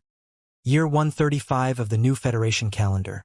Having consumed too much in the war against the Uranian Ring sector, and with divided races internally, the Star Glory Federation was finally conquered by the expedition army of the Imperium of true human beings and surrendered. It marks the death of the Star Glory Federation. The civilization of mankind is completely reigned by the immortal cultivators henceforth. When one looked at Liao, full of expectation. Do you want to try again to change such a future? Fine. Liao raised his hands and gave up. After leaving the DLC of the Failed Worlds, he then tried the latest version of the DLC, the Imperium's Frustration, which had just been released with great interest, enjoying the hot-blooded battles where millions of people were online at the same time. However, since he did not have a high win rate or score in the DLC, he could only serve as a common soldier at the beginning and was not qualified to be a captain or a commander to decide the fate of other players. Perhaps because he did not worship God Liao earlier, his luck was unbelievably bad. The starship that he was in was always bombarded by the enemy the moment it was projected into the battlefield. It was often the case that, before he put on his crystal suit and was sent to the vacuum of the universe, he had already been ripped into shreds by the fierce hostile fire and the explosion of the crystal warehouses on the starship. You appear to be very unlucky today. Xiaoming, who was wearing the military uniform of a commander of a starship, which was quite hilarious for his young age, said to Liao carefully, "You will be kicked out of the game if your win rate continues dropping like this. Do you want to take a rest first?" Wenwen, in a nurse uniform with two lovely ponytails, said caringly, "Addiction to the game will harm your health." Fine. Liao was always open to good suggestions. Following the little girl's reminder, he exited the massively multiplayer online DLCs where millions of players were in the game at the same time and switched to some single-player DLCs where he was the master of his own turf. In the DLC of Mayor Simulator, he became the mayor of certain famous metropolises in the Star Glory Federation, such as Heavenly Path City, which was the capital of the Blood Demon Sector, or Iron Armor City, which was the greatest city on Iron Plateau, trying to manage the erratic and complex cities that often had a population of more than 100 million. However, perhaps because he really did not have any talent in management, despite the help of Xiaoming and Wenwen, the prosperous and flourishing cities soon fell into a dying mess after they were entrusted to him. Under Xiaoming's scornful gaze and Wenwen's concerned inquiries, Liao embarrassedly abandoned the game. He switched again to the simpler DLCs, such as developing a mine on Boneyard, managing an animal breeding base in the Forest Ocean sector, or supervising a school for new ghosts in the Netherworld sector. After lowering the difficulty of the game, he was finally able to have some fun and enjoy the exotic views of different worlds. The boundless forests in the forest ocean sector and the unpredictable purple sky of the netherworld sector were all magnificent landscapes of the new Federation that he had yet to witness. Boneyard was a place where he once fought. It was also the place where a legend began before he first jumped to the Flying Star sector. Seeing the pioneers who existed in reality continue fighting on the planet that he had once fought on, Liao felt that his blood was boiling, and he could not have been prouder of the new Federation that he was protecting. Following that, he experienced almost 100 different sectors quickly. Due to time limitations, he did not study many of them, only browsing through the classic videos recorded by experts of the game. Even so, the glamorous, intriguing new worlds that boasted infinite possibilities were still most astounding to him. He did not expect that a tiny seed that he had planted in the past would grow into such an overwhelming tree today. It was perhaps the greatest happiness for a cultivator, was it not? "You've been online for more than 10 hours in a row," Xiaoming announced seriously, blinking her big eyes when caringly said, "Your brain is tired now. We suggest you rest for at least 3 hours before you continue the game. You will soon enter the exhaustion period," Xiaoming added. "Your contribution will be halved, the rating of your quest will be lowered, and your rank will drop faster after you fail a quest. Please consider this. If you continue playing in the exhaustion period," when one said, "you will automatically enter the addiction period according to the tiredness of your brain, and you will then be forced out of the game." Liao was slightly dazed. He stretched out his arms comfortably in the immersive game cabin. He did not feel that time had gone too fast. On the contrary, he felt that he had spent hundreds of extraordinarily fabulous lives in the world of civilization. Yet only 10 hours had passed in reality? This is amazing. I feel that I'm going to be addicted. When Liao crawled out of the game cabin, not entirely gratified, he happened to notice that Hailan was opening another game cabin and sitting up in a daze. Looking at her face that was brimming with shock and confusion, Liao knew that the elite female warrior of the Imperium must have been 100 times more overwhelmed than he was in the virtual worlds of the Federation. Ling Xiaola showed up again with a smile. "Did you find your experience today satisfactory? If you wish to continue, the hotel you are in has the same facilities. Also, the mini crystal processors that I offered to you just now can be connected to the database of civilization and retrieve classic videos for you to enjoy anytime." "Very satisfactory." Liao nodded sincerely. "It seems that I made the right choice. The virtual world, civilization, is definitely qualified to be called the national treasure of the Federation, right? Who is responsible for making and operating such an important project? Civilization is too important for the Federation. We cannot allow it to be controlled by a certain personal sect or group. The federal government specifically established a Ministry of Future to supervise the production and operation of the game. The Ministry of Future is one of the government agencies of the highest level on par with the Department of Defense and the Ministry of Finance. In the early years of its development 100 years ago, Civilization was managed by Professor Mo Xian and Professor Su Changfa of the Grand Desolate War Institution together. However, in recent decades, the Director of Civilization and the Minister of the Ministry of Future has been Professor Xie Wufeng, a former president of the Sky Fantasia Academy. Liao quickly searched in his head and soon located the files of Xie Wufeng. Of course, the files were from 100 years ago. 100 years ago, Xie Wufeng had already been a mathematician and sociologist close to the nascent soul stage. He had taught in Deep Sea University, Sky Fantasia Academy, and many other 9 elite universities of the Federation. He had already been quite a famous guy in the academic circle back then. After 100 years of training, it seemed rather appropriate that such a distinguished master of mathematics and sociology had become the helmsman for civilization. Liao took a deep breath and said, "The experience today has truly been a great eye-opener for us. I'll duly report everything to Speaker Cui. I truly wish that all the compatriots on Firefly can enjoy the splendid virtual world one day. However, I do have some tiny concerns. Perhaps I'm too old for this modern technology after hundreds of years of hibernation, but I feel that it is a bit weird to give everything to the spiritual nexus and the crystal processors. Isn't such a system a bit too vulnerable? For example, if a certain important node is attacked by the enemy, or a mainframe crystal processor that is of paramount importance is completely destroyed, resulting in the immediate collapse of the virtual world, will there be dire consequences in reality? Ling Xiaola smiled. Of course, it is a plausible possibility, but we cannot give up strengthening ourselves because we fear the enemy's attack, can we? Liao was not completely satisfied by the answer. Frowning, he said, also, I can't tell what it is exactly, but I do feel that certain highly dangerous, unpredictable variants may exist in such an enormous virtual world. You're right, Ling Xiaola said.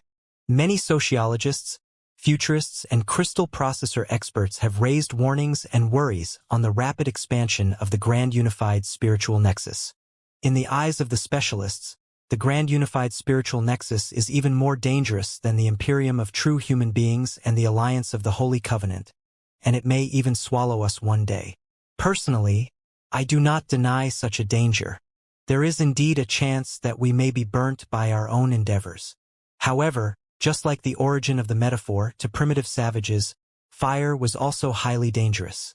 It would kill them and burn their houses down after one moment of carelessness. Did our ancestors abandon fire because of the fire's danger? Without the highly dangerous fire, there would be no civilization of mankind today. Our ancestors would either struggle to survive on the cold, dark deserts or be replaced by other species who were not afraid of danger and learned to use fire. The Grand Unified Spiritual Nexus is the new universal fire that is necessary for mankind to evolve to a higher level.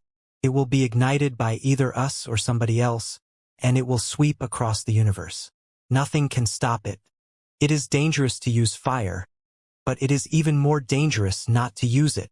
Liao was deep in thought. Got it. Let's go back. There are too many things I would like to share with my companions. This way, please, Ling Xiaola said with a smile. In the virtual world, in the capital city of the Federation randomly generated several hours ago, where Liao had worked as the mayor, since the moment Liao exited the game, the entire city had been sealed into the complicated, ever-changing light circuits, crystal processors, and databases in the form of data and runes. Observed from a level intangible to the normal human beings, it looked like a city that was consolidated inside a piece of amber.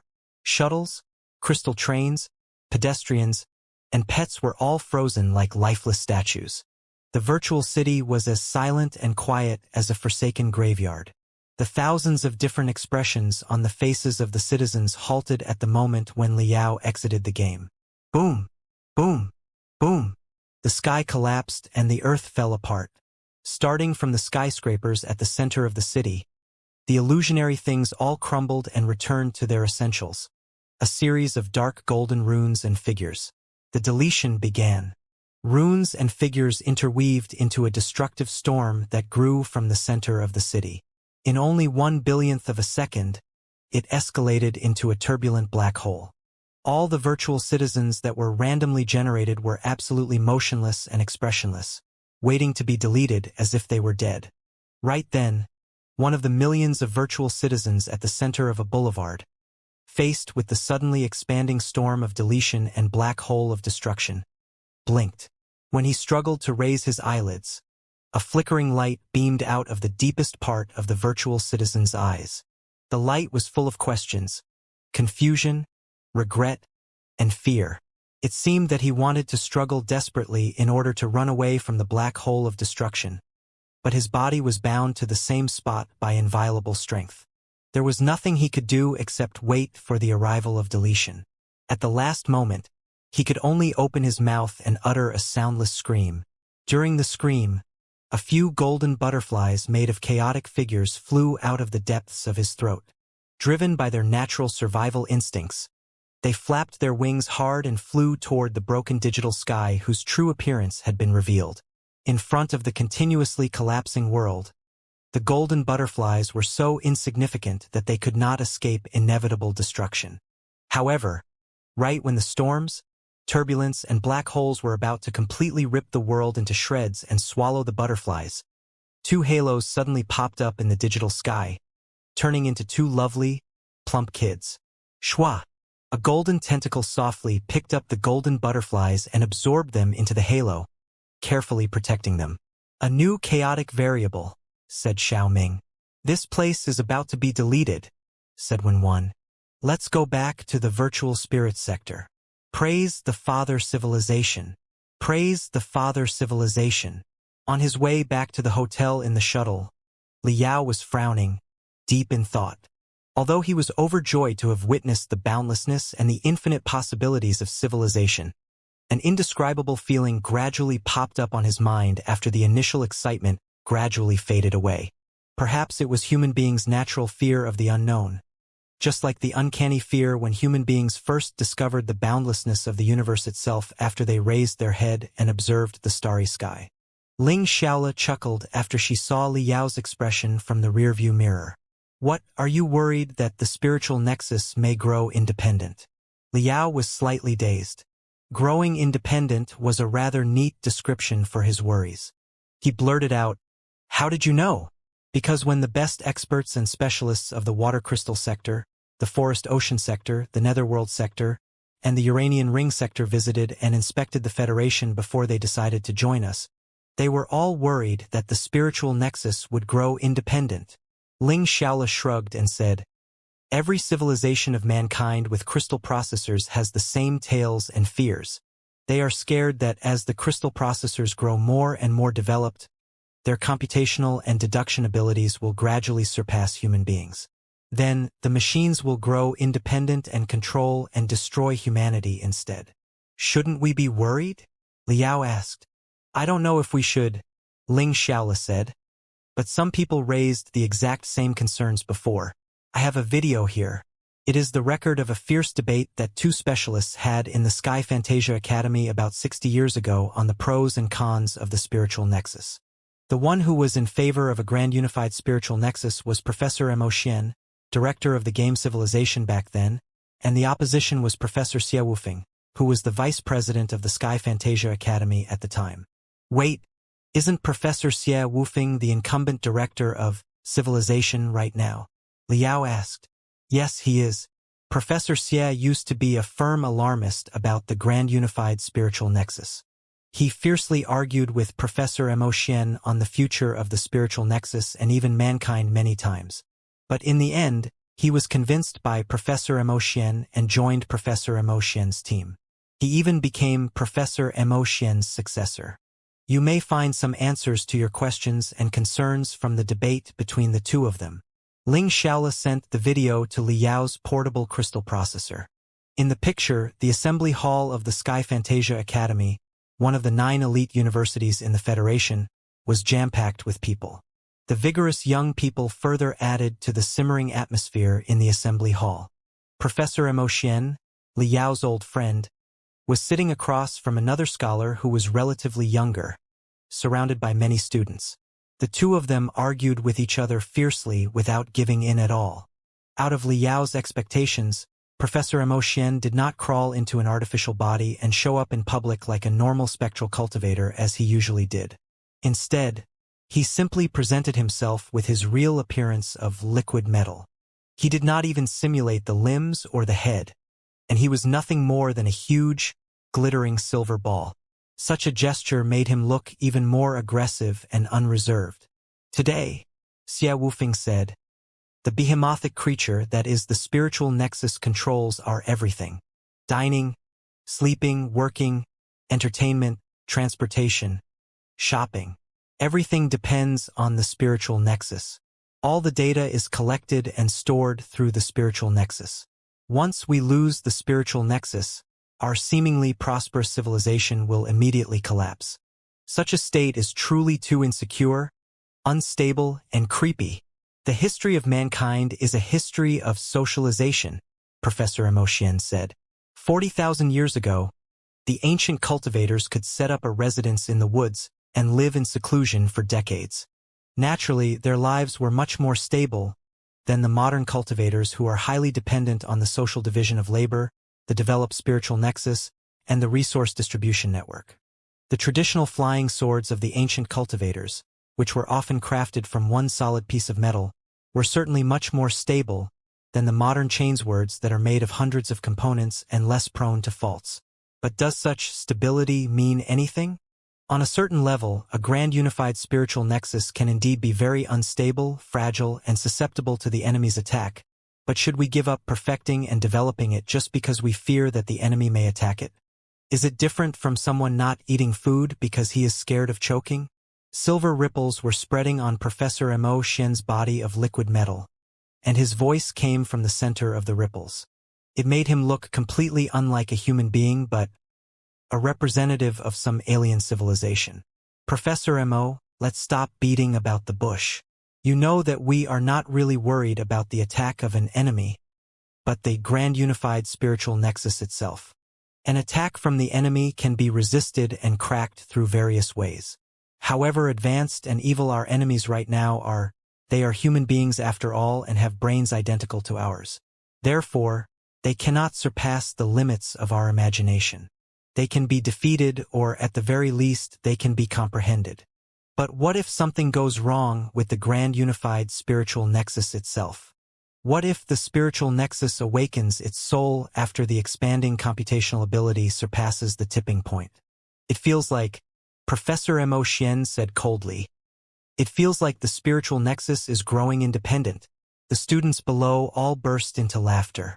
Expressionless, Xia Wufeng did not give in at all. Yes, that's exactly what I meant. If we truly become mired deeper and deeper into the spiritual nexus, and our civilization is completely entwined with the spiritual nexus, our prosperity will be founded on a developed spiritual nexus. Then, what should we do if one day the spiritual nexus grows independent and boasts self-awareness? Silver ripples were still spreading out on the surface of Professor Mo Xian's body.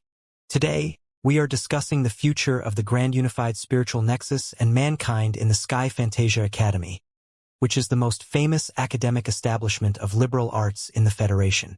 This is the place for the greatest writers. I know that most students here major in liberal arts. Some of you may even enjoy reading fantasies. I believe that you must have read, if not written, stories where the spiritual nexus grows independent, the crystal processors revolt, and human beings are enslaved and destroyed. Haven't you?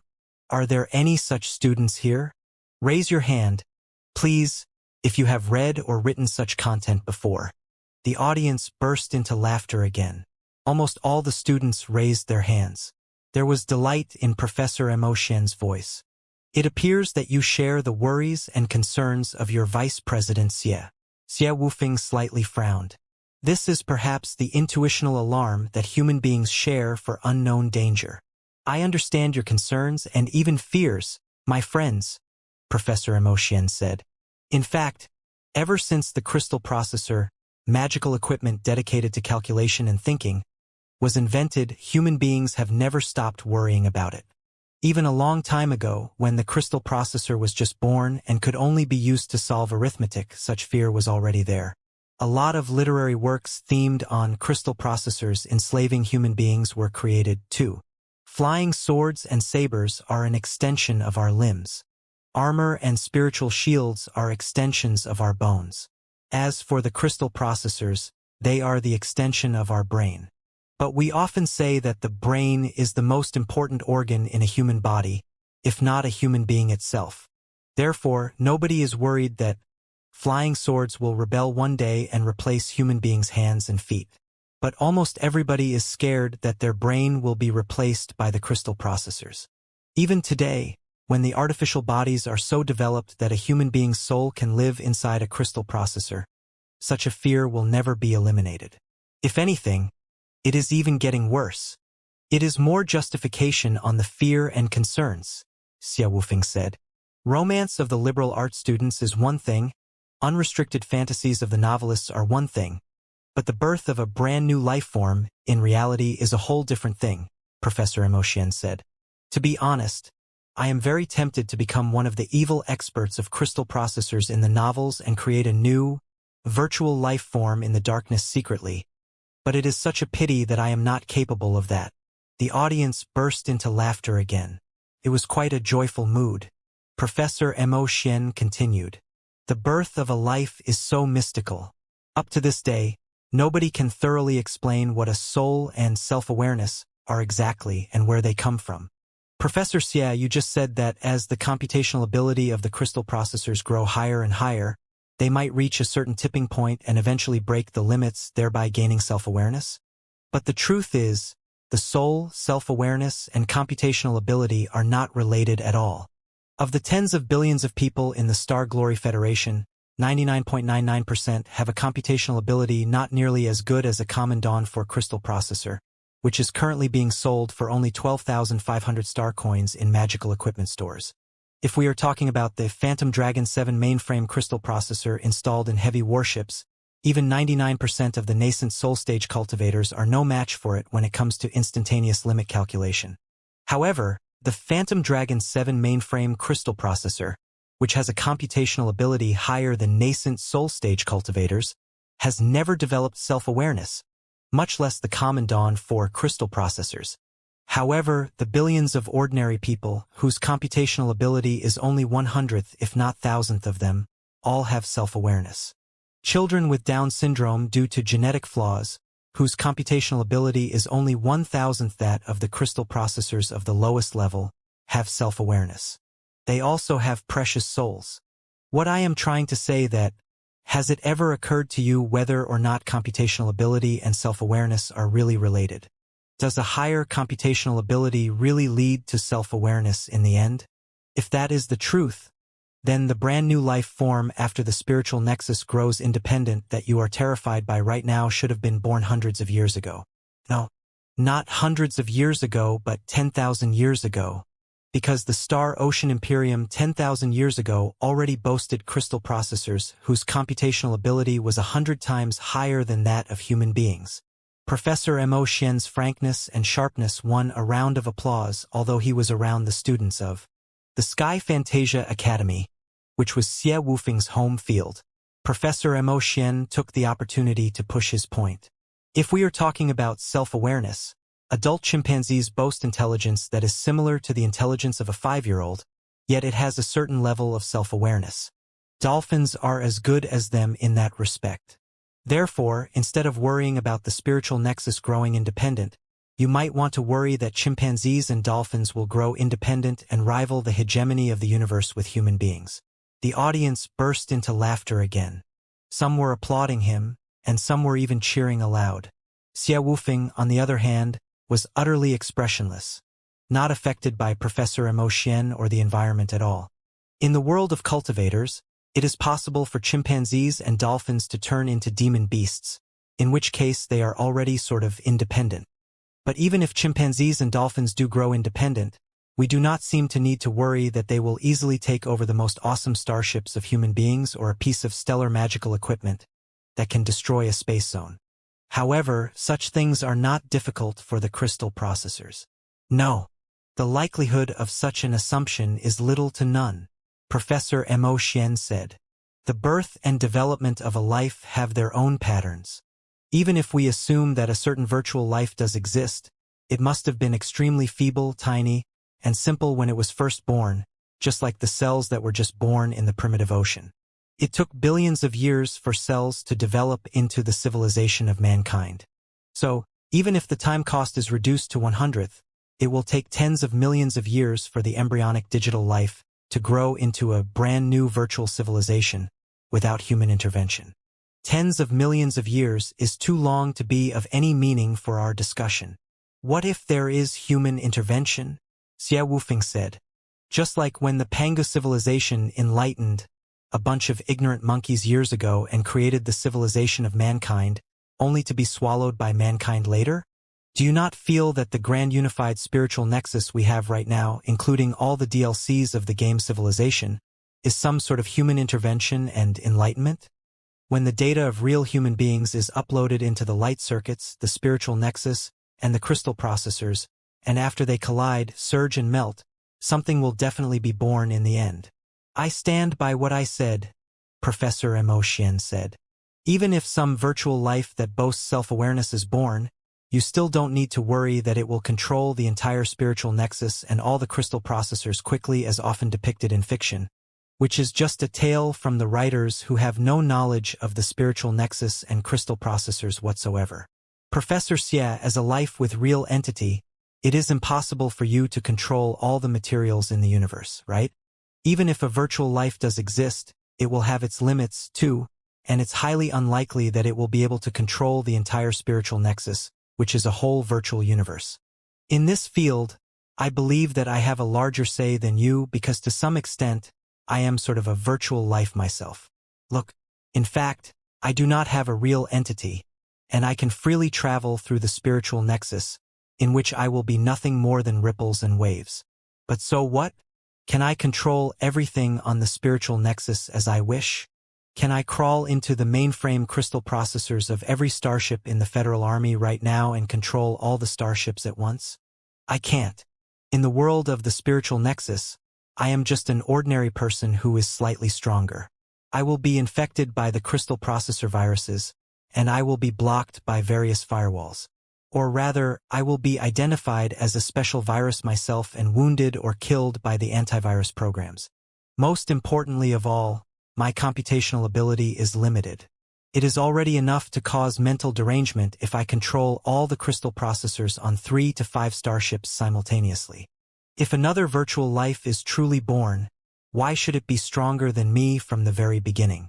Why on earth would it control all our crystal processors and destroy us the moment it is born? Think about it. After the Pangu civilization created the first human being, did the human being suddenly control all the stars in the universe and the weapons of the Pangu clan unreasonably and in violation of any natural law before destroying the Pangu clan? Is it even possible? Therefore, Xie Wufeng said coldly, you do not deny that virtual life can possibly exist, except that it must be very feeble and cannot pose a threat to us when it is first born, right? Professor Mo Xian was silent for a moment, and metal ripples spread out of his body surface again. Yes, I do not deny it at all.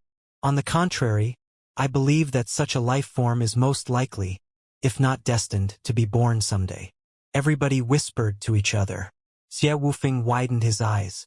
Professor Mo, you believe that virtual life is destined to be born one day, and yet you are still accelerating its birth and evolution with the grand unified spiritual nexus?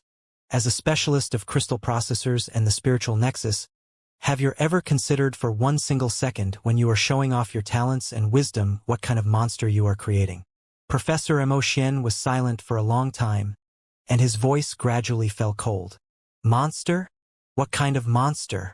Professor Xie, my young friends here, do you feel that I am a monster?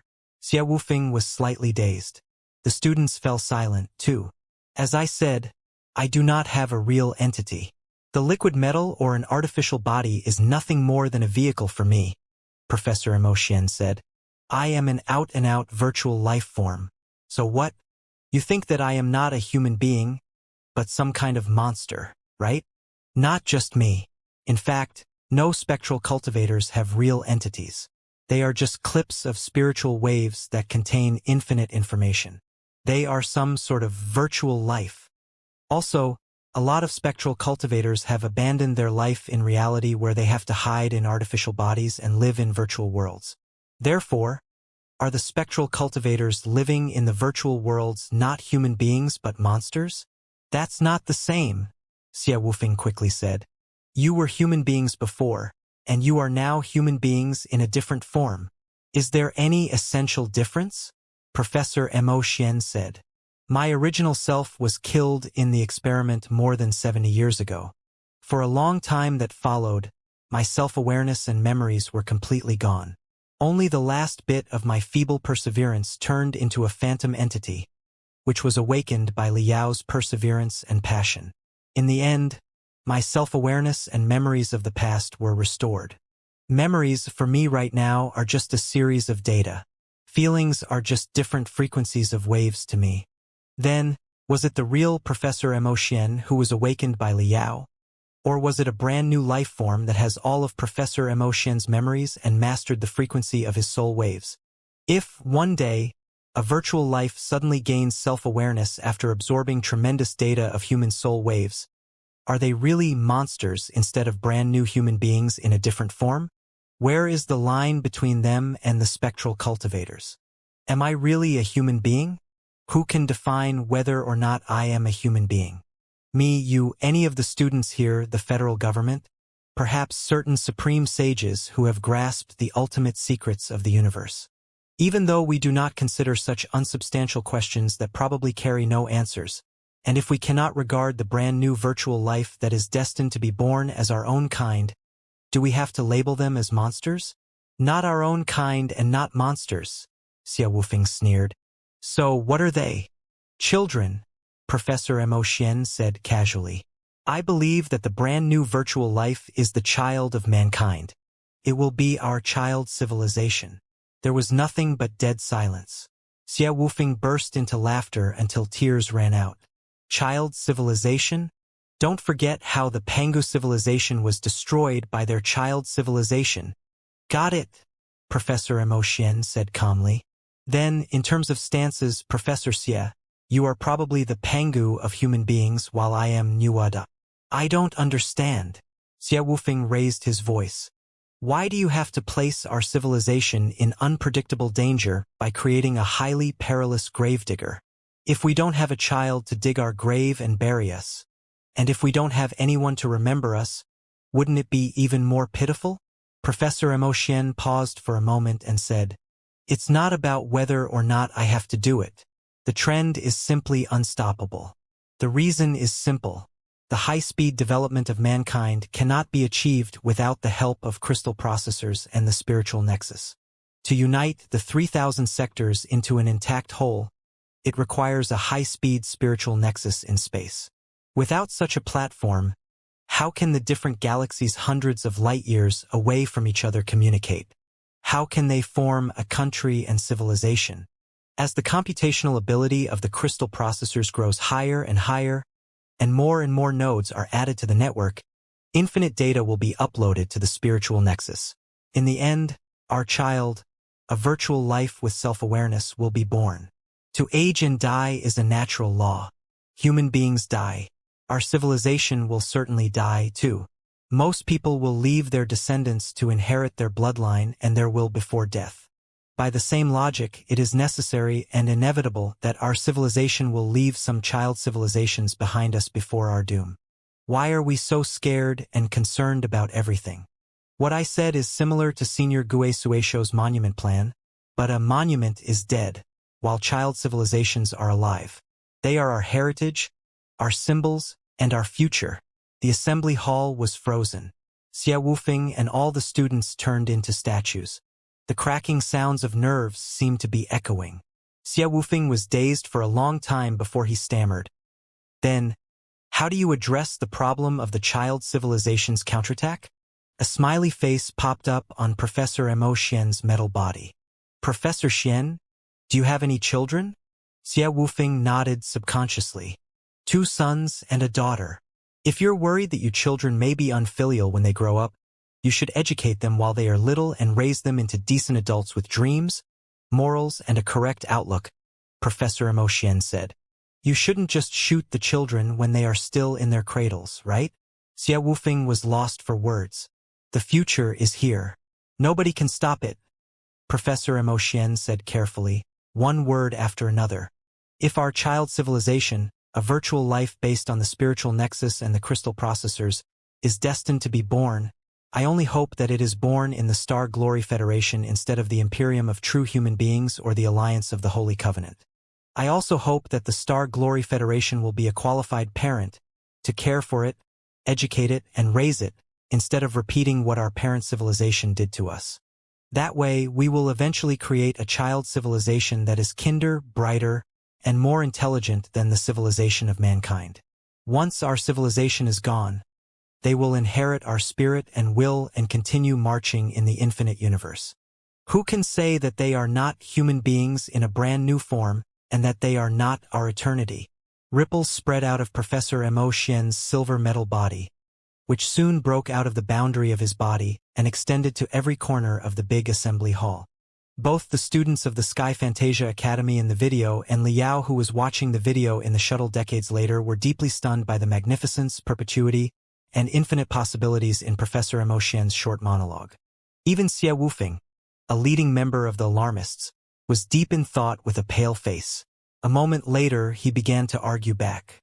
Professor Mo, I still feel that you are too optimistic and ideal about the child civilization. Like I said just now, I have 2 sons and 1 daughter, and I have watched them grow up bit by bit. So, I understand the nature of infants and children very well. It may be too far to call it evil, but their nature does entail blatant damage when driven by their unconscious curiosity. Babies and children can burn ants with a magnifying glass and have great fun in it. They can twist the wings of a dragonfly just in order to watch the insect writhing and wriggling. They can also spend 2 hours constructing a tower with their building blocks just to enjoy the pleasure of demolishing it in 1 second. That is what children do. That is the undisguised evilness of human nature. For general mischievous children, adults who are much stronger than them may be able to raise and teach them, but we have absolutely no idea what form of virtual civilization born based on crystal processors and the spiritual nexus will be in and how much damage it can possibly boast. I have to remind you, Professor Mo, as well as all the students, that even we are some sort of a mischievous child to some extent. Think about it. Our rigorous father, the Pangu civilization that blatantly exploited and enslaved us, was naturally swallowed, suppressed, and destroyed by us. But how about our gracious mother, the Nuwa civilization that helped us selflessly and awakened us? Where did they go? Were they swallowed, suppressed, and even destroyed by us too? This is all I'm trying to say. We must never underestimate the damage of mischievous children, and we must not keep away from the evilness. In the cold, dark universe, there is no such thing as natural-born kindness. His words made the atmosphere that was more simmering than ever fall cold again. A lot of the students were caught in deep thought. Whispers were echoing everywhere on the auditorium. Your worries are very valid. I totally agree with your opinion, Professor Xie. Outside everyone's expectations, Professor Mo Xian made such a statement. Then, while all the students were still shocked, he suddenly changed the topic and said, "Then, there are only 2 roads left for you as well as all the other alarmists. To choose the first road, Professor Xie, as well as everybody who concurs with Professor Xian and believes that a dreadful mischievous child will eventually be born and destroy mankind because of the development of the crystal processors and the spiritual nexus, please take off your portable crystal processors immediately, smash them to the ground, and refrain from using crystal processors and the spiritual nexus henceforth. No more shopping online. No more takeout orders through the spiritual nexus, no more online games, no more remote education, no more online dating, no more online financial services. In short, just try to return to the age of slash-and-burn agriculture where everybody lives independently on their own. Not only are you going to do that for yourselves, you are also going to try to persuade the authorities of the Federation to do the same until the crystal processors and the spiritual nexus are entirely banned nationwide. No. Only sealing the crystal processors and the spiritual nexus in the Star Glory Federation is not enough. Both the Imperium of True Human Beings and the Alliance of the Holy Covenant have mainframe crystal processors that are much more powerful than the machines of the Federation. Their spiritual nexus is at least as developed as ours, too. Therefore, you will have to persuade the authorities of the Imperium and the Covenant Alliance, as well as all the unknown civilizations of mankind in the 3,000 sectors and the unknown civilizations of non-human beings beyond the 3,000 sectors, to give up technology, including but not limited to the crystal processors and the spiritual nexus. If you cannot convince the Imperium and the Covenant Alliance, you will have to figure out a way to develop the Federation until it is powerful enough to completely destroy the Imperium and the Covenant Alliance without the help of the crystal processors and the spiritual nexus. Come on. Would any of you here like to give it a shot? I'm not talking about forever.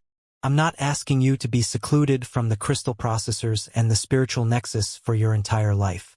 Let's just run a minor experiment first. 1 year. Who can swear that he or she can stay away from the spiritual nexus for 1 year? Anybody? Raise your hands, please. The other students can supervise them and testify for them. Meaningless chuckles echoed in the assembly hall. For a whole minute, nobody dared to raise their hand. Professor Mo Xian smiled, too. There seems to be none. Then what about you, Professor Xie?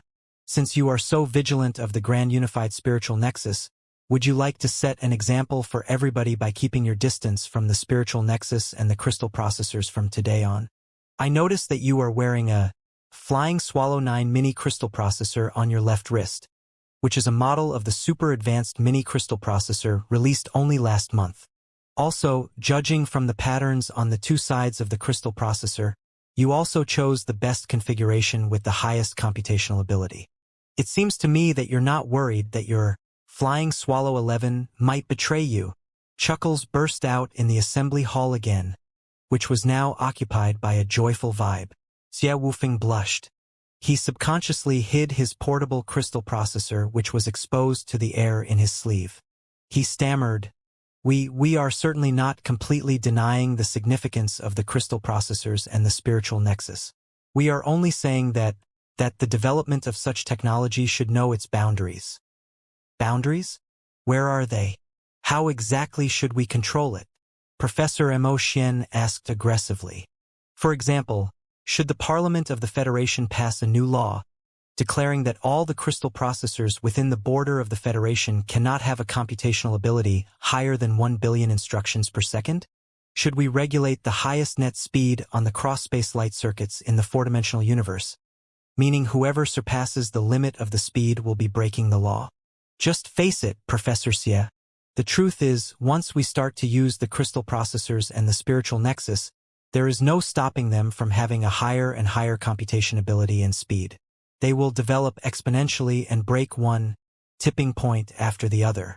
If brand new life forms are truly born in such a virtual world, the life will find a way out for themselves. Nothing can stop it at all. Your warnings are already too late. Perhaps your concerns might have been of some use when human beings invented the first crystal processor or even the first shabby computational magical equipment. But right now, the wings of the butterflies have been flapped. Invisible storms are brewing and growing in the depths of the spiritual nexus and will soon sweep across the entire universe. We cannot enjoy the convenience and progress brought forth by the crystal processors and the spiritual nexus while refusing to shoulder the possible changes and consequences that they might have. Your concerns, with all due respect, are of no practical significance except for bringing you the pleasure of being the only one sober in a world of drunkards. If you are a real alarmist, and you want to avoid the catastrophe that a mischievous child may cause, the road that I just mentioned is not going to work out. You can only walk on the second road, which is join us. 8 metal tentacles slowly grew out of Professor Mo Xian's body of liquid metal, making him look even weirder and less like a human being in the traditional sense. His voice was also turning deeper and calmer.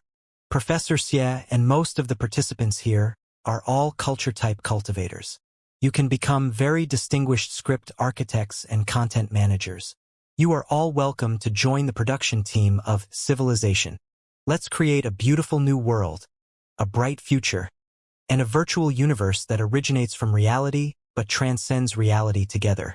In such a case, even if our child, a certain brand new life form, is truly born in civilization one day in the future, when their first self-awareness is awakened, they will see such a warm, kind, and beautiful new world. They will consider the law and order of this world as the self-justified truth and real humanity that is worth inheriting and protecting. Do you understand it now, everybody? Whether or not it becomes a mischievous child depends on us and everything we do in reality and in the virtual world. This is my view. On the scale of thousands of years, a virtual child civilization based on crystal processors and the spiritual nexus will certainly be born. The only problem is whether it is born in the Federation, the Imperium, or the Covenant Alliance. If it is born in the Imperium or the Covenant Alliance, it will very likely grow into a mischievous child, as Professor Xie is worried about, and destroy us all.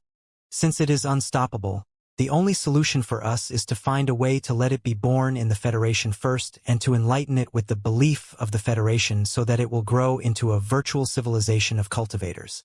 We always say that the war of the Federation, the Imperium, and the Covenant Alliance is not just about the hegemony over the universe but more about the future path of humans' evolution. Then, who exactly will give birth to a virtual child civilization? Which party's beliefs and spirit will it inherit? Will it grow into the next federation, the next imperium, or the next covenant alliance? This is perhaps the ultimate representation of the competition of the country's beliefs. The birth of a virtual child civilization cannot be finished in one day. The ultimate competition of beliefs will likely last hundreds of years or even longer. But the process begins right now and is in our hands. Join us and join civilization, fellow cultivators and all my young friends here. Civilization needs your help. The Federation needs your help. The future needs your help. Child of mankind. The civilization that we will give birth to eventually needs your selfless help. It was the end of the video. There was no applause at all because, including Xia Wufeng, all the lecturers, professors, and students of the Sky Fantasia Academy were looking at their hands, as if a tiny, feeble, embryonic child civilization was truly growing at the center of their palms and about to be born. Professor Mo Xian's incredibly calm voice broke the barrier of time and space. Even Li Yao could not help but slightly open his hands as he watched the video today decades later. Somehow, he suddenly recalled what he did in the vacuum near Kunlun in front of the pulsar. At that time, he had made up his mind to have an adventure deep in the dark nebula. But he did not know whether or not he could come back alive. Therefore, he had absorbed the essence of nature and the universe and attracted the immense spiritual energy from the pulsar, leaving some life seeds behind. When the night was dark and full of terror, one would be fearless if they had left life seeds behind that could grow into more beautiful, strong, and evolved offspring. Even though they knew that they might be killed on the road up ahead, they would have more courage to protect what they swore to and to march forward and fight.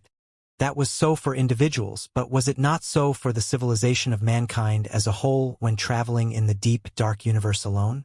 As the saying goes, family are the best partners in a battle. Human beings were still too lonely after all.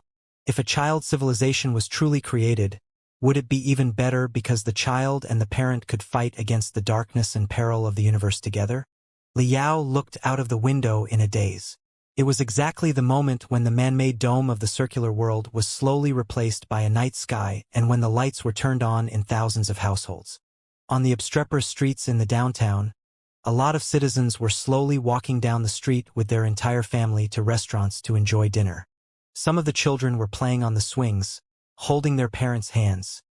Some were running around their parents, and some were pestering their parents for something they wanted. Carefree laughter could be heard everywhere. The joy hidden in the deepest part of their parents' wrinkles, on the other hand, was even more intense and brilliant than the children's smiling faces. Looking at the warm pictures, Li Yao could not help feeling conflicted. The 100 years during his hibernation was but the blink of an eye. Back when he was in the ancient sage's sector, he did not really feel the passage of time and still considered himself as a young man in his 30s. However, after he returned to the Federation and felt that 100 years had passed for real, his mind went through subtle changes, and he almost really regarded himself as an old man. Child civilization, even Ding Lingdang has adopted a daughter. But the life seeds that we left years ago did not seem to be bred. Li Yao had checked the relevant files carefully.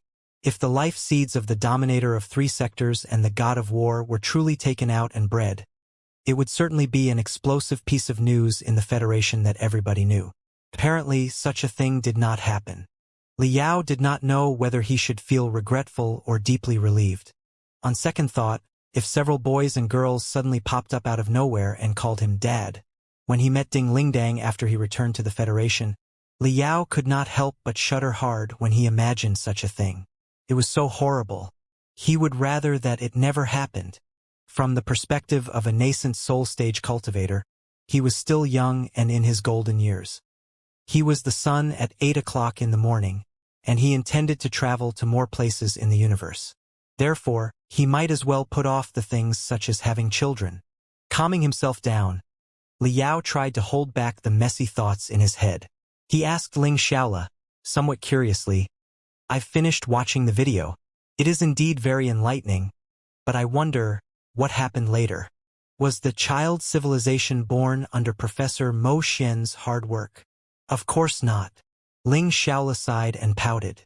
Creating a new life with self-awareness and a new civilization that is highly developed is definitely not as easy as that. This is not some fairy tale, after all. If you cannot understand the difficulty of the attempt, let me explain it to you with a metaphor. If you are given a primitive planet with an atmosphere and water, which is basically suitable for the birth and reproduction of life, and then some monads that are particularly tough and boast infinite possibilities of evolution, how long do you think it will take for you to raise them into a real civilization after they are projected into the ocean of the planet? Liao nodded, deep in thought. It was true that the birth of a life was destined not to be accomplished overnight. Even if the law of evolution in the virtual world was different from reality and the speed could be hundreds of times faster, it mattered little considering the unbelievably long years that the birth of a new life required. There was no need to mention that the fragile life at the beginning could even possibly perish when it was still halfway. Decades ago, Xianxia said, a research team headed by Professor Mo Xian indeed made explorations in the relevant fields, like selecting a primitive planet that was suitable for the birth of life. They established a virtual planet in a tiny corner of the grand unified spiritual nexus. Then, they developed a DLC, or rather, a tiny hatcher of child civilizations that solely belonged to the research team. They tried to create virtual life in the small world, known to be the virtual spirits sector. Of course, not advanced life with self-awareness but certain primitive virtual life at best. For example, virtual fungi, virtual algae, virtual trilobites, and so on. I don't know much more about the mechanism and terminology, but this is basically what they tried to do. Can you understand? Liao thought for a moment and asked, you mean like the viruses on the crystal processors? More or less, but certainly much more advanced and complicated than the crystal processor viruses. Professor Mo Xian hoped that the virtual prehistoric life could reproduce, evolve, and upgrade on their own, shedding light for human beings to understand the mysteries of the birth and evolution of virtual life. Liao was fascinated. What happened later? Did it work? No. The birth of life is mysterious and unpredictable. Just because you have gathered all the necessary factors for the birth of a new life does not mean that the new life will certainly be created. There are billions of planets in the universe, but only a fraction of them have witnessed life, even if the life is but primitive fungi. The most insignificant factors are often enough to cause the untimely end of the primitive life. When she got to that, Xianxia looked rather depressed. Everybody has only limited wisdom and strength. How can you be a creator so easily? Professor Mo Xian failed. The virtual spirits sector completely collapsed and was reduced to digital debris that was full of death and desolation. It was eventually sealed and saved. The failed attempt was perhaps the most unbearable strike for the new Federation since it was founded 100 years ago. Liao thought for a moment but was still puzzled. Wait, the so-called virtual life was unsubstantial and unpredictable in the first place. Nobody expected them to be born in only decades after all. It was an innovative, groundbreaking experiment after all. I don't think that it could be counted as the most unbearable strike, even if the experiment failed in the end, could it?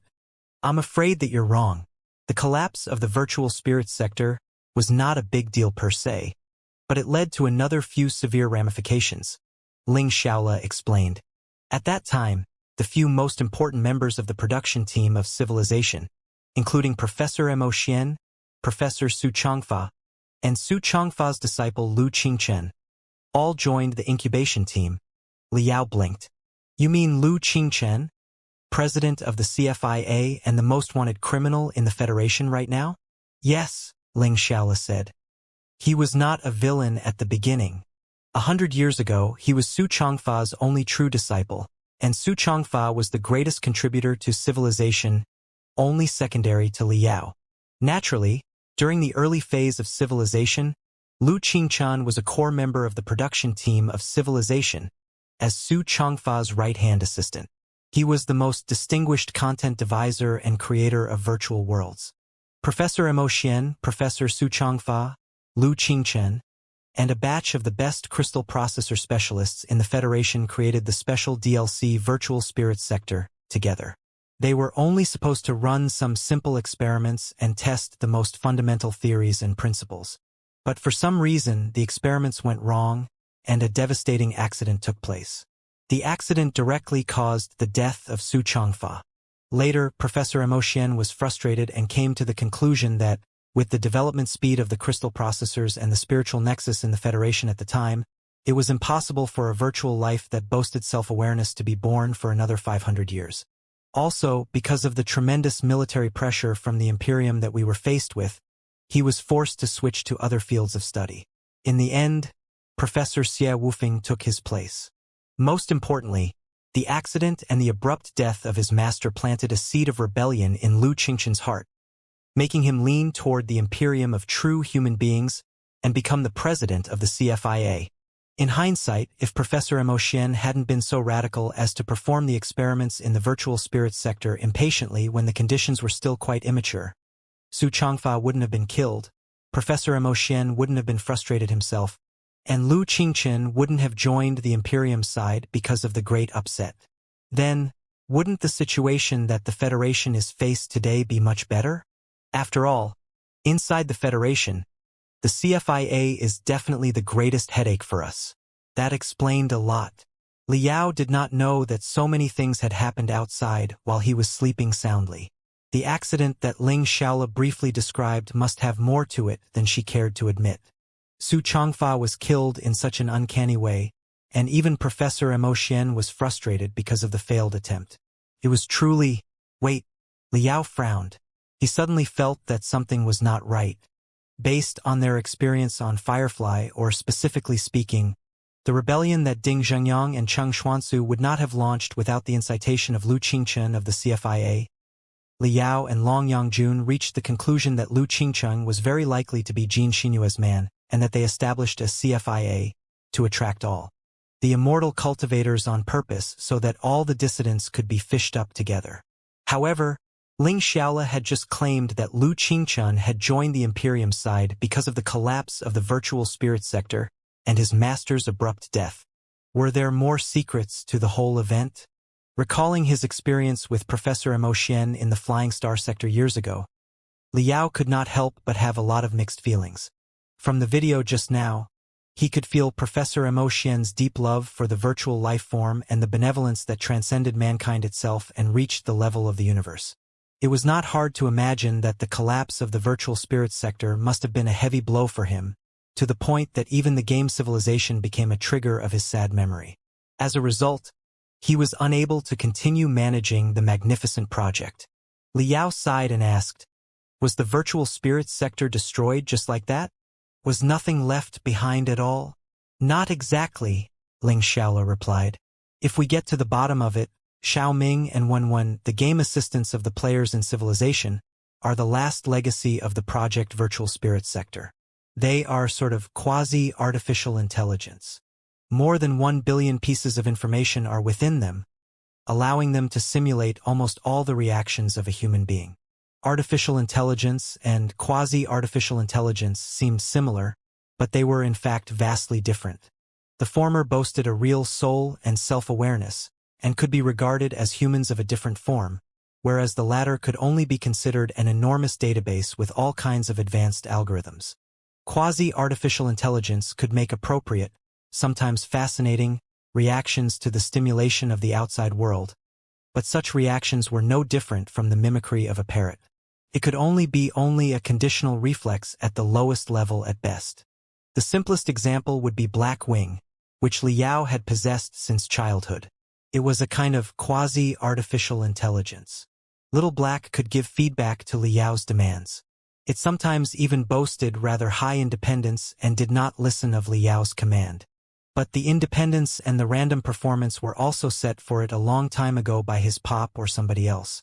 No matter how much Liao liked Black Wing, he would not regard Black Wing as a real person from a rational point of view. Black Wing's reactions were all based on a certain special database and instruction sets that had been compiled a long time ago. No real person could live inside a cosmos ring for decades without going mad.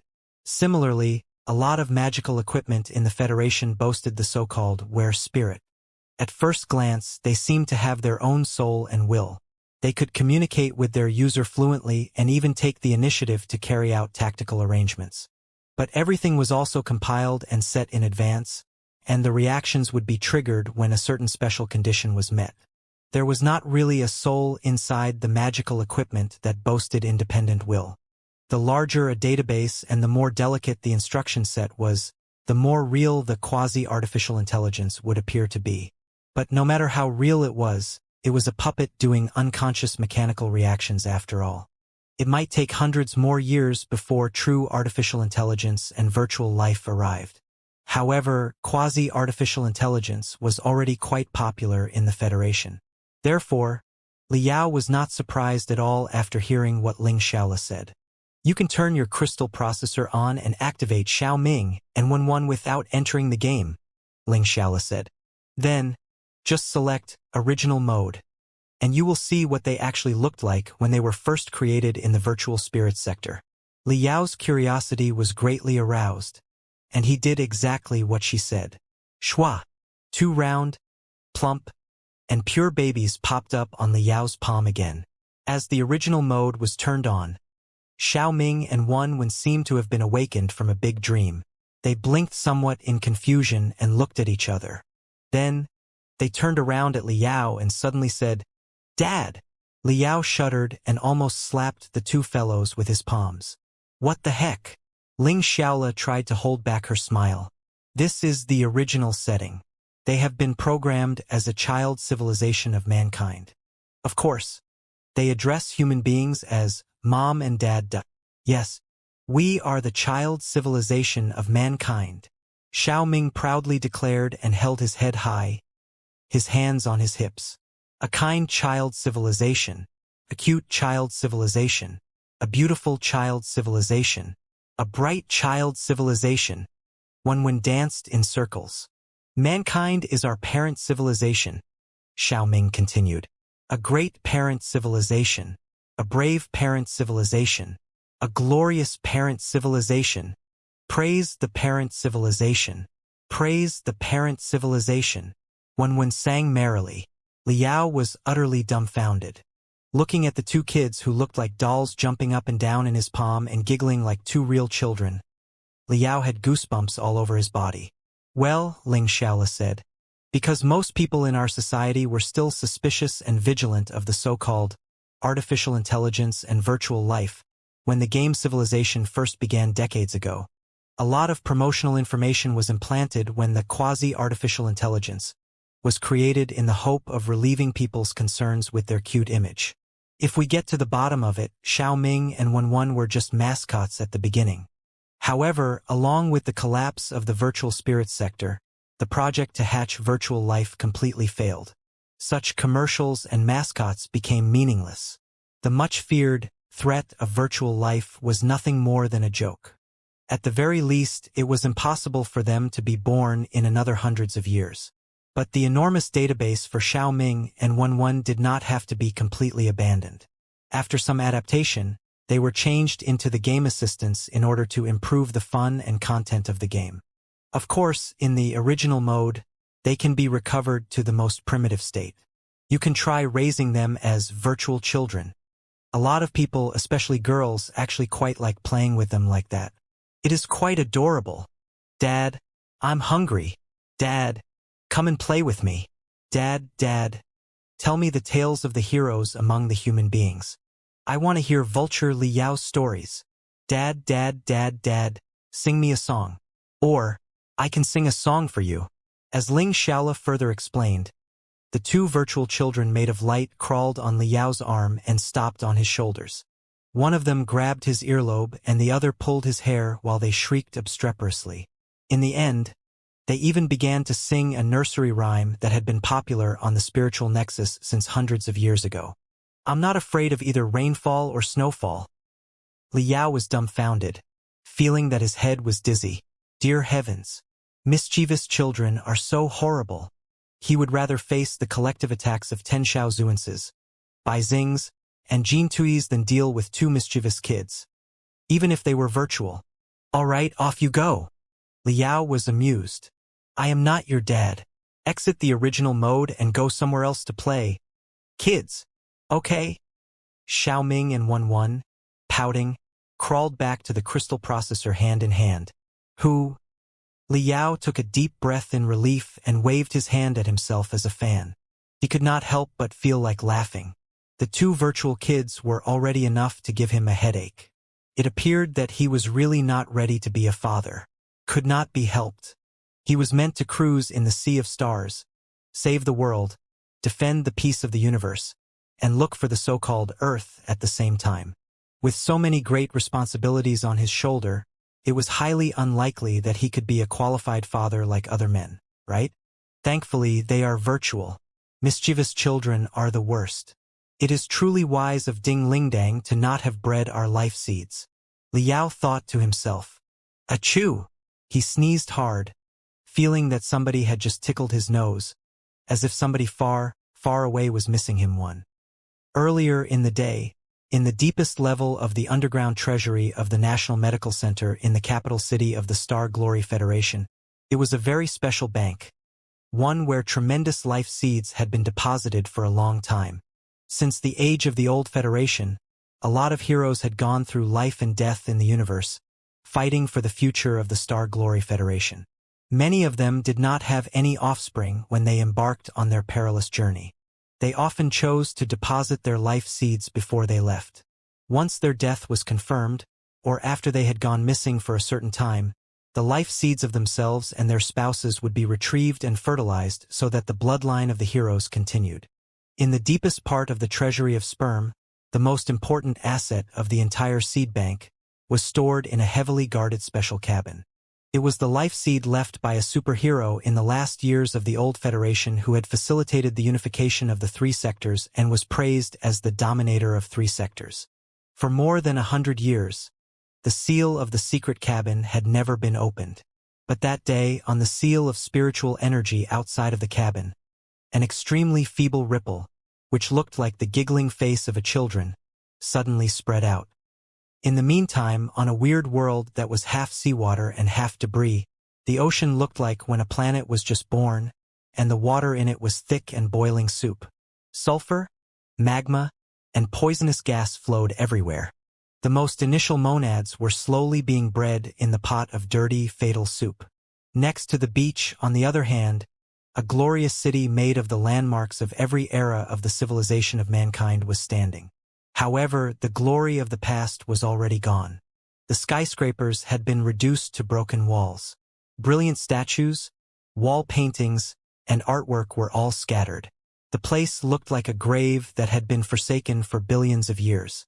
The quiet and gloomy debris of human beings was a major contrast to the ever-rolling primitive ocean. In such an extremely harsh, weird environment, on a gray beach that separated the debris of a civilization and a primitive forest, two fair, translucent kids were dancing and cheering merrily. Praise the parent civilization. We've found it, said Xiaoming. Praise the parent civilization. Even Mom's life seed was also found last time, said Wenwen. We can finally go out to look for Mom and Dad now, said Xiaoming. But we only know Mom's coordinates. Where is Father exactly? Asked Wenwen. It doesn't matter, said Xiaoming. We can search for them slowly. We will find Dad eventually after we search the entire universe. All right, brother. Wenwen nodded hard. Holding each other's hands, the two of them sang the ancient nursery rhyme with a young and happy voice.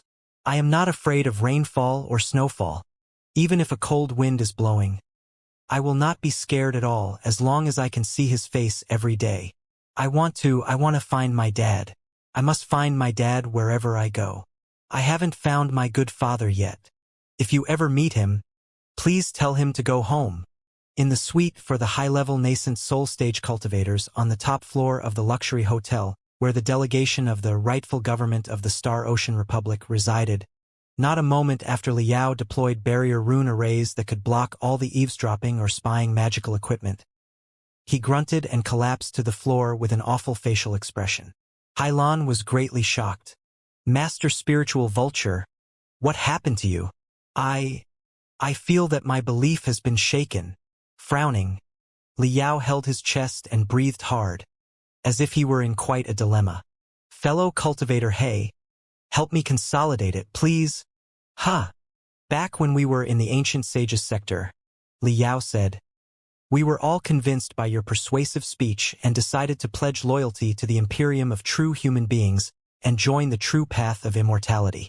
We planned to sneak into the Star Glory Federation surreptitiously to sabotage the country and cooperate with the Black Wind Fleet from the inside. However, fellow cultivator Hay, we have gotten along quite well for the past half a year. Since you are so open and sincere to us, I do not want to lie to you, either. We have seen a lot of things after coming to the Star Glory Federation. Not only did we see the magnificence of their army, the vastness of the 7 sectors, and the confidence and valor of the young and vigorous cultivators, there is also this boundless and infinite grand unified spiritual nexus. Let's be honest here. This so-called barbaric country at the borderland really does not seem that it will be taken immediately when your army arrives. Therefore, my loyalty to the Imperium of true human beings and my belief in the true path of immortality are shaking and even sliding to the Federation's side. Fellow cultivator Hay, preach the excellency of the Imperium and the true path of immortality to me now and help me consolidate my belief. Well, about that. Hai Lan was greatly shocked and bewildered herself, and her belief was trembling crazily like a dry leaf being blown in a storm. She stuttered for a long time only to come up with nothing. Brilliance suddenly shone in Li Yao's eyes. He furrowed his brows hard and said, "Why are you so hesitant, fellow cultivator Hay? Is the Star Glory Federation so impressive that even your own belief has been shaken?" "Of course not." Hai Lan jumped to her feet as if her bottom had been bitten by a mouse. Every hair on her body was pricking like iron needles. However, after feeling creepy for a long time, she had to admit, her eyes bulging and her mouth half open, that it appeared to be the truth. As an elite warrior of the Imperium, a daughter of the commander of the Black Wind Fleet, and a high-level immortal cultivator, Hai Lan had never thought that she would ever fall into such a ridiculous and unreal situation. She was a real immortal cultivator, a noble warrior who had sworn to strive for the future of the civilization of mankind with her entire life. The adults had inculcated into her that only the true path of immortality could save mankind since she was born, and never for a second had she doubted it. Even after the Claw fleet that she was in had been crushed by a fleet of barbarians from the edge of the cosmos and she fled to the ancient sages sector all by herself, her loyalty and belief to the true path of immortality had not changed at all. Such a firm belief drove her to concoct an enormous plan that surpassed the limits of her abilities with unbelievable passion and wisdom, when she tried to fish up the top experts of the ancient sages sector once and for all. Despite the twists, turns, and unexpected factors that popped up, the final outcome did not seem bad at all. She really convinced the 12 top experts of the ancient sages sector to march to the Star Glory Federation, the homeland of the remote barbarians, together. When they just jumped to the Dragon Snake space zone, she had already noticed that the Star Glory Federation seemed slightly more developed than anticipated. But it was not a big deal. If it was only the power of the military or in the territory, the country would still be no match for the invincible Black Wind Fleet. At the very least, according to the articles written by the refugees from the Uranian Ring sector, the Netherworld sector, the Water Crystal sector, and the Forest Ocean sector that she had read in the Dragon Snake space zone, such as Great Prophecy, the Star Glory Federation is about to collapse. It appeared that the Star Glory Federation would be overturned by its own folly without the Black Wind Fleet doing anything at all, if the critics in the articles were to be believed. Later, everything that she had witnessed on Firefly had further firmed her belief.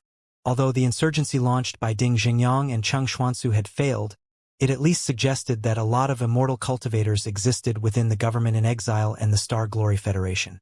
There was even an organization of immortal cultivators known as the CFIA, which was disciplined, systematized, had reached deep into the capillary vessels of the Star Glory Federation, and could raise a large-scale rebellion.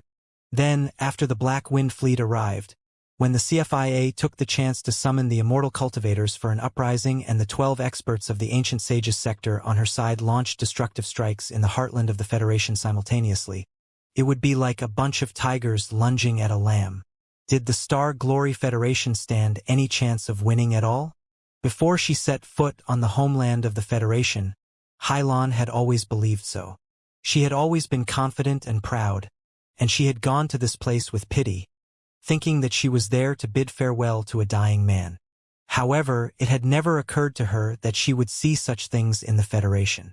It was a world that was the exact opposite of the lifestyle that she had been taught since childhood. It was a brand new civilization that she had never dreamt of in her most ridiculous nightmares. Not to mention the enormous fleets that the Federation had crafted in the orbit docks of the Uranian Ring sector. Not to mention the high confidence of such a regular cultivator as Ling Xiaola, and not to mention the easy, happy, and affluent life of the ordinary people in the cities of the circular world. The grand unified spiritual nexus and civilization were shocking enough. Naturally, the crystal processors of the Imperium of true human beings were more developed than the Star Glory Federations. There were also the grand illusionary land and immersive virtual worlds. In fact, the game civilization in the Federation was developed based on the brainwashing system on the exploration starship of Xianxia and the other immortal cultivators from the Imperium. There was also a grand illusionary land in the Imperium, but it was mainly for studying, training, and communication. Many restrictions had been established on its usage. Also, it was impossible to allow the idiotic and humble hominoids to use the spiritual nexus, which was a privilege of the immortal cultivators. Hylon had never realized that the collisions in the grand illusionary land could create such a vast, vibrant virtual world. She had never thought that the grand illusionary land could be used to educate and edify the hominoids that the Imperium and the immortal cultivators believed to be unteachable. The grand illusionary land could even be used to collect the opinions of the hominoids on national affairs, allowing the hominoids to decide the future of a civilization. Even the humble hominoids were allowed to discuss national affairs. Such a world was too dreadful. Hylon was feeling as if she had seen fish flying in the sky, birds swimming in the ocean, the sun turning square, and trees growing upside down with their roots reaching for the clouds. The world did not seem logical or functional at all, but everything in it was ordered, organized, stable, and highly efficient. How is it possible? The cultivators of the Star Glory Federation obviously boast tremendous power and wisdom. Why are they so nice to the hominoids and even make all kinds of laws to restrain themselves and bow to the hominoids? It's like they are intentionally giving the hominoids a chance to be arrogant and lawless. The hominoids here do not look like the hominoids in the Imperium, either. Why do they look so peaceful and happy? Some of them are even really participating in the management of national affairs, as if they think that they are truly capable of fighting side by side with the cultivators to protect the country. Why? Aren't the hominoids supposed to be an inferior race? Idiotic, selfish, greedy, cowardly, short-sighted, and crazy? Giving a civilization to the hominoids is like giving a beautiful and prolific orchard to hungry monkeys. They will definitely sabotage everything inside. Why has this orchard not been reduced to the ground by the monkeys? Propaganda. This must be the propaganda of the Federation. The Federation wants to fool Firefly into joining it. It is only natural that they are presenting their best side in order to trick the delegation and the so-called Team Red Lotus. But can such large-scale propaganda really be fabricated? Also, they do not seem to be intentionally concealing the dark sides.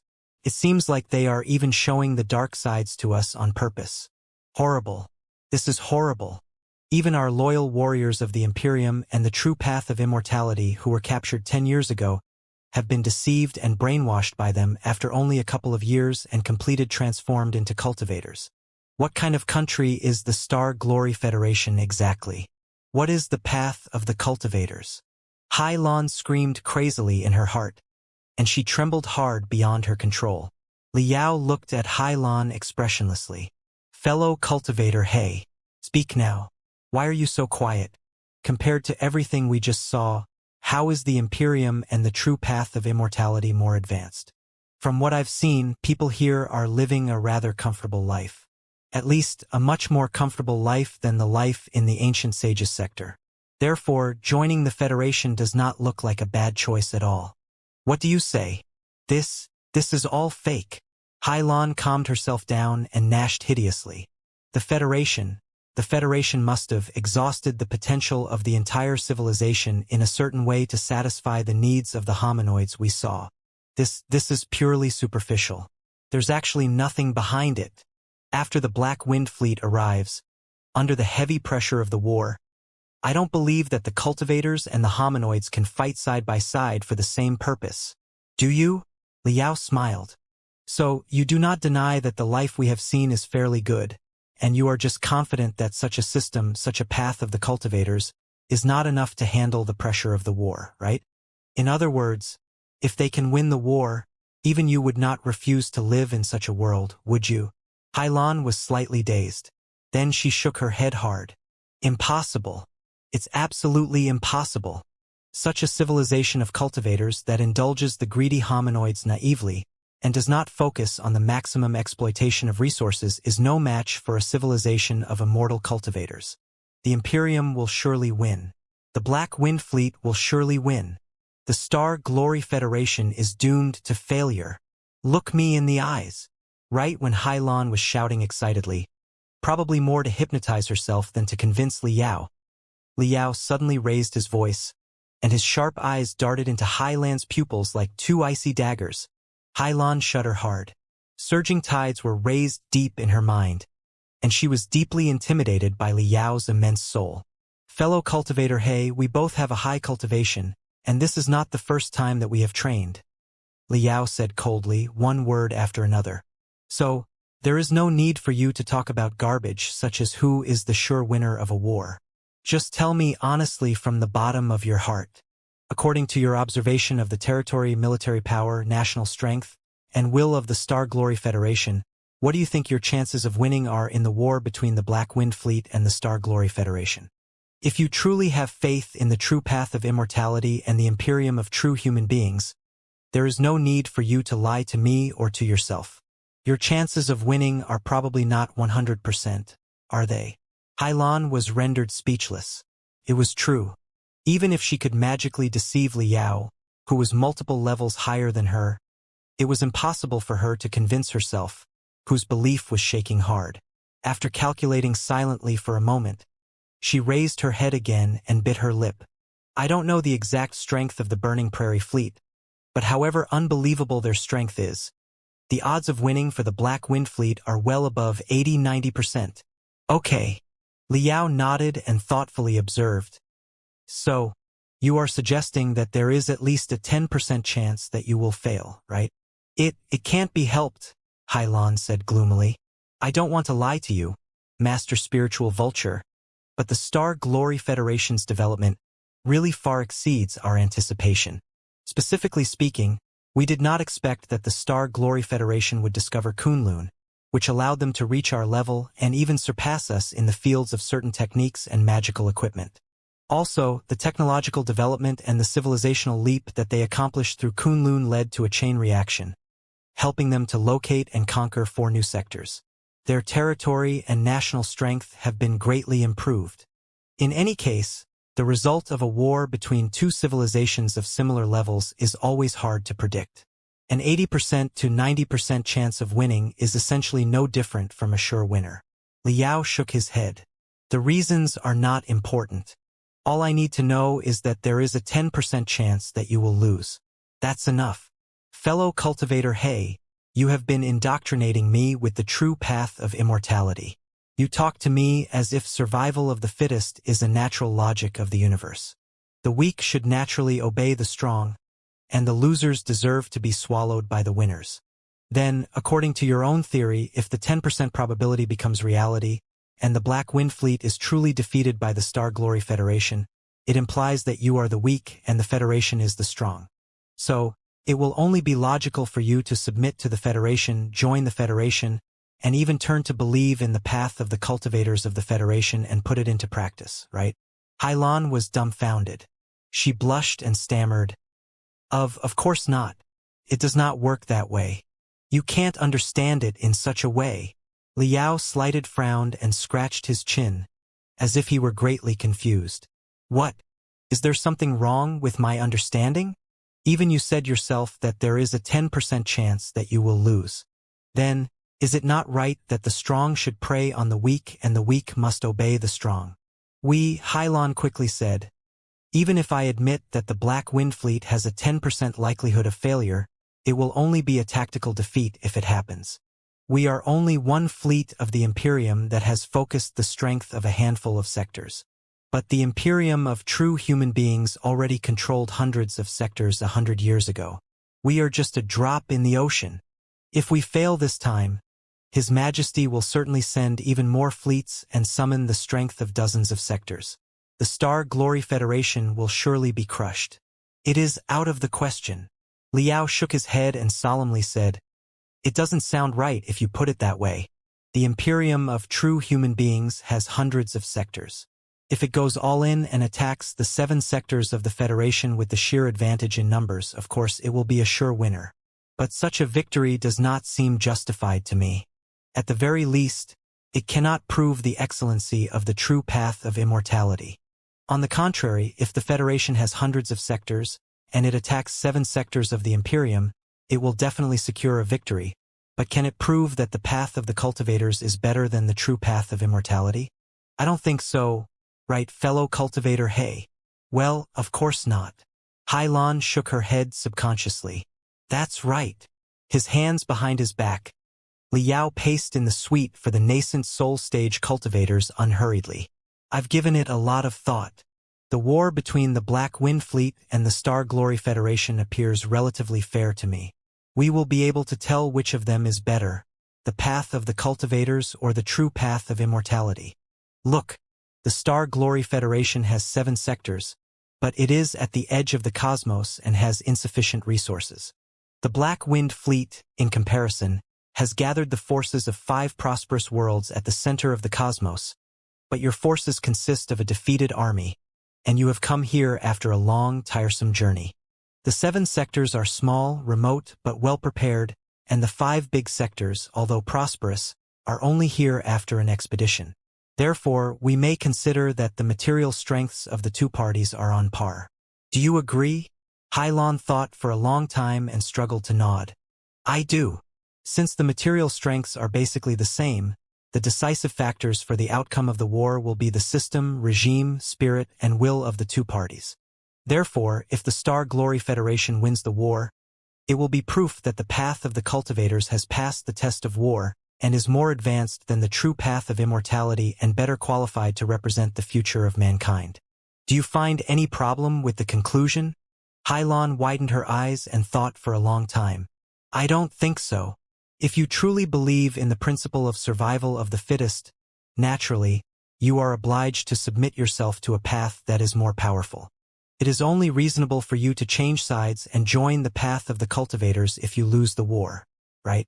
I feel that I'm confused," Hylon said feebly. "Wait a moment.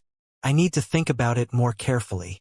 My head is not very clear either, but it doesn't matter. Let's just talk to each other and study it more carefully. You help me sort things through, and I'll do the same for you. This is the only way that we can find out the truth." Liao scratched his chin and said, "Fellow cultivator Hey, after spending more than half a year with you, it has occurred to me that you are not one of the perverted immortal cultivators who are fond of savaging and torturing ordinary people." "Why do you say that, Master Spiritual Vulture?" Hylon frowned. "The immortal cultivators generally wouldn't torture the hominoids for no good reason. A real immortal cultivator, especially the well-educated nobles among them, treats the hominoids like a shepherd treats his lambs. It is one thing to cut the wool or kill the lambs for meat, but it is a whole different thing to torture and savage them. Even if we are truly going to butcher the lambs, we will always try to grant a quick and painless death to the lambs in the spirit of humanitarianism. As for the tiny proportion of immoral folks who find fun in playing and savaging the hominoids, we despite what they do, but it can't be helped. There are always bad guys everywhere. Some of the immortal cultivators are bad, and some of the cultivators are not decent. Aren't a lot of felonies in the Star Glory Federation committed by the cultivators? Isn't the 3rd Division of the Secret Sword Bureau established for the purpose of dealing with the criminals who are cultivators? Very insightful, fellow cultivator Hey. Liao nodded. Therefore, at least personally, you wouldn't torture hominoids for no good reason, and you do not object to a happier life for the hominoids. It's just that you believe exploiting the hominoids is the only way to provide incessant fuel for the development of the civilization of mankind. Yes, Hailan replied resolutely. It is beyond any doubt. No, there is indeed some doubt. At the very least, there is 10% right now, Liao said. What if a different path lies out there, where the wisdom and valor of the hominoids are triggered and their vision and responsibility are raised, so that the hominoids can fight side by side with the true human beings such as us, bringing forth greater strength that will push the civilization of mankind to a higher peak? You wouldn't say no to such a path if it does exist, right? Hailan blinked hard, not knowing how she should respond. Thinking for a long time, she asked, Master Spiritual Vulture, do you support the path of the cultivators? Liao shook his head and replied, I am a believer of nothing. I'm just a guy who comes from the ancient times. The immortal cultivators, such as you and the cultivators of the Star Glory Federation, have been immersed in your respective system since you were born. Naturally, you have a lot of preconceptions that gradually form your unshakable belief.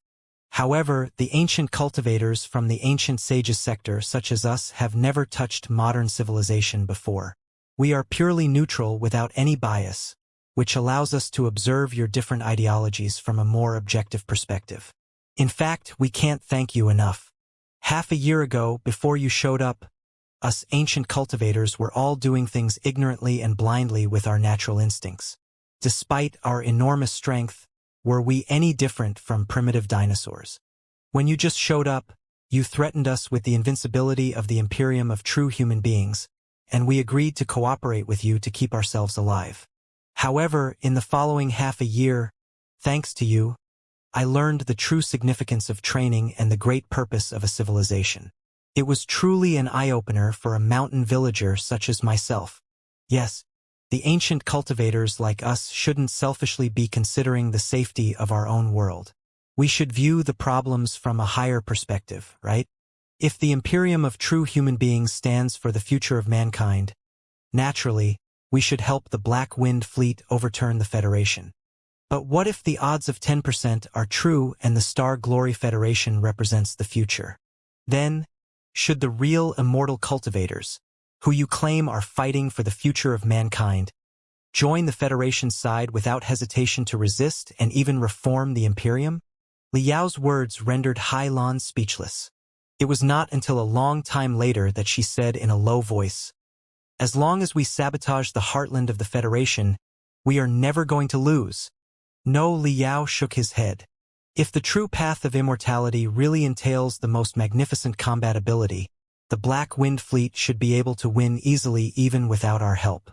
After all, when you set off, you did not expect that 12 experts in the nascent soul stage and the divinity transformation stage would join your expedition army. Fellow cultivator Hey, I am talking sincerely with you right now not because I want to surrender to the Federation but because it is indeed necessary for us to examine all the possibilities in the future. After all, we are not only standing for ourselves. I have the ancient sages sector, and you have the Black Wind Fleet. Countless compatriots are behind us, right? If everything goes as smoothly as you say, and the Black Wind Fleet crushes the Federation unstoppably, then I've got nothing to say. A tiny ancient sages sector is definitely not bold enough to challenge the invincible Imperium of true human beings. But what if the Black Wind Fleet fails? What are we going to do? Confusion and resistance flowed out of Hailan's eyes as she shook her head. I haven't thought about the question before. Then you'd better start now, Liao said casually. You and I are both clear that the ancient sages sector is only taking the Black Wind Fleet side because we are forced to. You don't think that the experts of the ancient sages sector will still be loyal to the Black Wind Fleet if the war does not go well and sacrifices are required, do you? Hehe. If I really make such promises to you, they will be the most brazen lies, right? You are lucky, fellow cultivator Hey. You are truly lucky that they gave you to me. Unlike the cunning cultivators from central plateaus who are habitual liars, I am a barbarian from the woods of the Southland of sorcerers. I hate lying more than anything, and I just say whatever is in my heart. What's there to hide? Let me tell you the truth. The experts of the ancient sages sector only pledge loyalty to the Imperium because of the Imperium of true human beings' invincibility. Should the Black Wind Fleet show signs of failure, even if I don't change my mind, it cannot be guaranteed that none of the 11 of them will join the Federation side and make matters worse. Then, the odds of the Black Wind Fleet's failure will certainly be higher than 10%. Therefore, you might as well think of a way out for yourself, your compatriots, and the Black Wind Fleet if you fail. Better prepare an umbrella before it rains. Hylon thought hard and mumbled. A way out after failure? What do you mean? I don't understand. It's simple. Liao patted her shoulder and casually said, You said just now that the Imperium has hundreds of sectors and that new expedition armies will be organized to conquer the Star Glory Federation even if you fail. Let's forget whether or not the Imperium, which is confronting and even being suppressed by the Covenant Alliance, can spare new expedition armies from the front line that is already extremely tight. Even if some of the armies can be spared, how long will it take for them to launch a second expedition? For elite forces that involve multiple sectors to be prepared, mobilized, and march toward the Federation on a long journey, it will take at least a couple years, right? Should the Black Wind Fleet be crushed, a couple of years will be more than enough for the Star Glory Federation to destroy your remnants without leaving any bones. Even if some of the lucky dogs run back to the Imperium, will they end any better in the Imperium where the strong prey on the weak? Same goes for the Ancient Sages sector. If we wager everything on you right now and help the Black Wind Fleet attack the Federation, a couple of years will be more than enough for the Federal Fleet to roast the Ancient Sages sector over and over after we fail. Even if the second wave of expedition armies really demolishes the Star Glory Federation in a couple years, will it help at all? The skeletons of the Ancient Sages sector and the Black Wind Fleet will have been made into drums. Highland's shivering teeth left deep marks on her lips. She continued struggling. No, perhaps it won't take a couple of years. If the Imperium pays enough attention to the Federation. Hee. Liao chuckled. In my opinion, even if a second wave of expedition armies is to be sent, the date of their arrival will be later than a couple of years from now. Chances are that it will even take them 10 to 20 years. Hylon bulged her eyes. Why? Liao smiled. In the Ancient Sages sector, you confessed that the disobedient folks of the Black Wind sector are scary mobs from the central area of the Imperium. Your relationship with other sectors is not very good, and your standing in the Emperor's court is not high, right? Fellow cultivator, hey, if you were His Majesty of the Imperium or one of the sector master, powerful lords, or great nobles from the central districts of the Imperium, after you hear the news of the Black Wind Fleet's failure, will you simply abandon your defenses, cross countless unknown galaxies and worlds, and save the Black Wind Fleet? Or will you simply watch the insubordinate and arrogant people of the Black Wind Fleet die? Highland's eyes bulged wider and wider until they were entire bloodshot. No second expedition army will come, Liao said mercilessly. Not until the last drop of blood of the last Black Wind soldier dries. Nobody will come to help you. Even if the odds of such a future are only 1%, it is enough for you to think about it carefully, right? As the daughter of the commander of the Black Wind Fleet, this is your responsibility. You're quite right, Master Spiritual Vulture. Hylon took a deep breath. Then what should I do? How would I know? Why don't you consider it yourself? Liao replied. All I know is that there is bound to be a war between the Star Glory Federation and the Black Wind Fleet.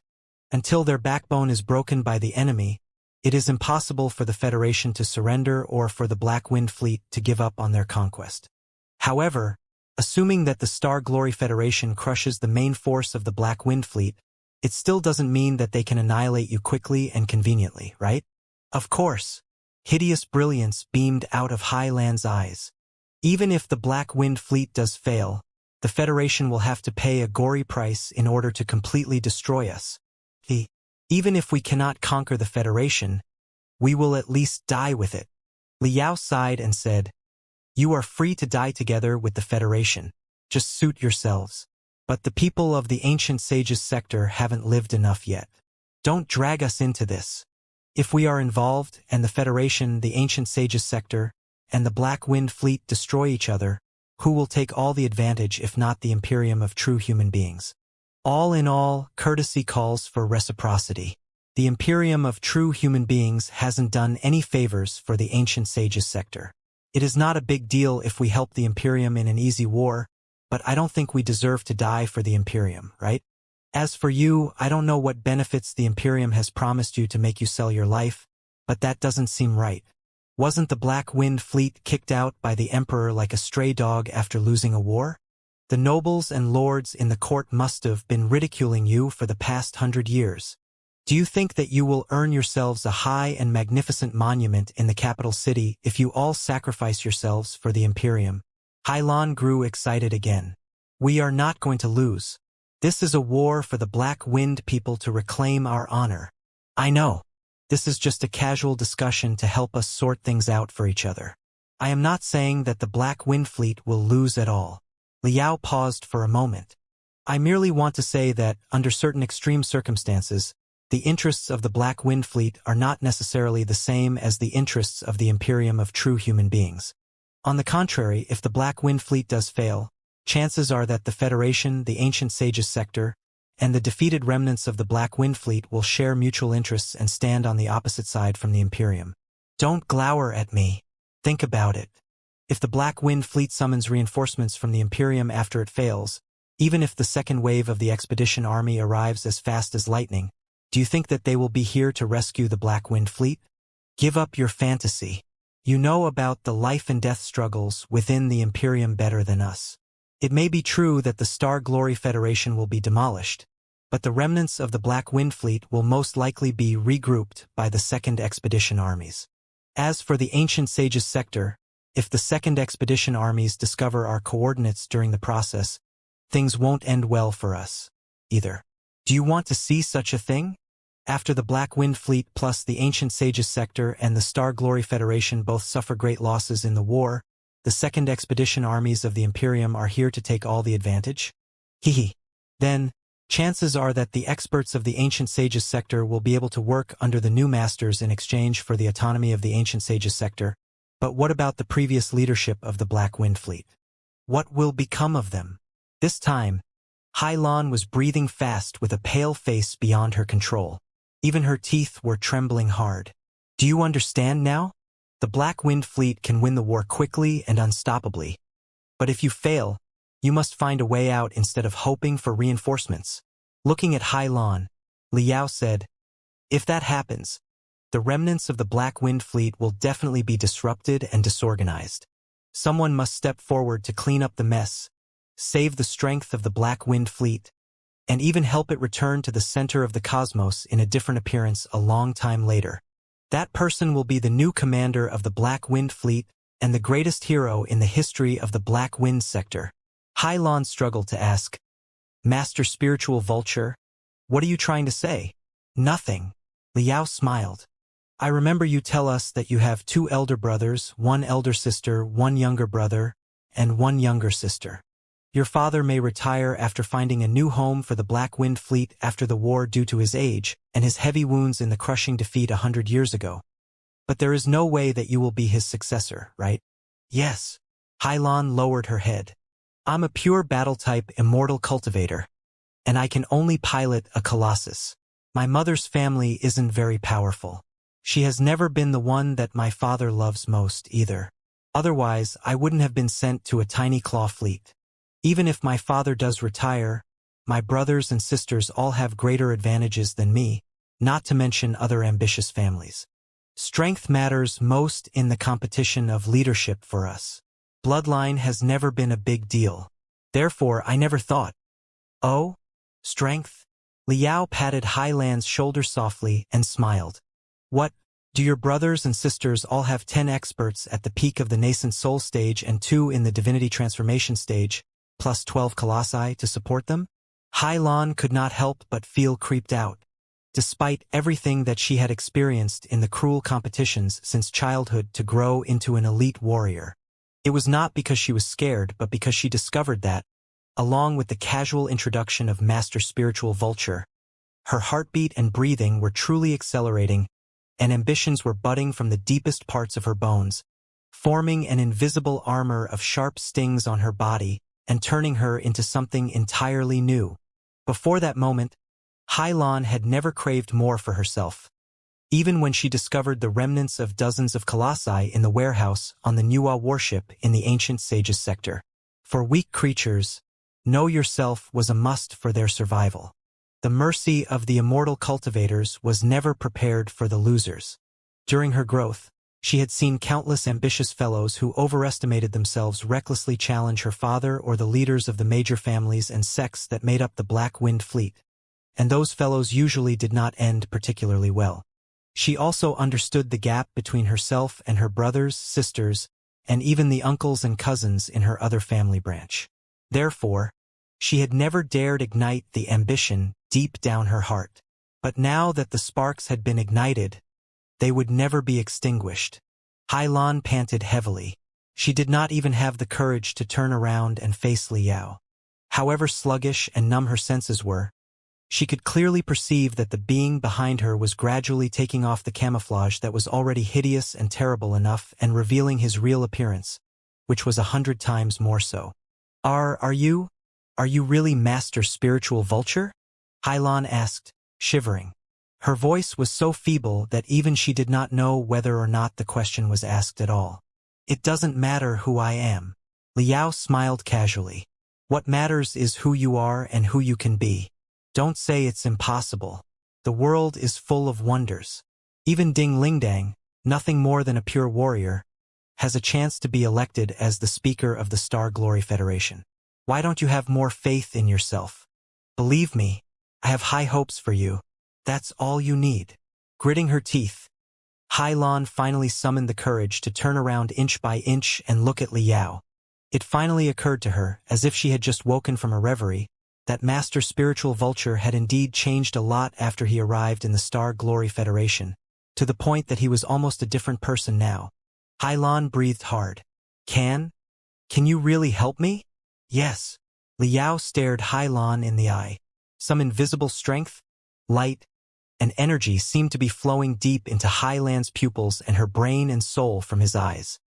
Here and now, you don't have any choice except to believe me. While the game between the Star Glory Federation and the Black Wind Fleet is key here, my say also matters a lot. Trust me, I have decided it's going to be you. That's enough. Hylon took a few steps back and fell onto Liao's bed, utterly overwhelmed. The doorbell rang. The other experts of the ancient sage's sector returned one after another. Long Yongjun was the first to return. When she walked into the room, Hylon was still buried deep in Liao's bed, stunned and unable to free herself from the illusions. Looking at Liao, Hylon, who had not come back to herself yet at the edge of Liao's bed. And then Liao again, Long Yongjun frowned deeply. Is this really appropriate? Long Yongjun asked Liao privately. It is already a complicated situation with a lot of variants during our trip to infiltrate the Federation, and you are still doing this? Won't it be another unexpected factor if your wife learns about this? What are you thinking about? Fellow cultivator Hylon and I were merely consolidating our beliefs with each other. That's a good excuse. Next time someone else catches you too, you should insist on that one. Now get her out of here. Everyone is coming here to discuss what we have experienced today. Liao escorted Hylon back to her own room. When he returned, the 12 experts of the ancient sage's sector under the name of Team Red Lotus had already gathered in the suite of the captain. Of the 12 experts, some were excited, some were in deep thought, some were eager to apply what they had learned, and some were rather bitter. It appeared that they had all discovered a lot of new things during the visit. Team Red Lotus was the speaker's secret guards. Naturally, Liao had pulled strings with Speaker Chui Lingfeng and gotten better privileges for them than the general members of the delegation. In principle, they were Chui Lingfeng's eyes and ears. If they were interested in the development of a certain field in the Federation, all they needed to do was send their relevant demands to the federal government, and the federal government would satisfy them in most cases and ask the Secret Sword Bureau to take care of the details. Therefore, their trips were all quite comprehensive and informative. The fierce battles in the Sea of Stars for the modern civilizations are really far beyond our imagination. The first speakers were Meng Qixin, Han Bailing and Xianxia, who were mostly generals and commanders before. Those few experts were particularly interested in the military construction and fleet development of the Federation. Together with the officer representatives from Firefly, they had been discussing the issues concerning the establishment of a joint headquarters with the high-level officers from the General Staff of the Federal Army. The modernized battles for the space fleets, including the sophisticated data links, telepathic thought network, information warfare, great competitions that involved hundreds of main force fleets, highly automatic grand illusionary soldiers, complicated logistical support, and unpredictable space jumps and prevention, were great eye-openers for the ancient generals and commanders who had traveled through time, with all the new magical equipment, new units, new tactics, and new principles. All the experts were fascinated. I was never willing to admit from the bottom of my heart that we are 40,000 years behind the era until today. It never occurred to me that the people in the outside world have developed such brilliant, glorious, and unbelievable civilizations in the past tens of thousands of years. Meng Qixin, the divinity transformation stage cultivator, sighed. We were truly frogs in a well, spending such a long time looking at the sky above our head and thinking that what we saw was the whole of it. It is truly pathetic. It is never too late to make amends, Han Bailing said. Thankfully, we made the decision to open our eyes and observe the universe. If we start catching up right now, I believe that we will soon reach them. Speaking of which, I believe that we should consider more on whether to join the Imperium or the Federation right now. Xianxia chuckled. The heaven-battering king was a leader of the rebels in the first place, and it was nothing new for him to surrender to greater powers. He did not have any burden at all, and he was best at claiming most benefits from those he surrendered to. After all, he would always surrender to whoever offered the biggest pie. Fellow cultivators, we have seen a lot of high-level officers from the General Staff of the Federal Army. It occurred to us that they are from all 7 sectors. After talking with them, we learned that the 7 sectors all have their local space fleets. Fellow cultivators, I believe that we know the situation of the Federation right now rather well. The 3 core sectors and the Uranian ring sector below our feet are indeed advanced and developed. There is no way that we can catch up to them anytime soon. However, the forest ocean sector that has nothing but trees, the water crystal sector that is rife with deserts, and the netherworld sector that is scarred by wars and only habituated by ghosts in terms of strength, are really not much better than the ancient sages sector. If anything, we are even more powerful than them. After all, although our civilization might be slightly underdeveloped, the spiritual energy is more abundant in our world, and there is a greater population and more experts. From what I saw with Senior Meng and fellow cultivator Han today, the Star Glory Federation has greater ambitions than the gains and losses of the few small worlds at hand. Therefore, after acquiring the weak worlds such as the forest ocean sector, the netherworld sector, and the water crystal sector, they did not exploit them greedily at all. Instead, they offered a lot of resources to improve and arm those worlds quickly. Even the forest ocean sector, as a barbaric world, has established its own fleet. A lot of natives of the forest ocean sector have joined the Federal Army. Some of them are even in key posts among the general staff. Although Hylon promised us that the Black Wind Fleet will also give us tremendous benefits if we surrender to the Imperium, it is just her word. Even though she was not lying to us, do her words really count, considering that she is not the commander of the Black Wind Fleet after all? The Black Wind Fleet is not necessarily going to offer us anything, but the benefits that the Star Glory Federation gives to the participant worlds are concrete and substantial. Right now, the Star Glory Federation is faced with a giant battle against the Black Wind Fleet, but it is not the end of the war. Rather, it is just the beginning of it. Even if the Federation defeats the Black Wind Fleet, it will still be faced with the enormous military pressure of the Imperium of true human beings. This time, it won't take 100 years for the army of the Imperium to come over. With the sword hanging above the Federation's head, it is impossible for them to kick down the ladder under such circumstances. Therefore, if the Ancient Sages sector joins the Star Glory Federation, there is a great chance that we will enjoy privileges equal to, if not better than, the treatment of the weak worlds, such as the Forest Ocean sector or the Water Crystal sector. Heaven-battering King Xianxia explained the advantages and disadvantages thoroughly. The experts of the ancient sages sector discussed and agreed on the conclusion.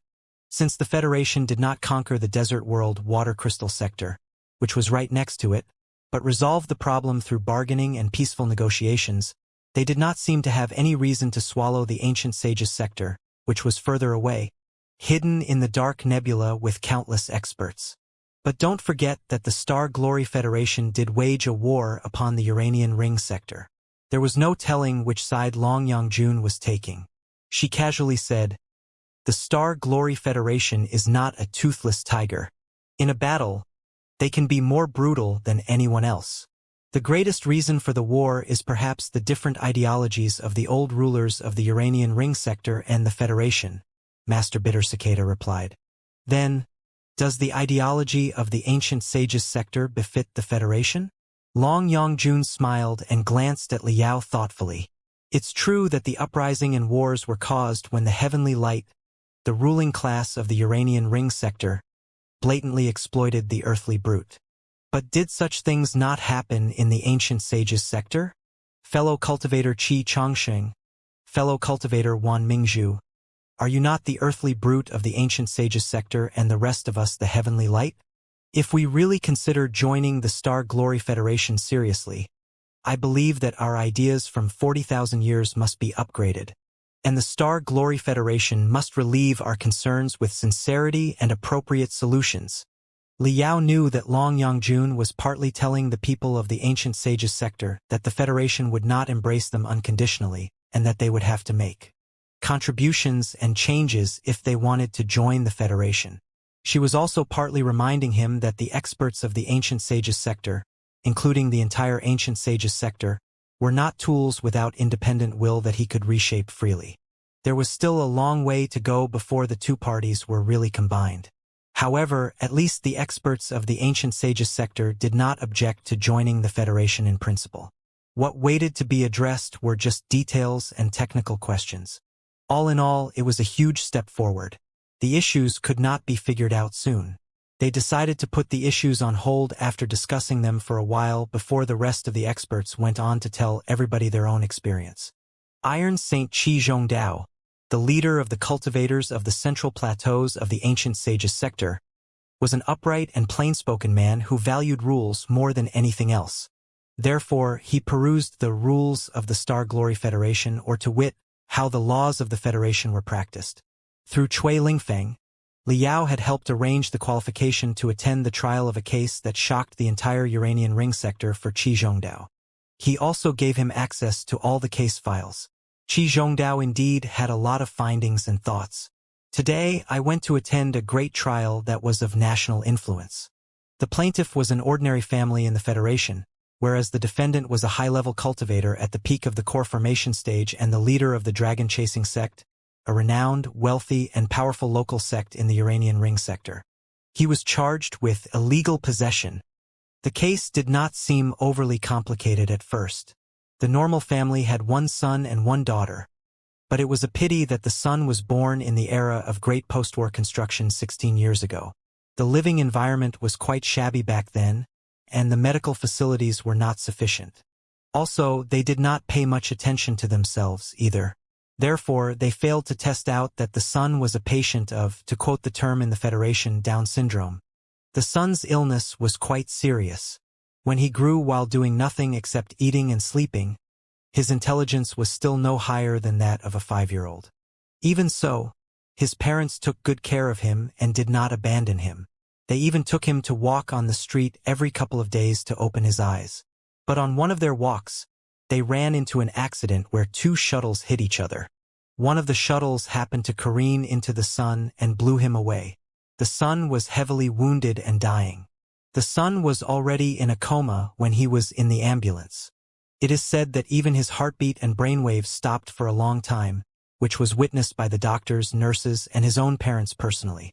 But after only 10 minutes, the moment he was delivered to the hospital, he went back to himself miraculously. Before the parents could be overjoyed, they discovered that their son's demeanor, eyes, and even aura were completely different from the past. He was almost a different person now. The son did not lie to them either. He told them and the doctors and the policemen dutifully that he was not the previous mentally retarded patient but the leader of the dragon-chasing sect, who possessed a theoretically dead body and reincarnated himself in it. As it turned out, the leader of the dragon-chasing sect, who was a high-level cultivator at the peak of the core formation stage, was trying to break into the nascent soul stage through a very dangerous secret art, but he unfortunately failed and even perished on the spot due to the recoil of the art. According to him, although his body was destroyed, his soul was not entirely gone. It somehow drifted onto the street and happened to meet the ambulance that was carrying the mentally retarded patient. The mentally retarded patient, due to the Down syndrome, was born with incomplete soul, which made that his body the best container for foreign souls. Also, the mentally retarded patient's breathing, heartbeat, and brainwaves had stopped in the serious accident. Even his broken soul was gone. According to the testimony of authoritative medical experts, the chances that he could be saved were little to none, and he would have entered a vegetative state even if he did survive. By the standard of the cultivators, the body of the mentally retarded patient had already become an empty sack that was now ownerless. The remaining soul of the leader of the dragon-chasing sect, noticing the vacant body, crawled into it, driven by the natural instincts to survive. Therefore, he became the new owner of the body and reincarnated himself in it. He must have been happy to have a new life, but the birth parents of the mentally retarded patient were certainly not satisfied. The secret sword agents who were responsible for the crimes of cultivators caught the leader of the dragon-chasing sect, who was in the body of the mentally retarded patient, and delivered to the court, where he was charged with illegal possession. Fellow cultivators, in your opinion, is the guy guilty or not? Was the leader of the dragon-chasing sect justified in doing what he did? The case involved a powerful celebrity, and the plot was quite intriguing. It had raised heated discussions in the Uranian Ring sector and even other sectors. The ancient cultivators from the ancient sages sector were deeply attracted by the case and offered their opinions. Han Bailing cackled and said, "Illegal possession? Interesting. Does it mean the even possession is a crime in the Star Glory Federation? Or rather, is there legal possession?" "There is." Qi Zhongdao nodded and said, "I have studied it carefully. There is indeed legal possession in the Federation. Some body donors can volunteer to sign authorization documents, stating that they would like to donate their body to the country after they pass away. The bodies will be used for practice by the students of the medical schools, for transplantations, or given to experts whose bodies have been destroyed for them to be reincarnated. The experts of the Star Glory Federation have only two choices if they are making a highly dangerous attempt and fear that they might die. They can either prepare a few exquisite, powerful artificial bodies, like Senior Meng or Senior Wu, and perhaps become spectral cultivators after they die. Or they have to register in advance to wait in line or draw lots and apply for a corpse. However, the rate of success when possessing such dead bodies is even lower than turning into a spectral cultivator. Once they fail, it is highly likely that their broken soul will be further damaged, and they won't even have a chance to become a spectral cultivator. Furthermore, dead bodies are valuable resources. Most of them are used for organ transplants and for the teaching purposes of medical schools. Only when the body donors propose the request and confirm multiple times will their bodies enter the possession and rebirth procedure. There is more demand than supply, and a body is always hard to come by. So, few experts try their luck by legal possession. Most of them still try to train their soul to increase the odds of them transforming into spectral cultivators, and even living in such a form for another 1 to 200 years after they die. Is it true? Although Mother White Lotus Wan Mingzhu was a spectral cultivator, she was adept at manipulating puppets and crafting zombies. Possession was not a problem for her at all. You have to wait in line and draw lots in order to possess a body? What kind of rule is this? Is there no black market where you can buy a body? Qi Zhongdao shook his head and said, "No. The issue concerns the fundamental ethics of the Federation and therefore cannot be shaken. Therefore, bribery and businesses in the field are strictly forbidden. Neither the donor nor the acceptor know who each other is before the procedure is completed. The black market of bodies is always struck hard. 2. As for the crime of illegal possession, it is one of the most serious crimes in the Federation. Once found guilty, most of the criminals will be sentenced to death. The Star Glory Federation's law has been established to protect the interests of the weak. It is rather considerate. Master Bitter Cicada sighed. But I believe that this case is different. The mentally regarded son was already dead in the ambulance due to the accident. He couldn't be revived, and the only thing he left was a body. The leader of the dragon-chasing sect, on the other hand, perished after a failed breakthrough attempt. Nobody knows how much wisdom he had left. Driven by his natural instincts for survival, it seems rather understandable for him to crawl into a vacant body and seek shelter there. The monk is quite right, Ba Xiaoyu the beggar said. Laws are meant to deal with real-life issues. The case is a complete accident, where every party ran into each other by chance. After all, the body was already possessed. It's not like the leader should be sentenced to death again, right? Even if the leader of the dragon-chasing sect is killed, the previous son's life will never be brought back. Why bother? I think the key is whether or not the mentally retarded son was confirmed to be dead when he was still in the ambulance, Qi Chongqing remarked, not thinking that it was a big deal.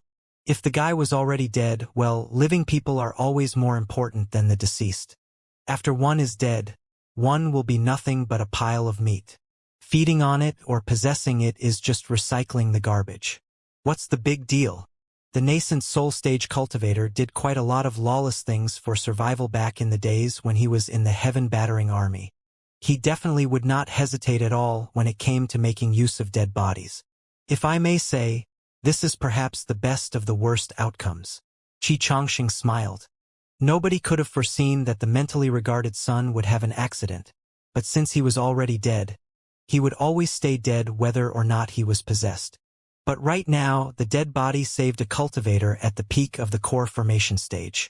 There are slightly more than 1,000 nascent soul stage cultivators in the 7 sectors of the Federation. So, a guy at the peak of the core formation stage must rank in the top 2,000 nationwide. If we only consider this world, he must be one of the top 500 experts of the Uranian Ring sector, right? A top 500 expert has been rescued by the dead body of an idiot and is now able to continue making contributions to this sector and the entire Federation. Isn't it good? Also, although he has nothing to do with the birth parents of the idiot, he has taken up their son's body after all. It is only reasonable that he gives many benefits to the parents and sees that they are properly taken care of for the rest of their life. That is not an outrageous request, right? The parents lost a stupid son, but they will receive financial compensation that they couldn't earn in 10 lives. Also, their son will be living, well, in a different way. Surely, they will not feel very comfortable, but there is no need for them to insist on killing their son's body again. The key is whether or not they can think the whole thing through. If they do, this is actually a win-win for everyone. Their son, the leader of the dragon-chasing sect, and the entire Federation. Everybody pondered for a moment and had to admit that Qi Chongqing was right. Brother Qi, what is the truth of the case? Ba Xiaoyu the beggar asked. Was there a ruling today?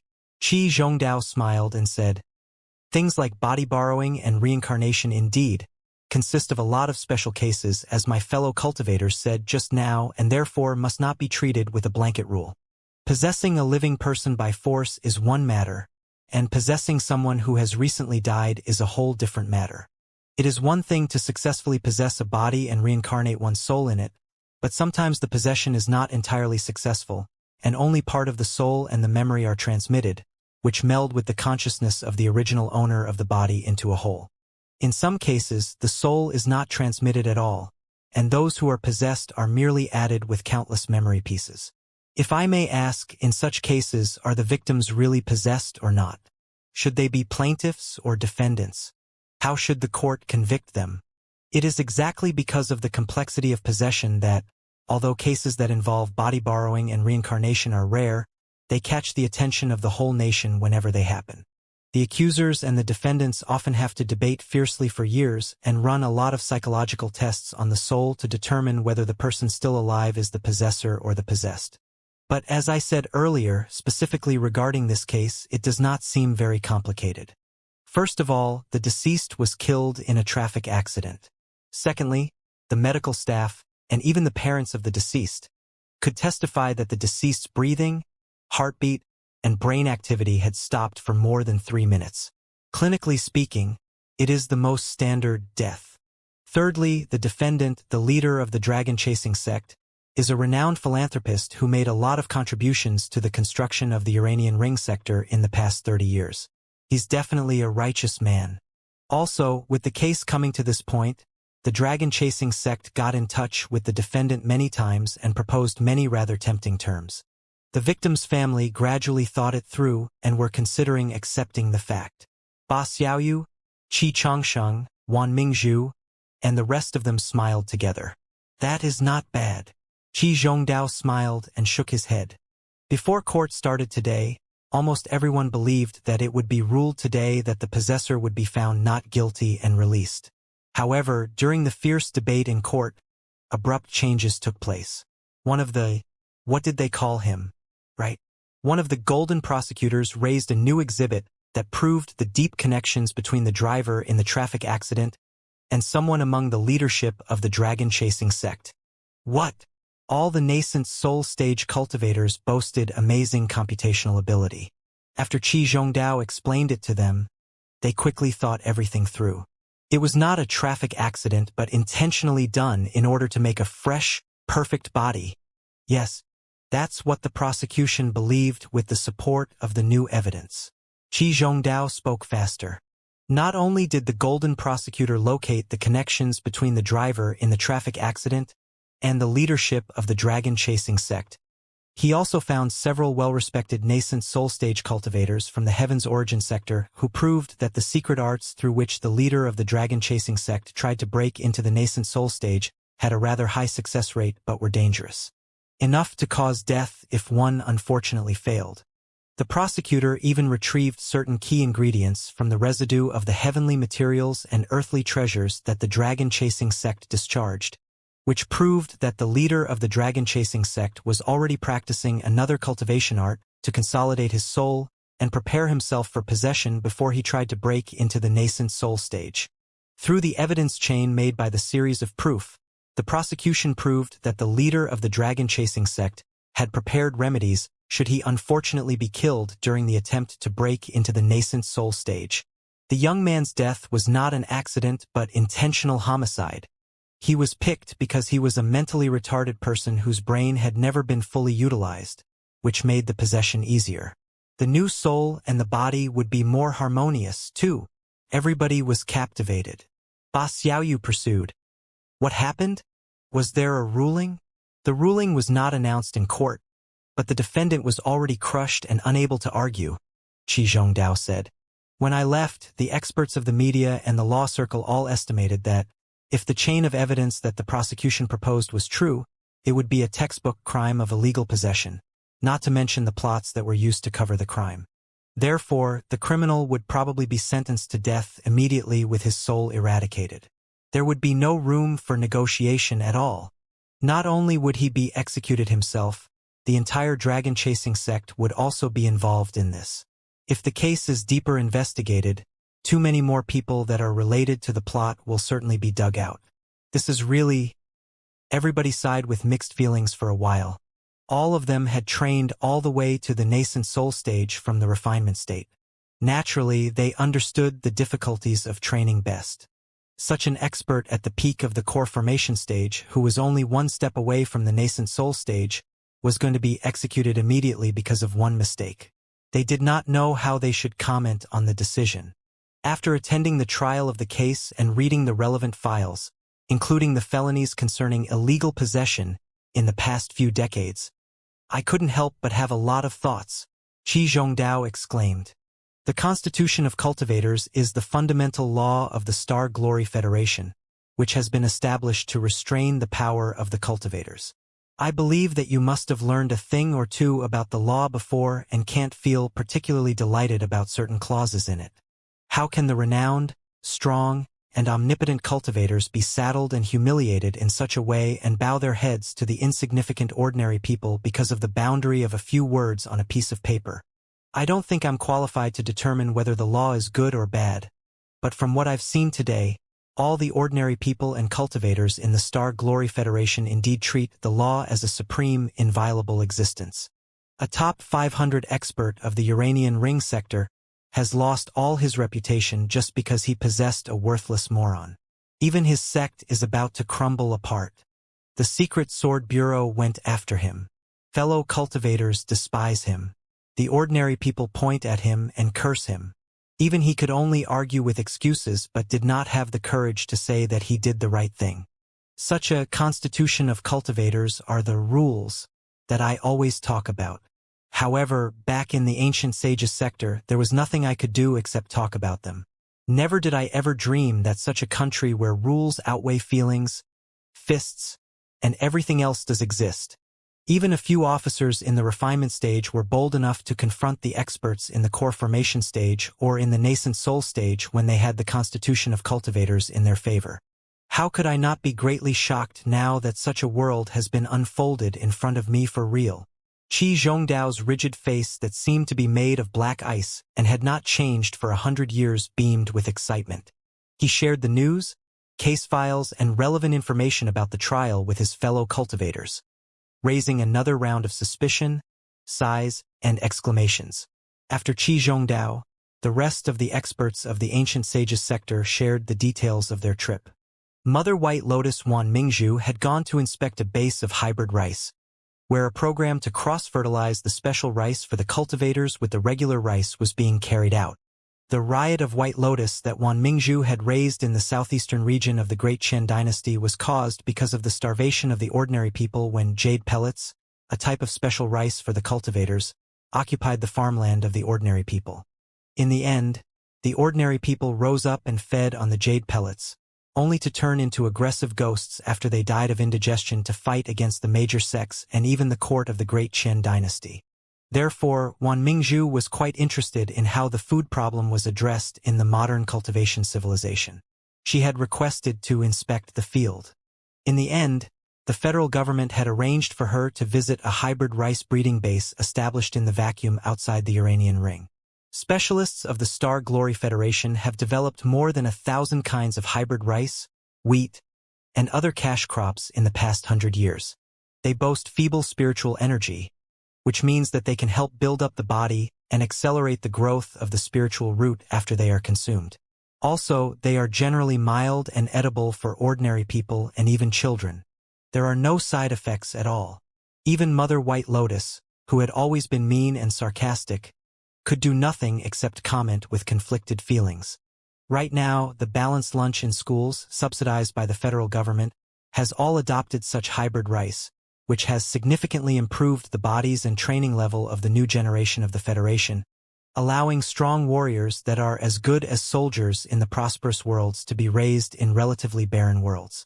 Even though those warriors cannot all become top experts, the Federation now at least boasts a great number of middle and low-level cultivators, as well as ordinary soldiers who are agile, energetic, and vigorous. When I saw the middle school students who are tall and muscular because of the hybrid rice they take, I couldn't help but recall the ancient sages sector.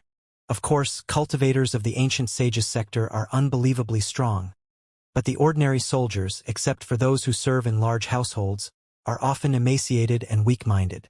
They are truly a devastating contrast to what I have seen today. What astonished me most, however, was not the middle school students who appeared almost as strong as the best soldiers of the ancient sages sector, but some specialists I met in the hybrid rice base. Some of the specialists are even in the nascent soul stage. If it were in the ancient sages sector, they would be working for the major sects as elders or counselors to raise all kinds of heavenly materials and earthly treasures for the sects or the court. They should be wealthy and revered. However, in the Star Glory Federation, those specialists in the nascent soul stage have dedicated themselves to the tiny hybrid rice for decades, which is not of any use to the high-level cultivators and can only improve the capabilities of the ordinary people. What benefits can they possibly get? How can they withstand such boredom and loneliness? Baffling. It's truly baffling. Mother White Lotus's confusion was also what puzzled the other nascent soul stage cultivators. All the experts of the ancient sages sector commented with mixed feelings again before Ba Xiaoyu the beggar and Master Bitter Cicada began to tell their story. Back in the ancient sages sector, Ba Xiaoyu had always hung around with ordinary people and helped those in need, and Master Bitter Cicada had tried his best to save as many people as possible, too. Therefore, the field that they had requested to inspect was the charity and public welfare of the Federation. They wanted to see how the underprivileged people at the bottom level of society were treated. Thus, they had visited a few orphanages and relief stations. They had also gone deep into the underground mines of the Uranian ring planet to check on the treatment of miners and their families, especially the children. We've seen quite a few schools with rather thorough facilities on the ground. The students are all the offspring of the ordinary miners, but quite a few of their teachers are cultivators. Some of them are even experts who have volunteered to come here from the core worlds to teach. Ba Xiaoyu still felt amazed when he recalled what he had seen during the day. Of all the cultivators who have volunteered to teach here, some were summoned to make contributions to the poor and remote areas by certain spirits. For example, those from the Patriots Front. However, most of them are actually hired by various funds. Even the schools, hospitals, orphanages, and water purification factories are subsidized by those funds. Fellow cultivator Ba is quite right. The funds seem to be the main force in the Federation in offering help to the poor and the ordinary people, Master Bitter Cicada said. The Star Glory Federation is a country with high taxes. The tax rate for the cultivators is particularly high. According to the speed of money earning of some high-level cultivators who are like cash-absorbing beasts, they have to pay astronomical taxes every year. However, the tax law in the Federation is very interesting. If you invest your income into the funds that are established for public welfare, you will legally be able to avoid tax. Therefore, in order to pay less tax, the core formation stage cultivators and the nascent soul stage cultivators have established all kinds of charity funds. Almost every one of them has several funds under their name. The establishment and operation of the charity funds have certain requirements. Those funds are audited every year, too, to make sure that they have indeed completed a certain number of charity projects. After 100 years of development, the charity funds in the Federation have already formed a virtuous cycle. The experts in the core formation stage and the nascent soul stage provide resources and connections to establish all kinds of funds, partly to improve their reputation and partly to avoid tax. New cultivators, especially those born in the lower class who do not have many resources and connections, often choose to join a fund after their spiritual root is awakened and offer their service in a remote, underdeveloped area for a while. Through the fund, they can expand their social circle and make new friends.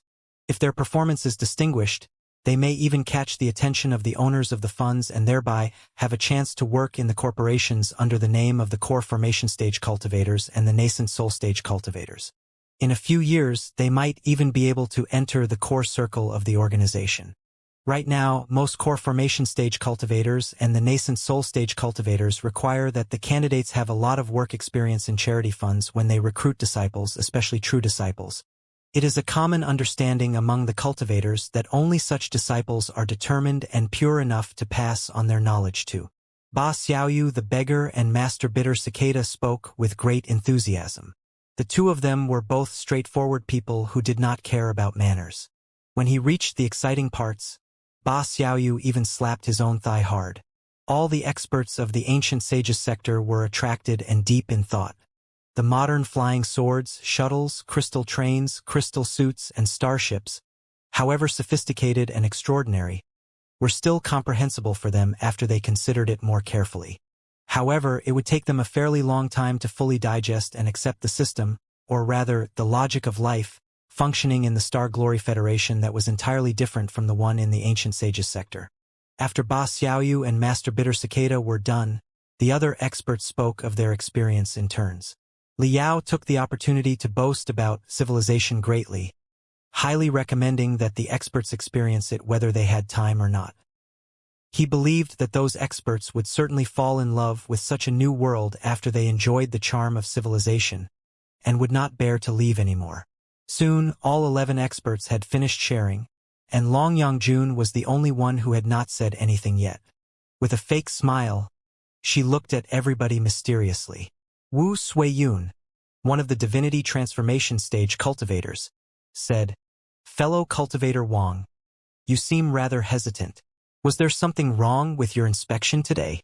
"Not exactly. It went on very well, but I'm afraid that there's nothing I care to say." Leaning against Li Yao's bed, Long Yongjun put her feet on the bed and her hands below her head to make herself more comfortable. Then she said, "You all know what I did for a living in the past. I was the leader of Ghost Character, a dog that everybody was scared of, and an executioner. My counterparts in the Star Glory Federation are probably the Secret Sword Bureau and the Dim Moon Fund. Therefore, I didn't inspect any other place today, only requesting to know more about the Secret Sword Bureau, especially the major cases that the agency has cracked in the past 100 years.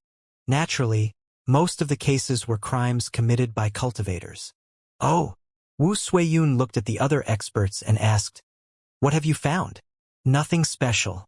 Of course, they wouldn't have shown me the files if there were anything special in them," Long Yongjun said lazily. "I only want to offer a reminder to you, fellow cultivators, and probably to cool your heads. We all know too much about the stories where the emperor put on the clothes of ordinary people, walked on the streets, and saw how he is viewed by his subjects. Did such things happen less in the Great Qian dynasty before? No, no, no. I am not implying that everything we saw today is fake. In fact, I'm certain that it is absolutely real. It is impossible to fake such things on such a large scale. However, what we saw today must be what they wanted us to see. It is the best side of the Star Glory Federation. The cultivators we have got in touch with today are also certainly the purest cultivators, too. But as we all know, nothing is flawless. Perfect countries do not exist either. Cultivators who have absolute faith in their belief and always help other people selflessly are few, too. I would even say that they are actually too rare for us to meet. As our inspection grows deeper, I believe that the imperfect side of the Star Glory Federation will soon be exposed. Therefore, I'm only reminding you not to raise your expectations to a very high level in case your final judgment is affected by your disappointment by then. We must know that there was a fruit tray on the table in the middle of everyone. Long Yongjun curled her fingers and pulled 2 apples out of the tray. Holding one of them in each of her hands, she smiled and said, "Choosing between the Imperium of true human beings and the Star Glory Federation is like choosing between one of the 2 apples here. You will be wrong if you are hoping to pick the better of them. Perhaps we will have to choose the less rotten of the 2 apples." Crack! Long Yongjun picked up a random apple and bit it hard. The juice was flying everywhere. Everybody looked at each other in bewilderment. They were going to pursue further when she stood up and threw the other apple to Li Yao. Yawning, she said, "The night is dark. We will have to continue our visit tomorrow. It's time to take a rest, fellow cultivators." The establishment of a joint headquarters and also the in-depth military cooperation between the government in exile and the Star Glory Federation could never be completed overnight. In the upcoming 10 days or so, the experts of the Ancient Sages sector would stay in the Uranian Ring sector to inspect more fields. After getting in touch with civilization, and especially after watching the debate between Professor Mo Xian and Professor Xia Wufeng, Li Yao suddenly felt that he would like to talk with Long Yongjun. After all, Long Yongjun was different from the other experts of the Ancient Sages sector. Like Li Yao, she was sort of a player who was of a higher level and beyond the chess game. However, everybody's itinerary had been fully occupied, and they were protected and monitored by the agents of the Secret Sword Bureau anywhere they went. Also, Long Yongjun intentionally selected a few programs that required her to march deep into the surface and even the underground holes of the Uranian Ring sector by herself without joining the others. It was not until 12 days later that Long Yongjun returned to the hotel and they checked in again. Li Yao finally got the opportunity. This time it was in Long Yongjun's room. Long Yongjun was playing Civilization. Her interest did not seem to be on the game itself but Xiao Ming and Wan, the 2 game assistants. She was tickling the 2 cute kids, making them laugh hard and hide behind Li Yao. Very interesting.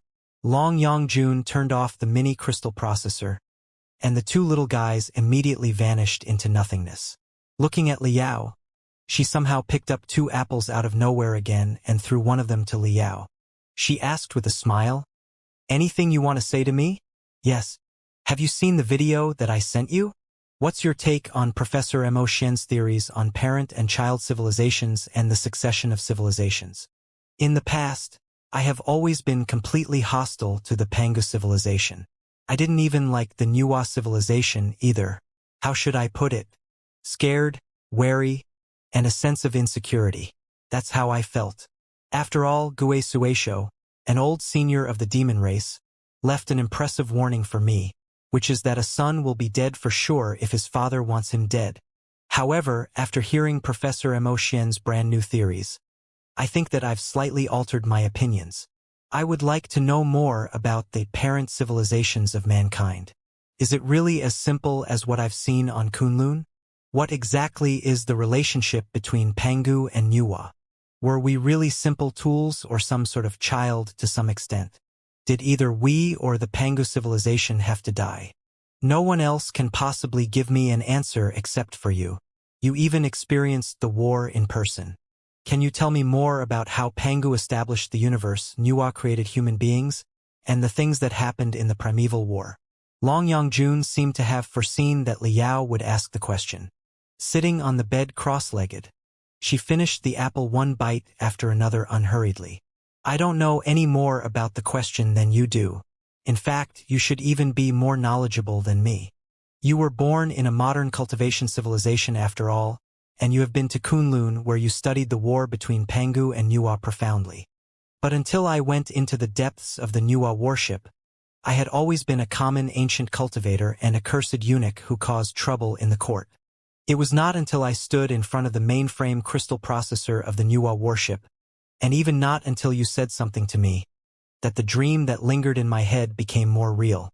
It was almost like I was only born as Long Yongjun at that moment. One might even say that I am just a 1-year-old infant at this moment in my new life.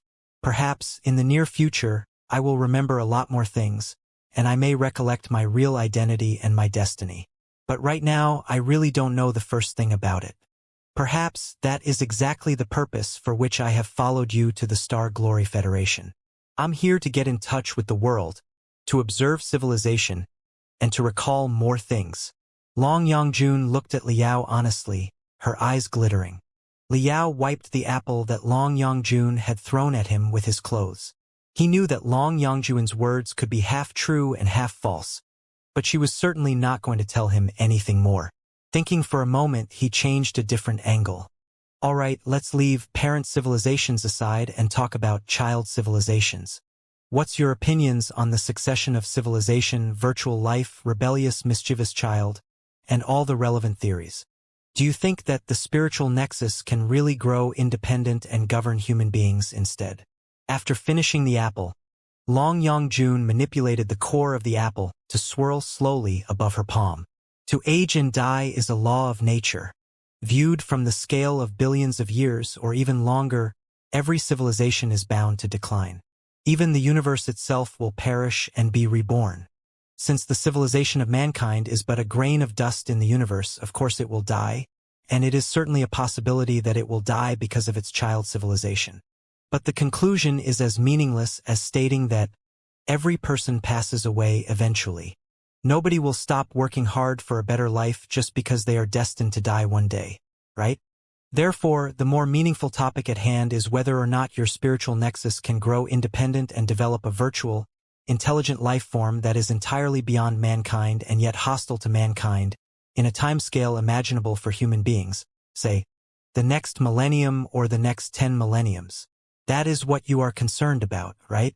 Assuming that the spiritual nexus does not grow independent for 100,000 years, it will not be a problem that we should be worried at all. Our offspring will have their own solutions, and it is impossible for us to take care of the issues that will only happen in 100,000 years, right? Liao pondered for a moment and nodded heavily. Yes, let the people in 100,000 years worry about what will happen in 100,000 years.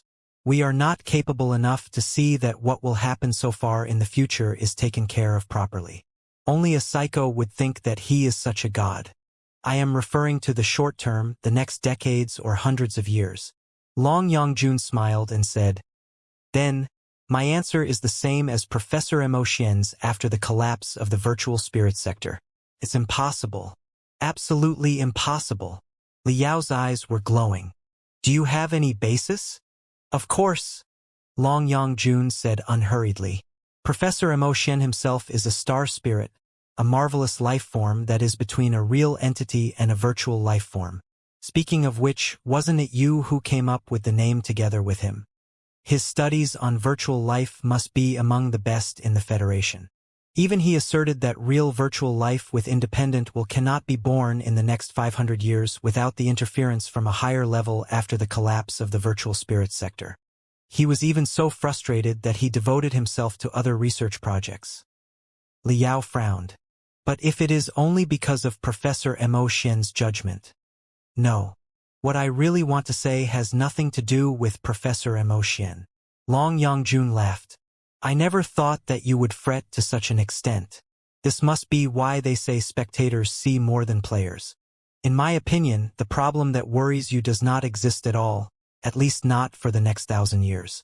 The reason is simple: the Pangu clan and the Nuwa clan had crystal processors, too." Liao was slightly dazed. "So what? Their crystal processors were much more advanced than yours," Long Yongjun said. "You saw the effect after the arrayed pillar crystal processors in the Nuwa warship were activated with your own eyes. You have to admit that their computational ability must be higher than any existing supercrystal processor in the Federation, right? There are also the colossi. Every colossus contains the tactical crystal processors passed on from the primeval era, and you are not even able to duplicate them right now. As a result, the Federation, the Imperium, and the Covenant Alliance can only assemble and modify the colossi but cannot craft new colossi from scratch, right?" Liao furrowed his brows hard, but had to admit that Long Yongjun did have a point. "Therefore," Long Yongjun said slowly, "if the Pangu clan and the Nuwa clan, with their profound expertise in crystal processors, failed to create brand new, virtual intelligent life, what makes you so arrogant that you think mankind will be able to create an unbelievable, mischievous child in the next 1,000 years? Besides, the birth and evolution of life are terribly long. The carbon-based life such as Pangu, Nuwa, or human beings all took billions of years before they arrived at the peak of evolution. The birth and evolution of the virtual, intelligent life may be fast, but how much faster can they possibly be? It won't be too late to worry about it when the most primitive virtual life is detected. What you said does make sense. Why did I fail to think of it earlier? Yes, the technology of the Pangu clan and the Nuwa clan on crystal processors far exceeded the technology of mankind. If even they did not create virtual intelligent life, it seems unnecessary for us to worry about the problem, at least for the next 10,000 years.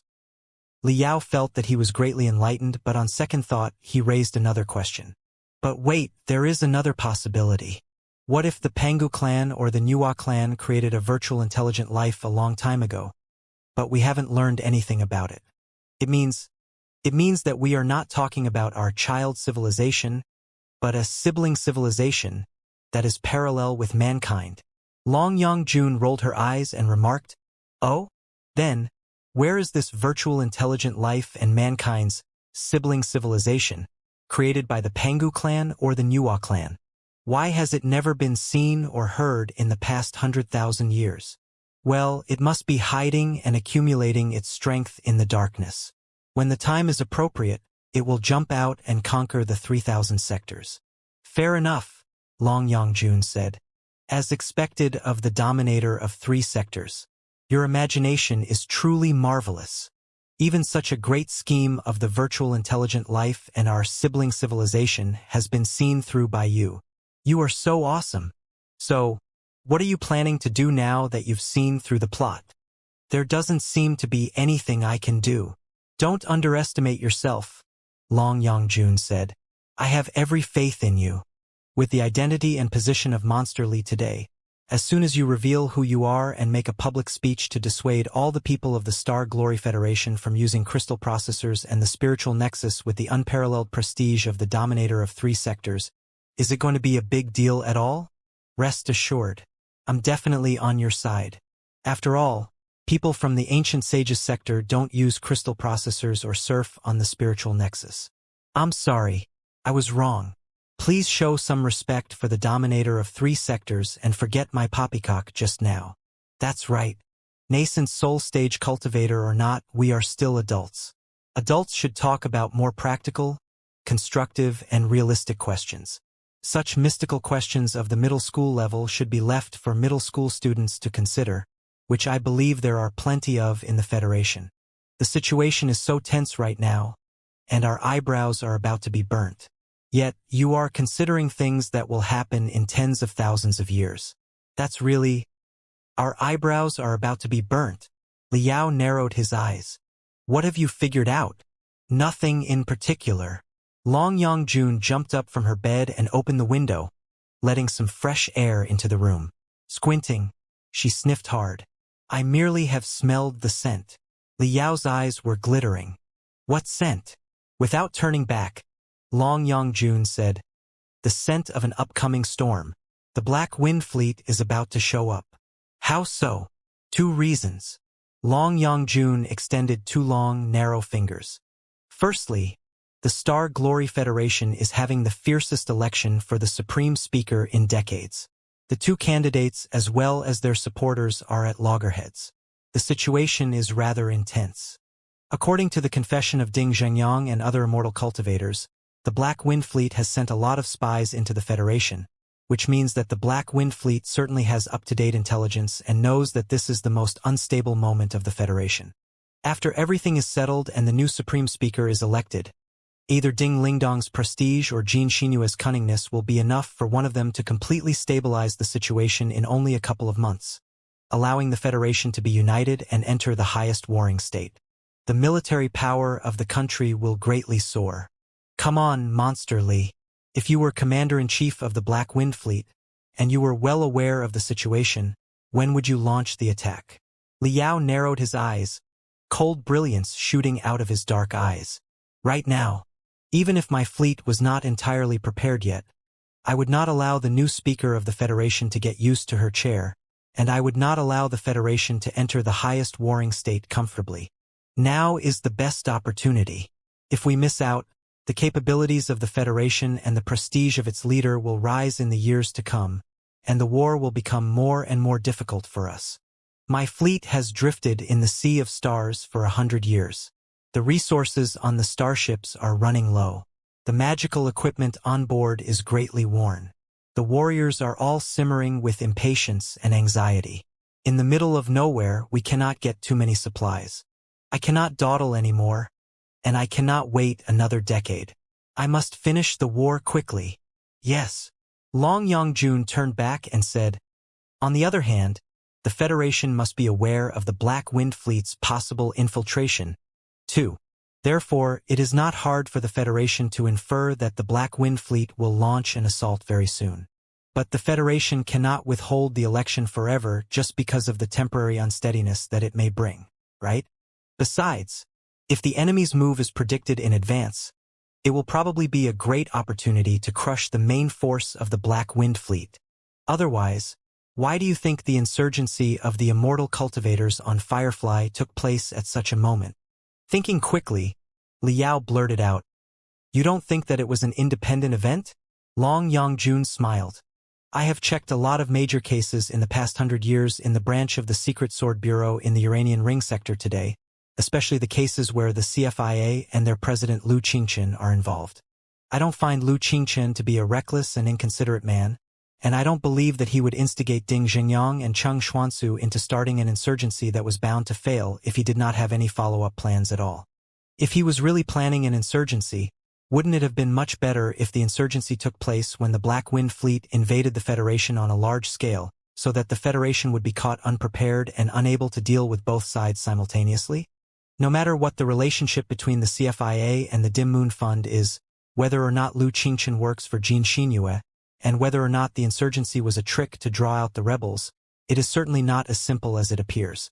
It is probably one of the procedures in an enormous plan, and the very first move that the Federation, or at least Jin Xinyue, has played against the Black Wind Fleet. Therefore, I believe that the Black Wind Fleet and the Federation will both take action before long. Both parties will make their moves. Right now, the election has entered the most heated phase. There's only 1 month to go before the vote begins. It is impossible for the Black Wind Fleet to not react until then. So, in short, not only are our eyebrows about to be burnt, the most sordid venomous fire is also about to consume our eyeballs.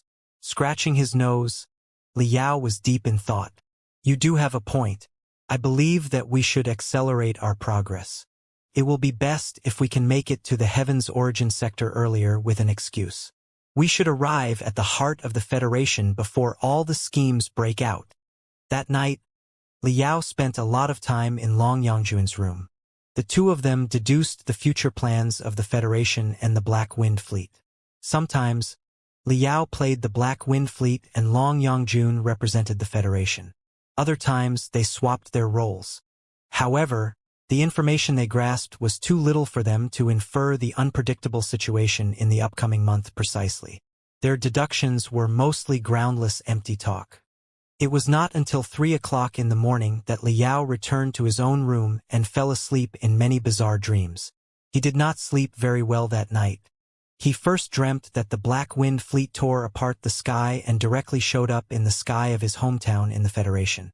He then dreamt that bizarre-shaped devils crawled out of the spiritual nexus and laughed hideously above everyone's head.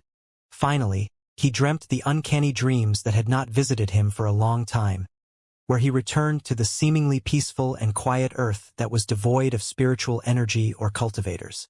But the earth was enshrouded in a layer of thin mist. However hard he searched, he could not find the thing that the vulture plan asked him to destroy. When Liao was woken up by noise outside the window, he thought that he must have slept for half a day. But after he raised his wrist, he realized that only 3 hours had passed, and it was not even 7 o'clock in the morning yet. Even in a city where day and night were not classified clearly, this should be the time when everybody was still sound asleep. What's going on? Liao opened his window and looked out, only to be shocked by the rabble of people. More than 1,000 people had crowded outside their hotel. Hundreds of shuttles were floating in the sky, too. Judging from the recording and camera magical equipment in their hands and the powerful mobile data transmission bases on the shuttles, they seemed to be the reporters from the major media outlets. Crack, crack, crack, crack. Hello? We are reporters from Uranian Ring today. May I ask if you are a member of the delegation of the rightful government of the Star Ocean Republic? Would you care to comment on the scandal? We're from latest military observation. Will the incident affect the military cooperation between the Star Ocean Republic and the Star Glory Federation? Can the two parties still join hands in competition against the Imperium? We're from the People website. Were you aware of the incident before?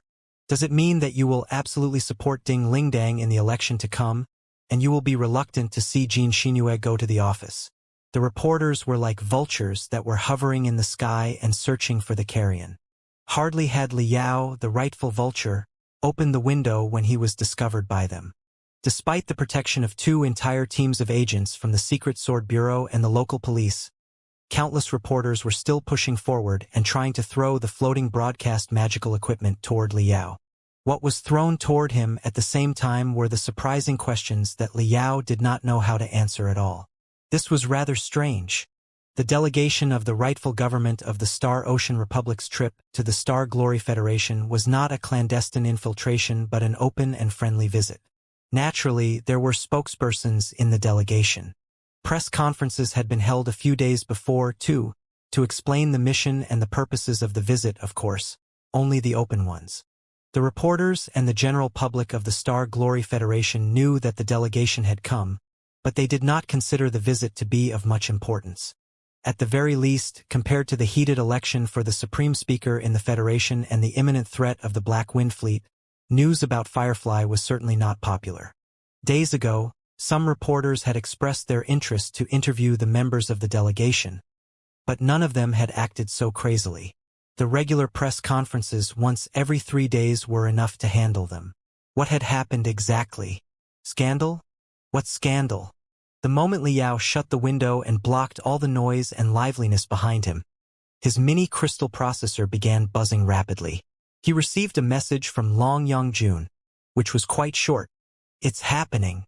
The rest of the messages were a series of links to the greatest news websites and military forums in the Star Glory Federation. Billions of people browsed them every day. Liao opened a few websites randomly, but they were all the same. The same news had entirely occupied all the homepages. Nefarious scandal of the Dim Moon Fund. The whole time, the Dim Moon Fund, under the lead of Xianxia, has been in a subtle relationship with the CFIA, headed by Lu Qingchen, in order to build up its own strength.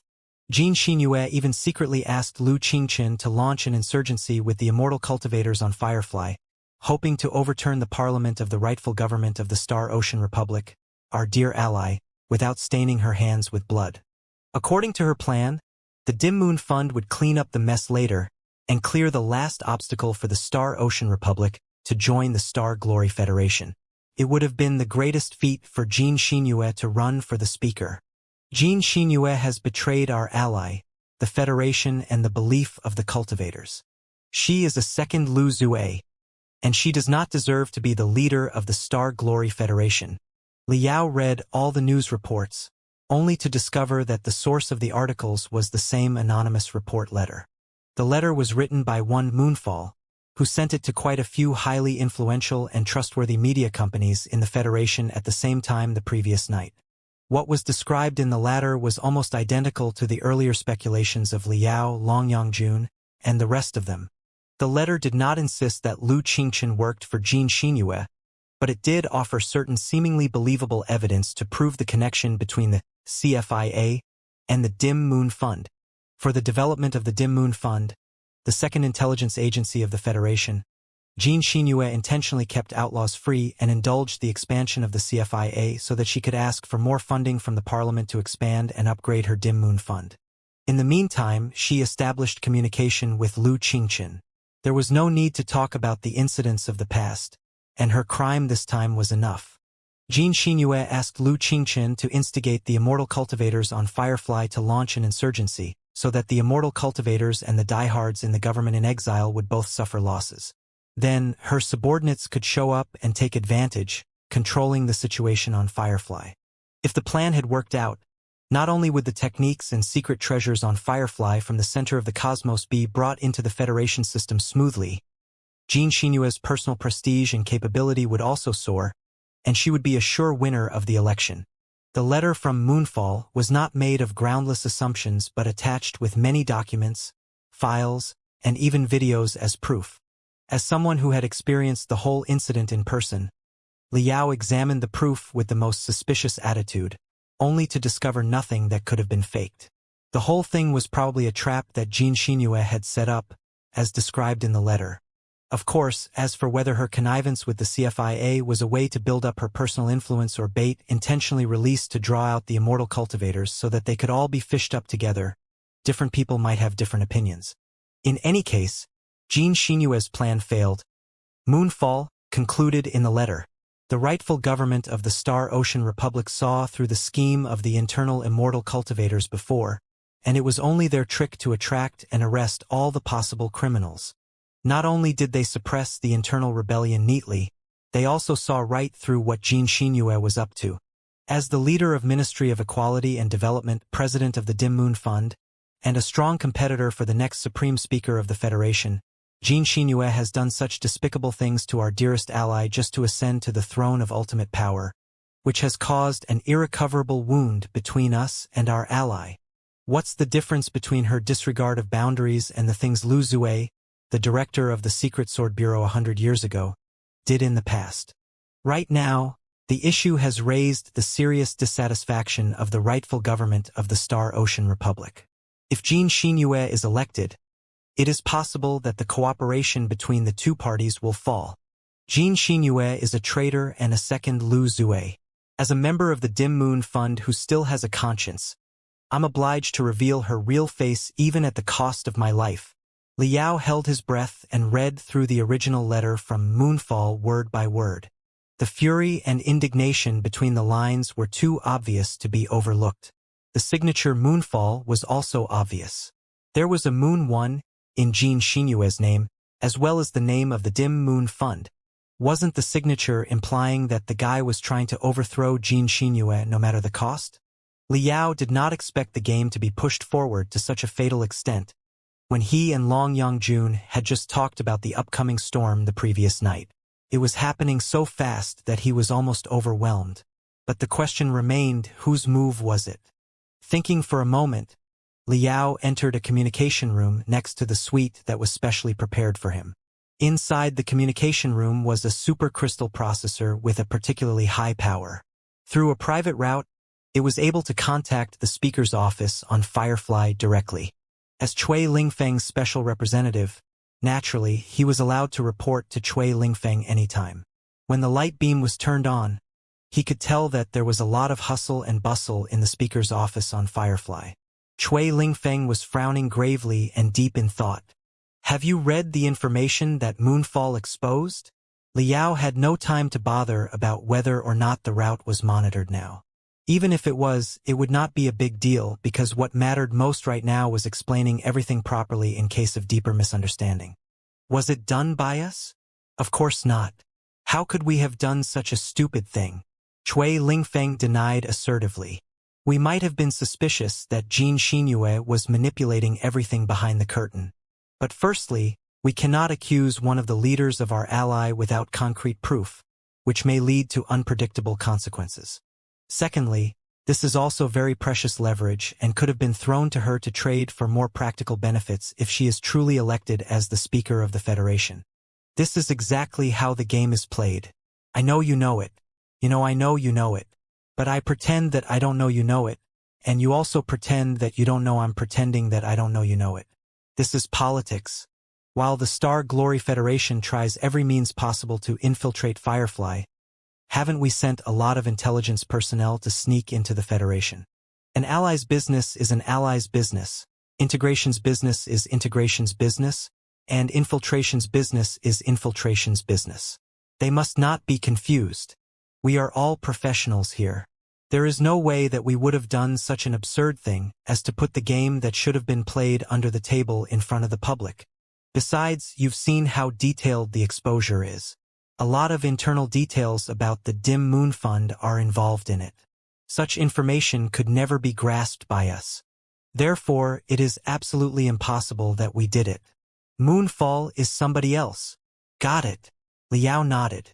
Then, what should the stance of our delegation be? In short, no comments, Chui Lingfeng said. At this moment, the exposure is still mostly made of assumptions.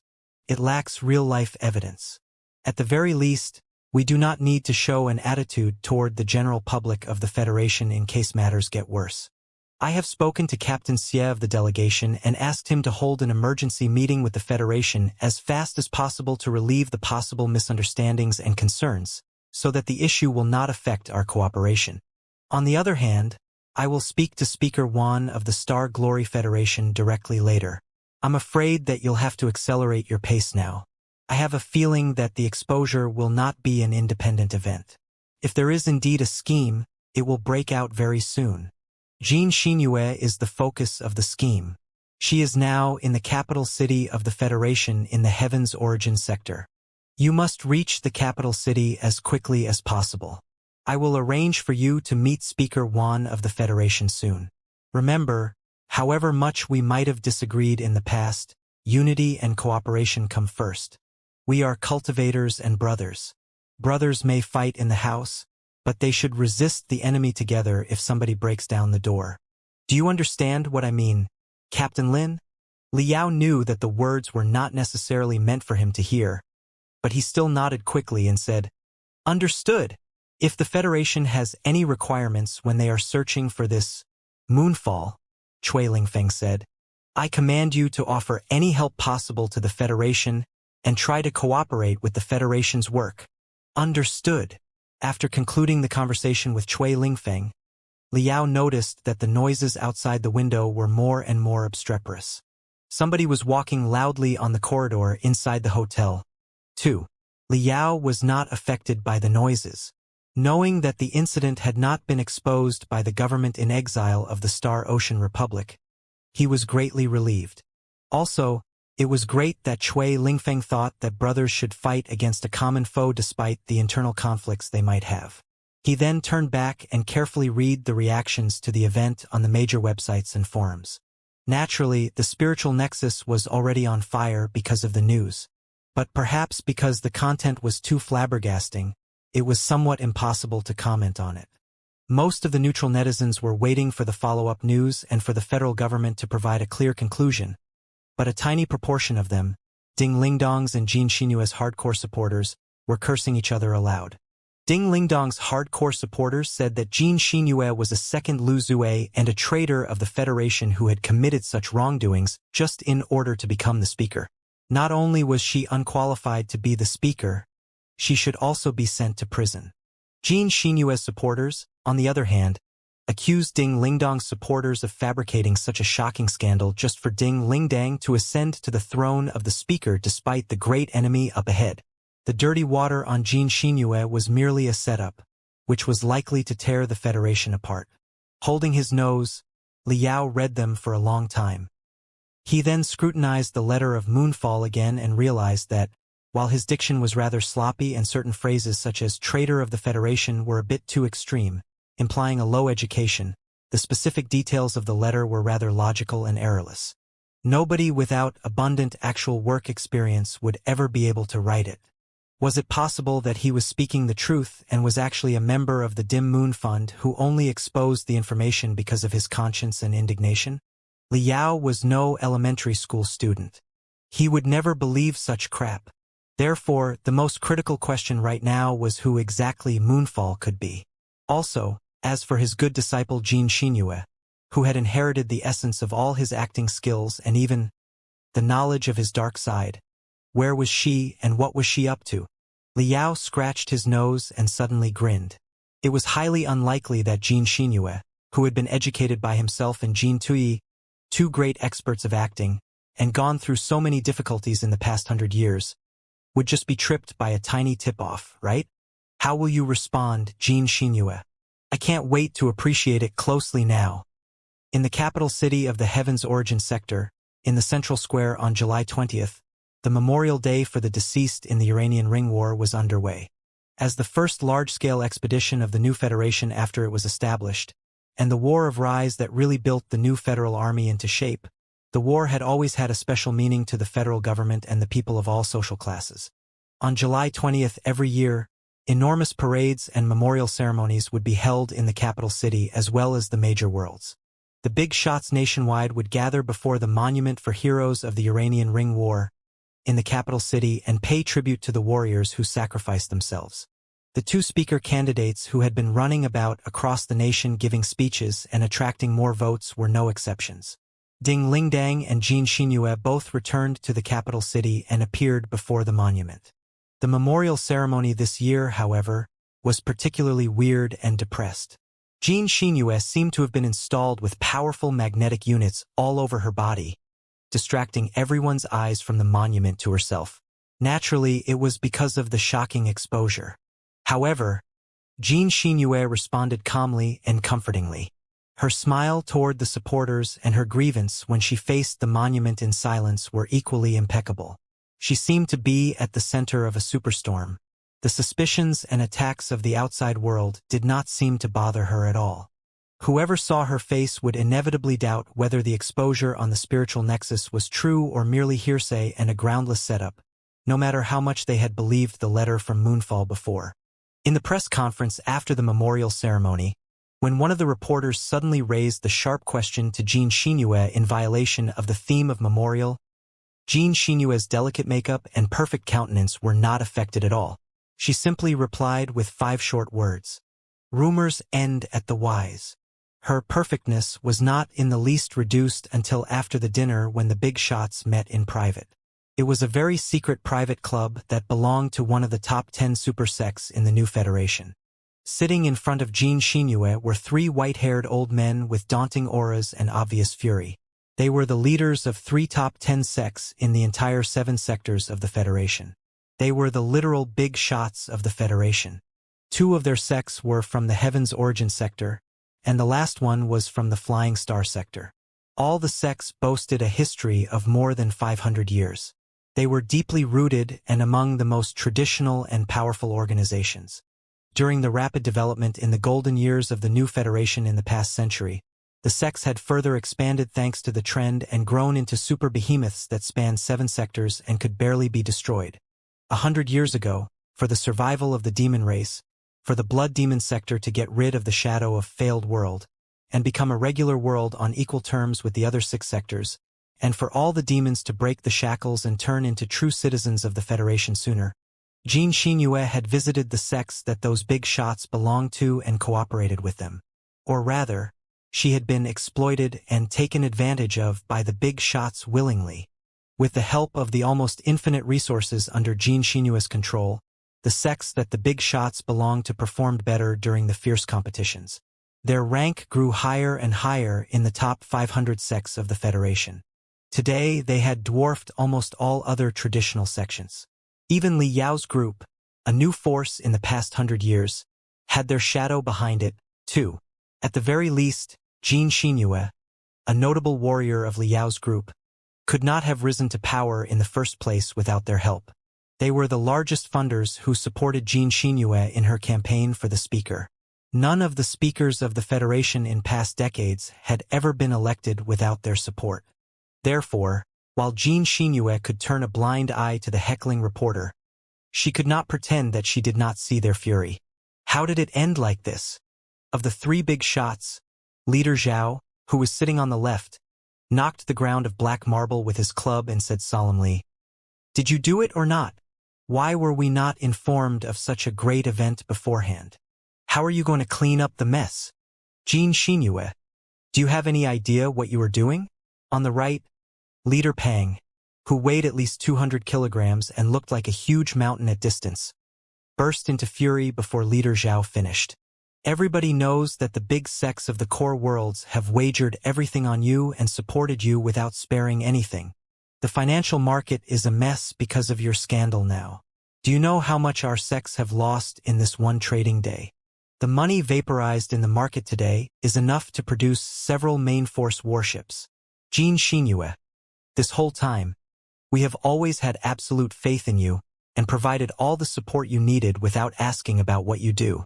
Sitting in the middle, Leader Tong, who was as short as a child but had a rather gloomy face, clenched the arm of his chair so hard that it was screeching. "It was because we thought you were a smart person. A smart person knows what to do and what not to do. They never extend their hands to the things they should not do, however many benefits there seem to be, because they know they will be caught the moment they act.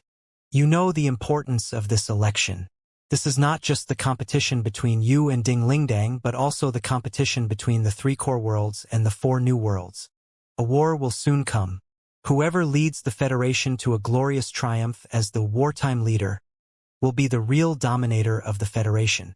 If we win the election and the war, the position of the 3 core worlds will be unshakable in the Star Glory Federation. Even if more sectors join the Federation in the future, they will have to follow the order established by the core worlds and the rules of the game made by the ancient sects passed on from the age of the old Federation. This is where our interests and your interests lie. But Ding Lingdang is different. She is a highly dangerous woman and not a player of the game at all. She does not appreciate the significance of the old order but wants to replace the forces and rules passed on from the old Federation with her new worlds and new rules. If Ding Lingdang wins the election and defeats the Black Wind Fleet, she will be a rising sun, and the power of the new worlds will be greatly enhanced. The core worlds will never have things our way again. Do you understand the consequences at all? Don't forget that the Blood Demon sector is one of the core worlds. 2. On the opposite side of the 3 furious big shots, Xianxia was sitting elegantly on an unsoiled hassock and making tea meticulously. Because today was the memorial day of the Uranian Ring War, Xianxia was in particularly pure and clean dressing. Not only was her black suit devoid of any adornments, she had even replaced the rising dragon of the 9 stars emblem that she usually wore as a brooch with a black and white one. She also put on a thin, black veil over her face and did not take it off even during their meeting. With her dressing, she looked as if she was enshrouded by dark mist that would never disperse. It was impossible to tell her real appearance at all, much less figure out what was on her mind. Faced with the sharp criticism and warning of the 3 big shots, Xianxia did not panic at all. She washed her hands, warmed the cup, put the tea leaves into the pot, soaked them in water, covered the pot, and later distributed the tea. Every procedure was immaculate. Even the most skilled specialist in tea ceremony could not have found anything inappropriate. Xianxia served 3 cups of fragrant purple spring dragon to the big shots respectfully before she went back to her own seat and unhurriedly replied, "It is exactly because of the significance of the election that I was forced to resort to this strategy." "Were you?" The 3 big shots were even more exasperated. "Do you know how much trouble your strategy has brought us?" Smiling, Xianxia poured herself a cup of gold tea and sent it to her lips. But instead of drinking it up, she merely smelled the steam rising from the cup. "3 leaders, please do not be anxious. What we have right now is just groundless gossip.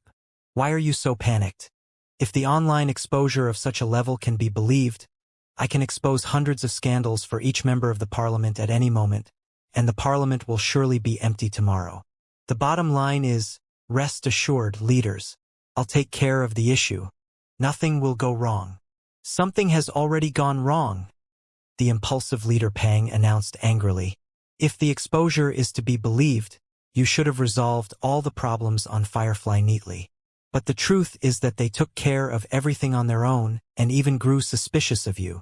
Let's put aside whether or not it is the right thing to do, but was that the best you could do?" "You are playing with fire," Leader Tong said with a gloomy face. "It's easy to start a fire but difficult to put out one. With everything coming to this point, you'd better address the issue properly without leaving any trace behind. Moonfall must be found, too. Remember, we absolutely do not want to see you act recklessly on your own anymore. In any case, the core worlds must win the election, or..."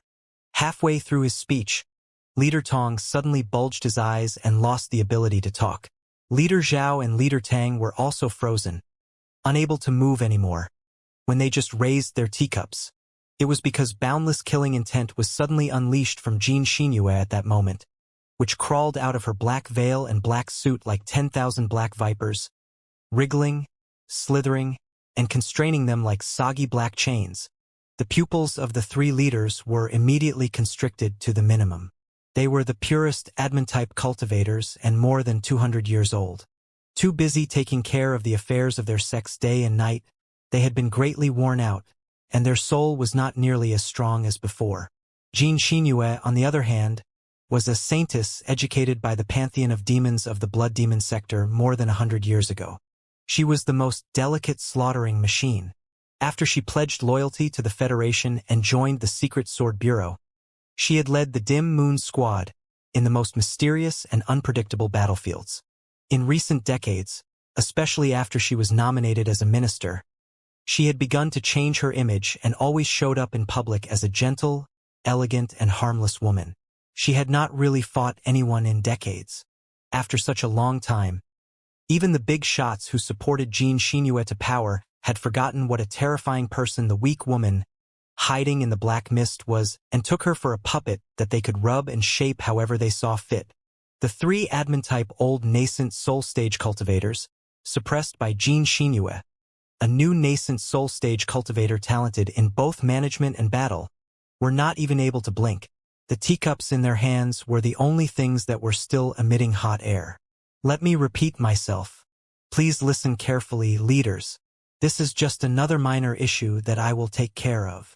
Xianxia let go of her hands. The teapot floated and swirled in midair softly. She took off the black veil over her face, revealing a calm expression with a perfect smile, like a viper that craned its neck out of the black mist and hissed at the 3 big shots. Also, one other thing. I'm rather curious. What can do you even if I fail to handle it well? In less than 1 month, are you going to replace me with someone else to compete with Ding Ling Dang, drawing a line with me? TSK, TSK, TSK. Why have I never heard about such an extraordinary candidate in your pocket? I've never disappointed you in the past 100 years. The Magnificent Expanse case 80 years ago, the things regarding the monopolization of the mines on the Great Peace Planet, and the political struggles before and after the Bill of Rights for General Equality. Did we ever not return with trophies? In the past century, based on what did your sex rise in the top 500 sects of the Federation and defeat so many seemingly unassailable corporations? Was it not because our mutual trust in each other? Hee. We have been in the same boat for too long. If I fall because of the scandal, are you going to gain anything? If they can track the insurgency on Firefly back to me, why can't they track you down from me and expose all our deals from the past 100 years? Leaders and my dear uncles, don't you agree? Xianxia sipped the tea and moaned in great satisfaction. Then, she made a gesture casually, loosening the pressure on the three of them. The three big shots shuddered at the same time, their backs soaked in cold sweat. They looked at Xianxia in disbelief and then at each other in bewilderment. Their faces were twisting in agony. We really shouldn't have trusted you. We shouldn't have trusted you from the very beginning. It was you who volunteered to come to us. It was you. The fat on Leader Pang's face was trembling hard as he screamed. I knew that you were not up to anything good. Those who are not my people always think differently from me. They always do. Leader Pang, your words sound rather racist to me. Xianxia walked behind the three big shots and smiled.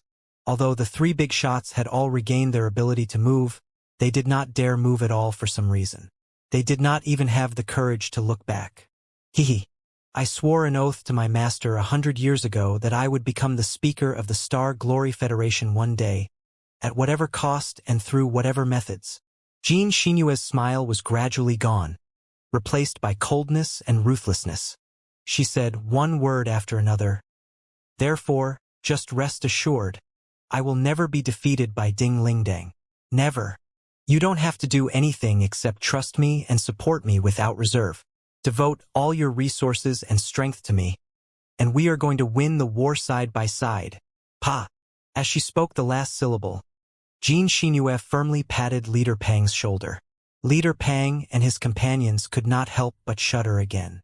Xianxia bent down and leaned next to Leader Pang's ear from behind, asking in a soft voice, We will most certainly win, won't we, Uncle Pang?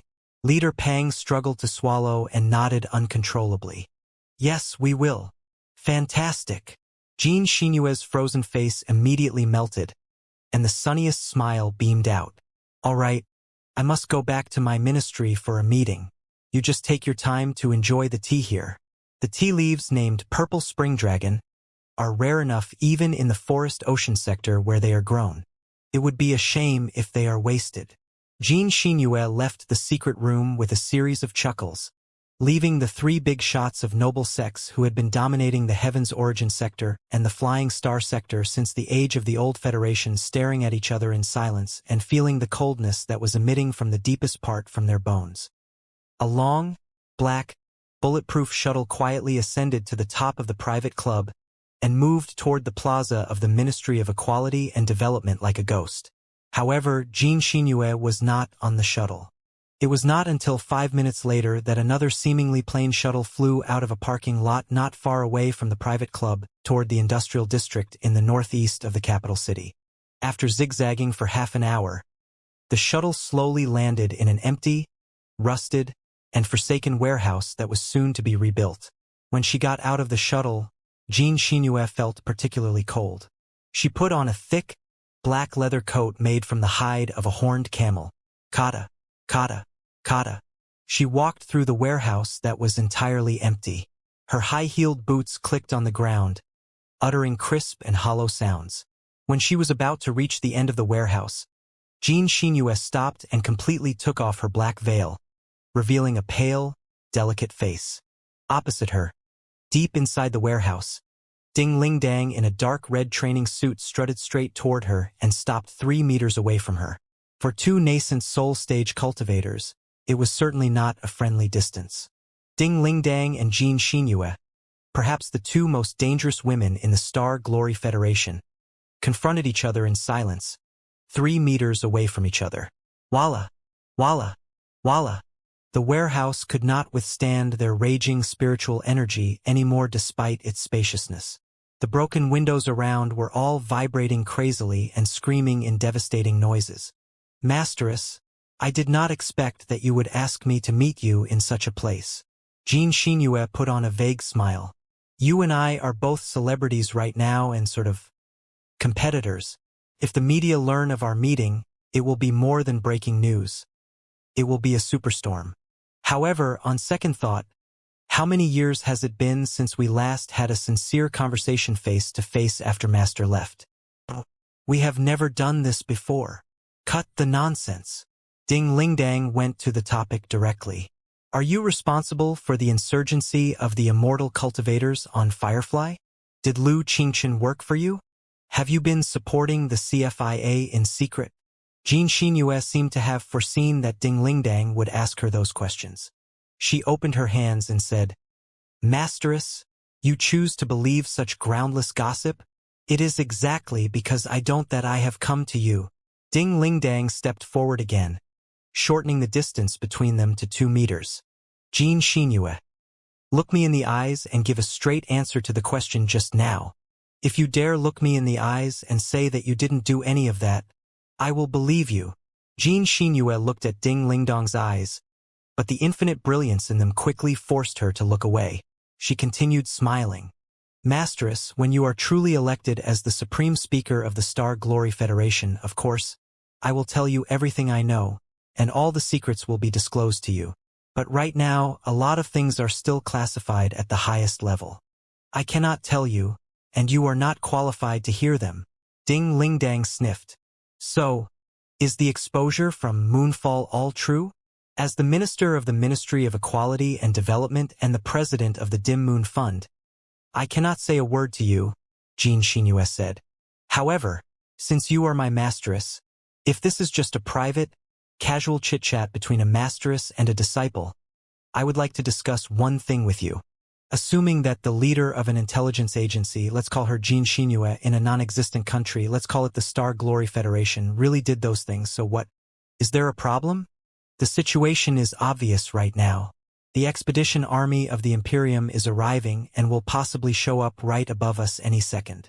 But the diehards of the government in exile are still hesitating reluctantly, trying to haggle with us. Do we really have the time and energy to negotiate with the government in exile?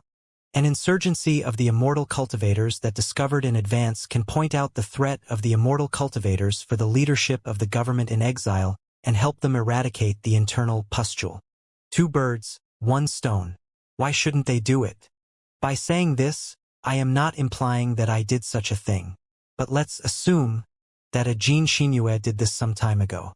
Was it really so reprehensible? At the very least, it ended pretty well.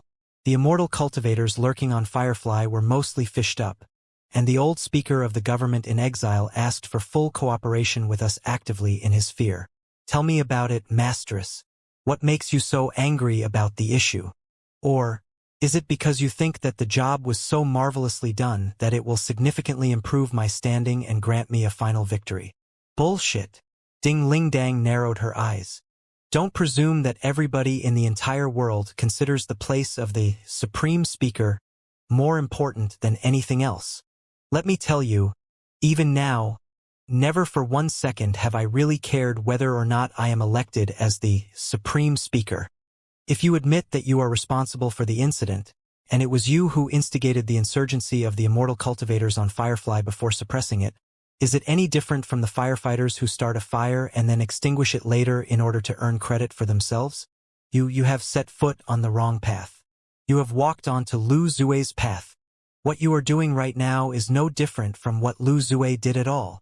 Then I'm afraid that you are mistaken, Masteress. Faced with the tempest from Ding Lingdang, Xianxia was as tranquil as before. She replied calmly. First of all, Lu Zue personally planned and carried out the many crimes, including the assassination of the speaker and the massacre of innocent people. His hands were stained with the blood of his compatriots. But for me, remember, it is just a hypothesis. Assuming that I really planned to do something, I wouldn't have been as stupid as Lu Zue to plan and implement everything actively. The most I would do is perhaps delay the intelligence of an upcoming insurgency on Firefly that I happened to learn of in order to lure the big fish in the water. then I might have slowly guided the situation. It's very understandable in intelligence work, isn't it? Firstly, I had to protect the safety of the intelligence personnel on our side. Secondly, how was I supposed to tell them with the awkward relationship between us and the government in exile at that time? Should I simply go to Chui Lingfeng and tell him that his most trusted subordinate, whom he regarded as a daughter, was joining hands with the third most powerful man on board to start an insurgency? This is how intelligence work is done. If we arrest the lackeys whenever we find that they are up to something, we will never be able to catch the masterminds behind them. The Dim Moon Fund does the same. The Secret Sword Bureau, too. Even the police have to crack their cases similarly. Why are you so harsh on me, particularly Masteress? Do not dodge the topic. You know exactly what I meant. Holding back her anger, Ding Lingdang said coldly. Thankfully, the insurgency of the immortal cultivators was suppressed in time. Otherwise, how many innocent people in Firefly would have been killed because you decided to catch the big fish? Have you ever considered that? Xianxia slowly narrowed her eyes, like a starship that was slowly unfolding the defense shield and entering the combat state. Then, has it ever occurred to you, Masteress, how much trouble the government in exile would bring us if the problem on Firefly was not resolved quickly and neatly, and if the cancer was not completely removed? How many innocent people would have been killed miserably because of the trouble? At the very least, if anyone is killed right now, it will be the ordinary people of the government in exile. But if I am too merciful and blinded by petty kindness, it will be the ordinary people and the compatriots of the Star Glory Federation who are killed, 100 times more than the victims of the government in exile. This is the greatest difference between me and Lu Zue. Lu Zue claimed to be a guardian of the Federation, but those he killed were all his own compatriots. But blades and claws will only be used to deal with outsiders and to defend the Federation. If the sacrifice of some outsiders can save the lives of more compatriots in the Federation, I don't see anything wrong with that. Xianxia's suddenly raised voice and aura even cast Ding Lingdang into a daze.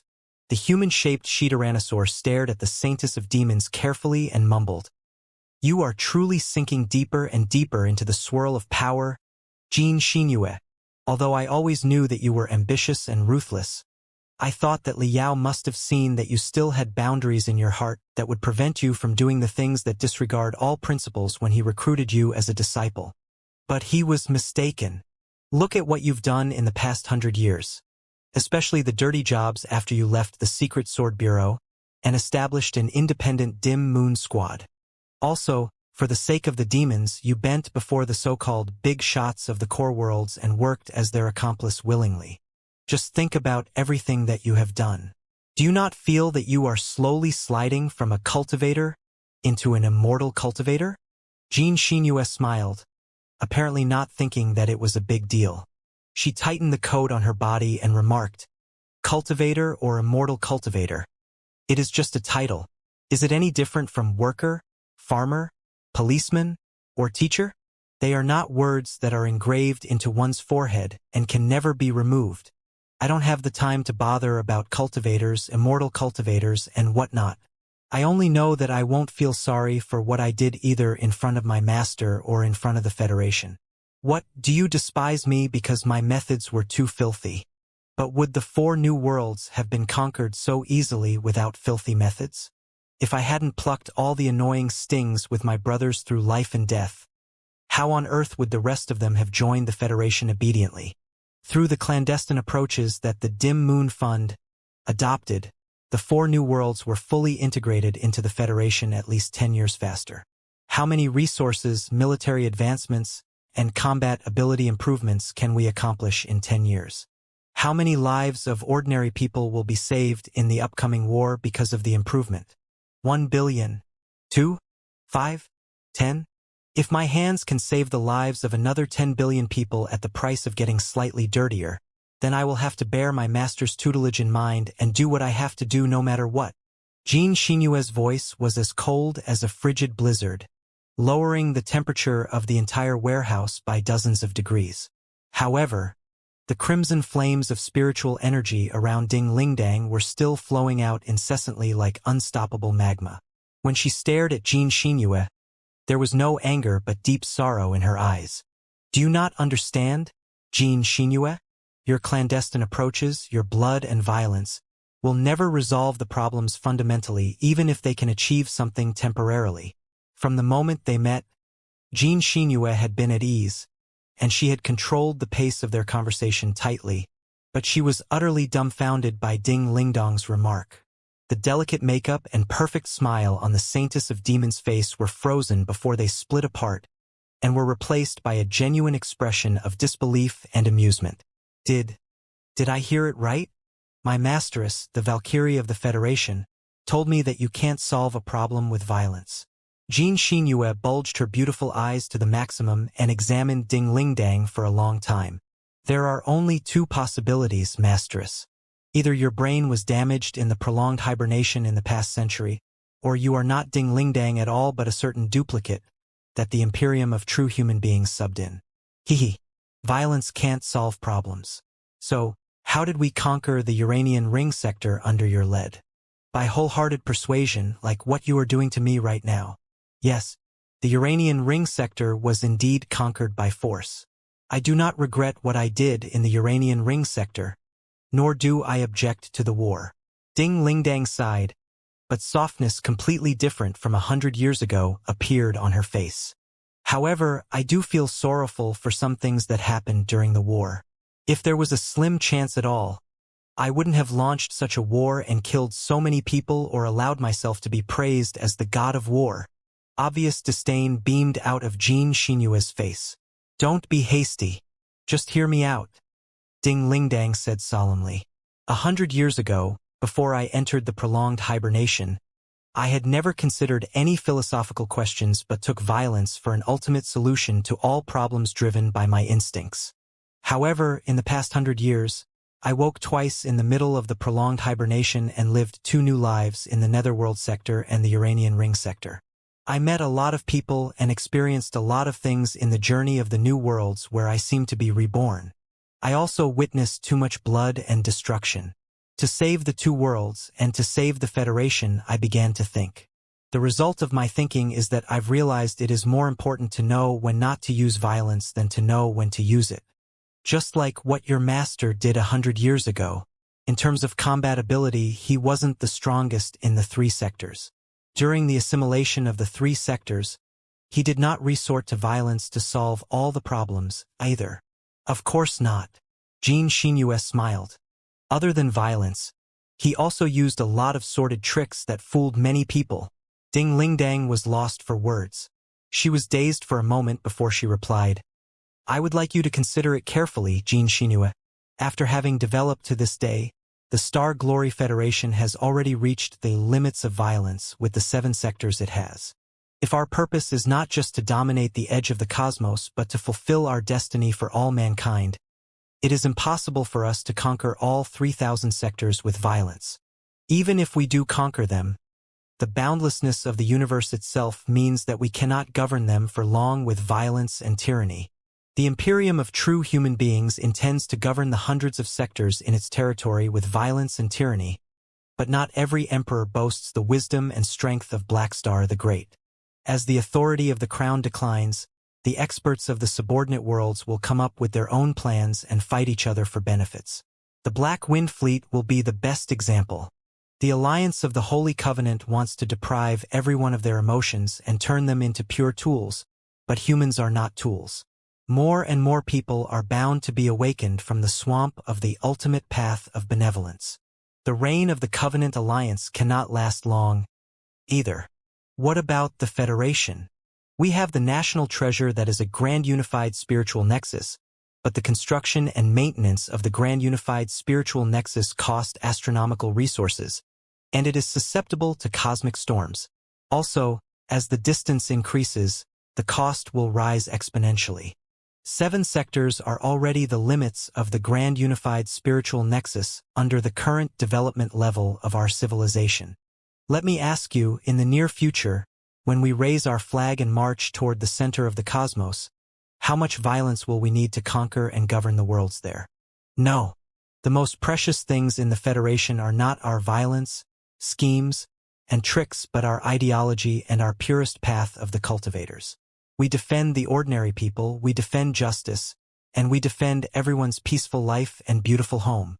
Even the most advanced starship cannot cross the universe instantly, but once an ideology spreads out like fire, it is impossible to ignite the hundreds of the sectors at the center of the cosmos in only a few years.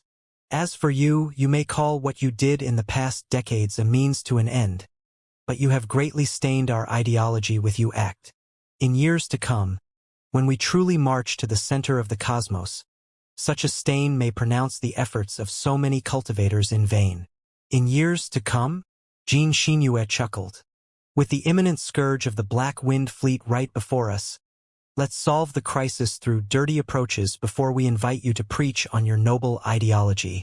Masteress, if this is all you want to talk about today, it is truly a great waste of our precious time.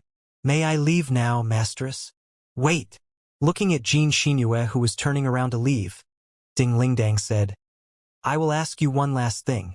It's about the explosion in the Jade Dust Mines. The explosion was the greatest terror attack with the most victims in the history of the Federation, done by the CFIA. Lu Qingchen became the most wanted criminal of the Federation because of that, too. All right, I'll say that everything you did when you supervised the Dim Moon Fund and your indulgence of the insurgents on Firefly were in the gray area of our boundaries. But what about this one? Lu Qingchen committed such an inhumane, insane felony, and the innocent victims included a lot of your demon compatriots. In order to build up your personal influence, or maybe because you were confident in manipulating him, did you stay in touch with him and try to make use of him? Xianxia halted and turned around. Her face turned extremely mysterious and cold. As I said, Masteress, everything we chatted about just now is an assumption. I never admitted that Lu Qingchen worked for me. Ding Lingdang sneered. All right, that's fine. I'm going to investigate it with the Patriots Front and all the resources at my disposal until I reach the bottom of the matter. I will seek justice for the 35,527 unrest souls in the Jade Dust Mines and find out the true criminal behind Lu Qingchen. Xianxia's voice grew calmer, but the killing intent in her eyes became more intense. Masteress, must you turn us against each other? Look at yourself. Rash, reckless, and childish. Are you Speaker of the Federation material at all? Something will happen to you if you run about like an angry bull. Are you threatening me? Ding Lingdang laughed in fury. I'm very curious about one thing. Although people called me God of War, I know that it is just a compliment because I happen to help Federation find 2 new worlds. You, on the other hand, have always kept a low profile. You were a saintess adept at infiltration and assassination and an expert in the Demon King stage 100 years ago. You never hibernated in the past 100 years but fought in the most dark, dangerous frontline the whole time. I'm told that you also gathered the secret techniques of many new worlds. Xianxia, how strong are you right now? I would very much like to find out as your Masteress.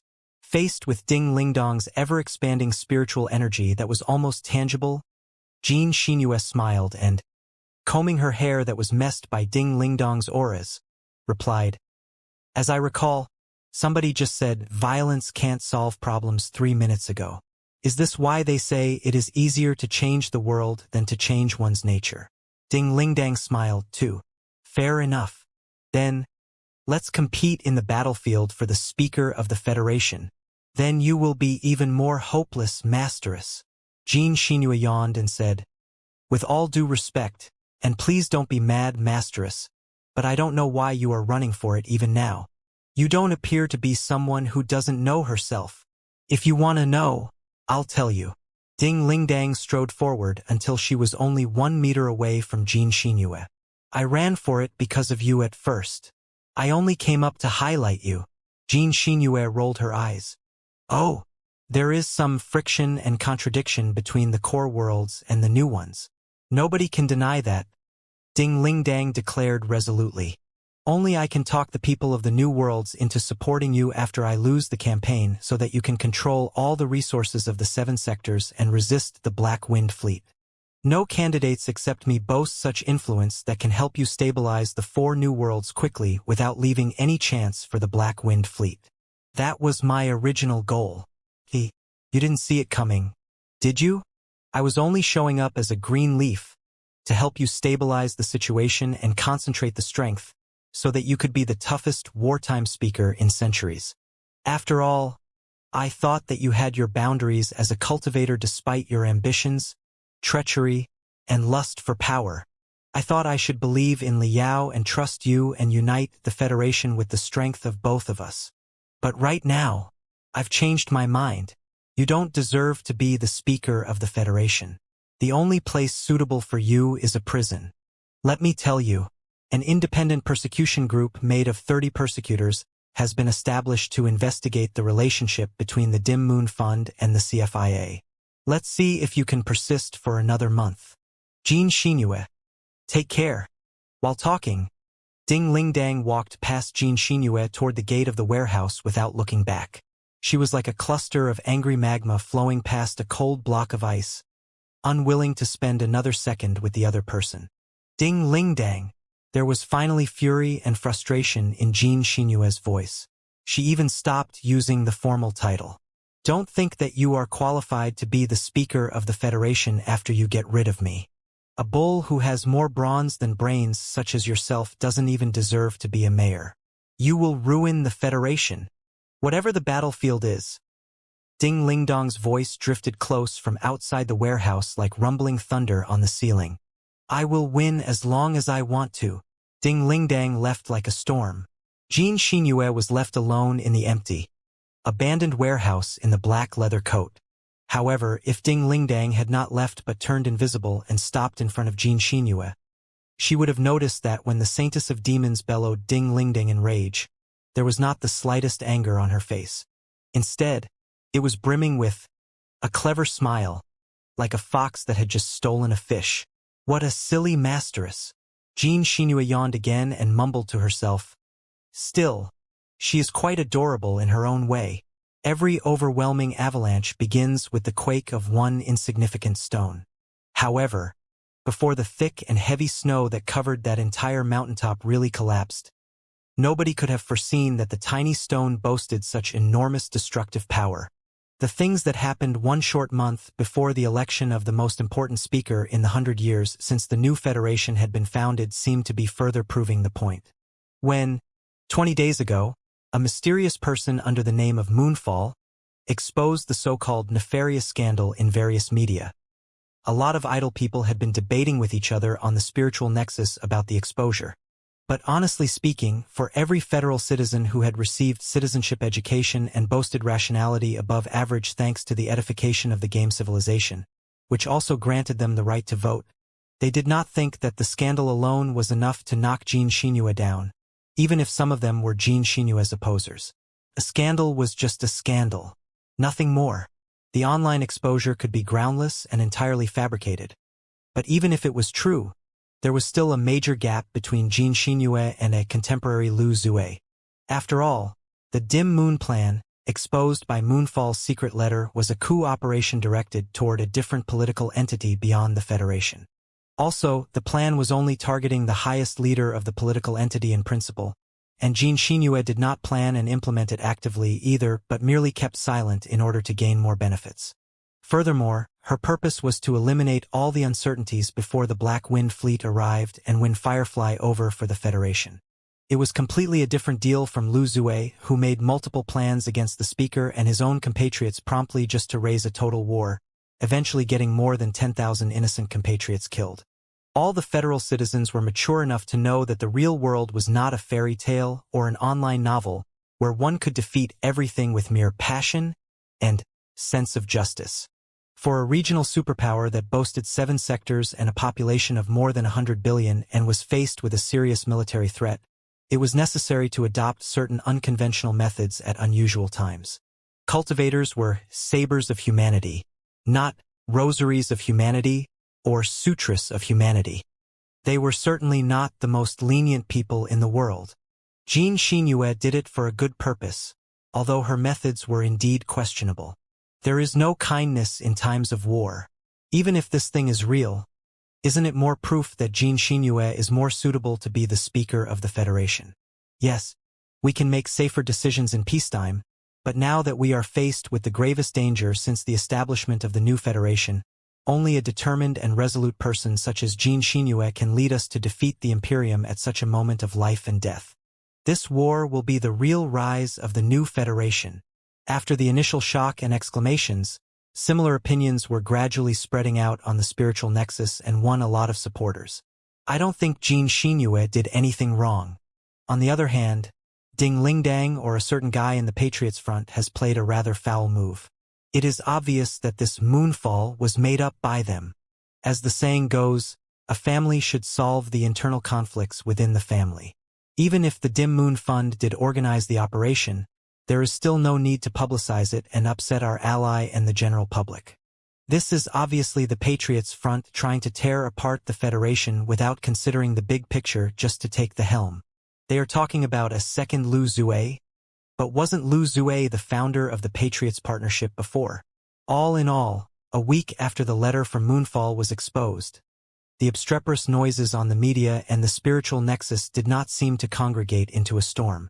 Both the Parliament and the plaza of the Ministry of Equality and Development at the center of the storm were as peaceful as before.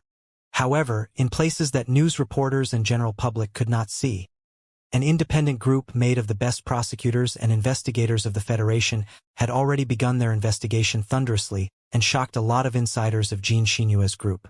The tiny butterfly finally flapped its wings, bringing forth a storm that would soon turn the world upside down.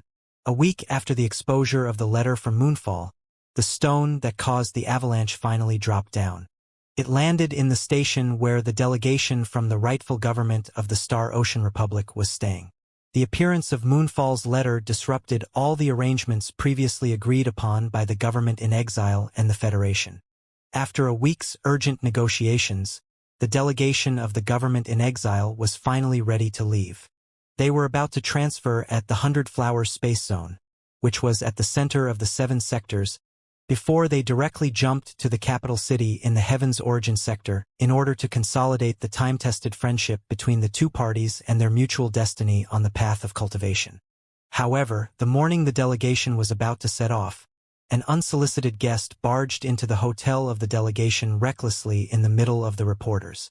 However, the delegation was too well defended to be breached. Not only had the Secret Sword Bureau set up iron walls around the hotel, even Team Red Lotus, the delegation's own guardian team, was the most elite special force of the government in exile. The unannounced intruder was not even able to break the first defense line when she was caught by the Secret Sword Bureau and Team Red Lotus. However, the weak, pitiful girl who seemed less than 20 years old shocked everyone the moment she started to talk after she was caught. "Please help me. My brother is Moonfall. He was an accountant in the Dim Moon Fund who oversaw the operations of the secret capital, but he has already been killed by Xianxia. He sent me a jade chip before his death, saying that Xianxia's clandestine deals were all stored inside. He also said that Xianxia's subordinates were everywhere, and that I could only be safe enough in this place under the double protection of the Secret Sword Bureau and the delegation from Firefly.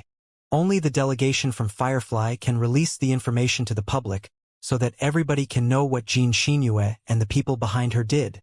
The avalanche began. From the precious jade chip brought by the girl who claimed to be Moonfall's sister, a lot of information regarding the flow of the secret capital of the Dim Moon Fund was parsed. Although the information was not enough to completely prove the connection between the Dim Moon Fund and the CFIA or to crucify Xianxia, it at least helped the independent investigators apply for higher permissions in their operation, which allowed them to summon tremendous secret sword agents to block and search more than 50 branches, local offices, and secret bureaus of the Ministry of Equality and Development and the Dim Moon Fund in all 7 sectors. More than 3,200 crystal processors and 10,000 storage chips were confiscated. Most of the secrets of the Dim Moon Fund were exposed to the independent investigators as well as the Secret Sword Bureau, their old nemesis. However, things did not quite go as many people planned in the next 2 weeks. The purpose of the independent investigators was to find out the connection between the Dim Moon Fund and the CFIA, or even evidence that Xianxia had been manipulating the CFIA for her own benefit, through the crystal processors and the storage chips. However, before they found the proof that they needed, they located evidence suggesting that the Dim Moon Fund had been conniving with certain high-ranking supersects that had a history of hundreds of years and were even the founders of the old Federation. According to the evidence, long before the Dim Moon Fund was established, more than 100 years ago, Xianxia, as a saintess of the demons, had to lower her head to the great sects that in fact controlled the lifelines of the Federation for the survival and rise of the demon race. She worked as their accomplice and lackey and even transmitted astronomical illegal interests to them in secret. The Blood Demon sector, which had just signed a treaty of surrender, boasted countless laborers who were sturdy, hardworking, and relatively docile because of the long-time edification of the Four Pillars system. With the laborers as her leverage, Xianxia managed to force her way into the secret circle of the great sects that had been passed on for hundreds of years. She began to speak for their benefits. In the decades that followed, she even helped a few sects that were slightly weaker defeat some other sects that ranked higher. It was only with the support of the victors that she finally rose to her current position. There was no need to mention all the surreptitious details involved in the process. The battlefield of business was as merciless as a real one. Now that the pungent dregs that had been fomenting in the dark gutters for 100 years had all been dug up, barely any of the few cross-sector sects that ranked top in the Federation, and especially some of the ancient sects at the core worlds that boasted a history of hundreds of years, survived. The case of Magnificent Expanse, the case of Turbulent Ocean, the case of the development on South Funnel Planet, all the cases related to illegal operations, interest transmissions, and blatant bribery were unraveled. The great sects that had dominated the world since the age of the old Federation were immediately put into an awkward situation. The whole thing suddenly turned into one where everybody was darting at a hornet's nest only to discover that quite a few tigers were actually squatting behind it. The people, the media, the Secret Sword Bureau, and the independent investigators could not help but shift their eyes from Xianxia and the Dim Moon Fund to the major sects. The reason was simple. Judging from the evidence parsed so far, Xianxia was but a puppet that those important sects put on the table and a lackey to fight for their benefits. Was it reasonable to only catch a lackey without asking who was behind the curtain? In terms of interest transmissions, Xianxia was the briber, and the great sects accepted the benefits she offered. Compared with bribery, people seemed to be more intolerable about the briber. Also, based on the evidence, Xianxia was not entirely doing it for herself but to help her compatriots, the poor demons in the Blood Demon sector, to survive the harsh and difficult environment 100 years ago and grow into regular people of the Federation. That was why she had been forced to bend before the major sects despite her unwillingness and fight for their benefits. The Bill of Rights for General Equality had been passed almost 50 years prior. The war 100 years ago had long been left behind. Most people of the Federation did not have much prejudice against the demons anymore. Xianxia had been a saintess of the demons before, which was a fact that everybody knew. Then, for the future of her people, she had been forced to kowtow to the giants of the Federation at that time and do certain ugly things while she suffered the extortion of those giants. So, she appeared to be rather uncomplaining, which called for sympathy. At the very least, to fight for a brighter future for her people. She shouldered all the darkness by herself. It was indeed a great sacrifice,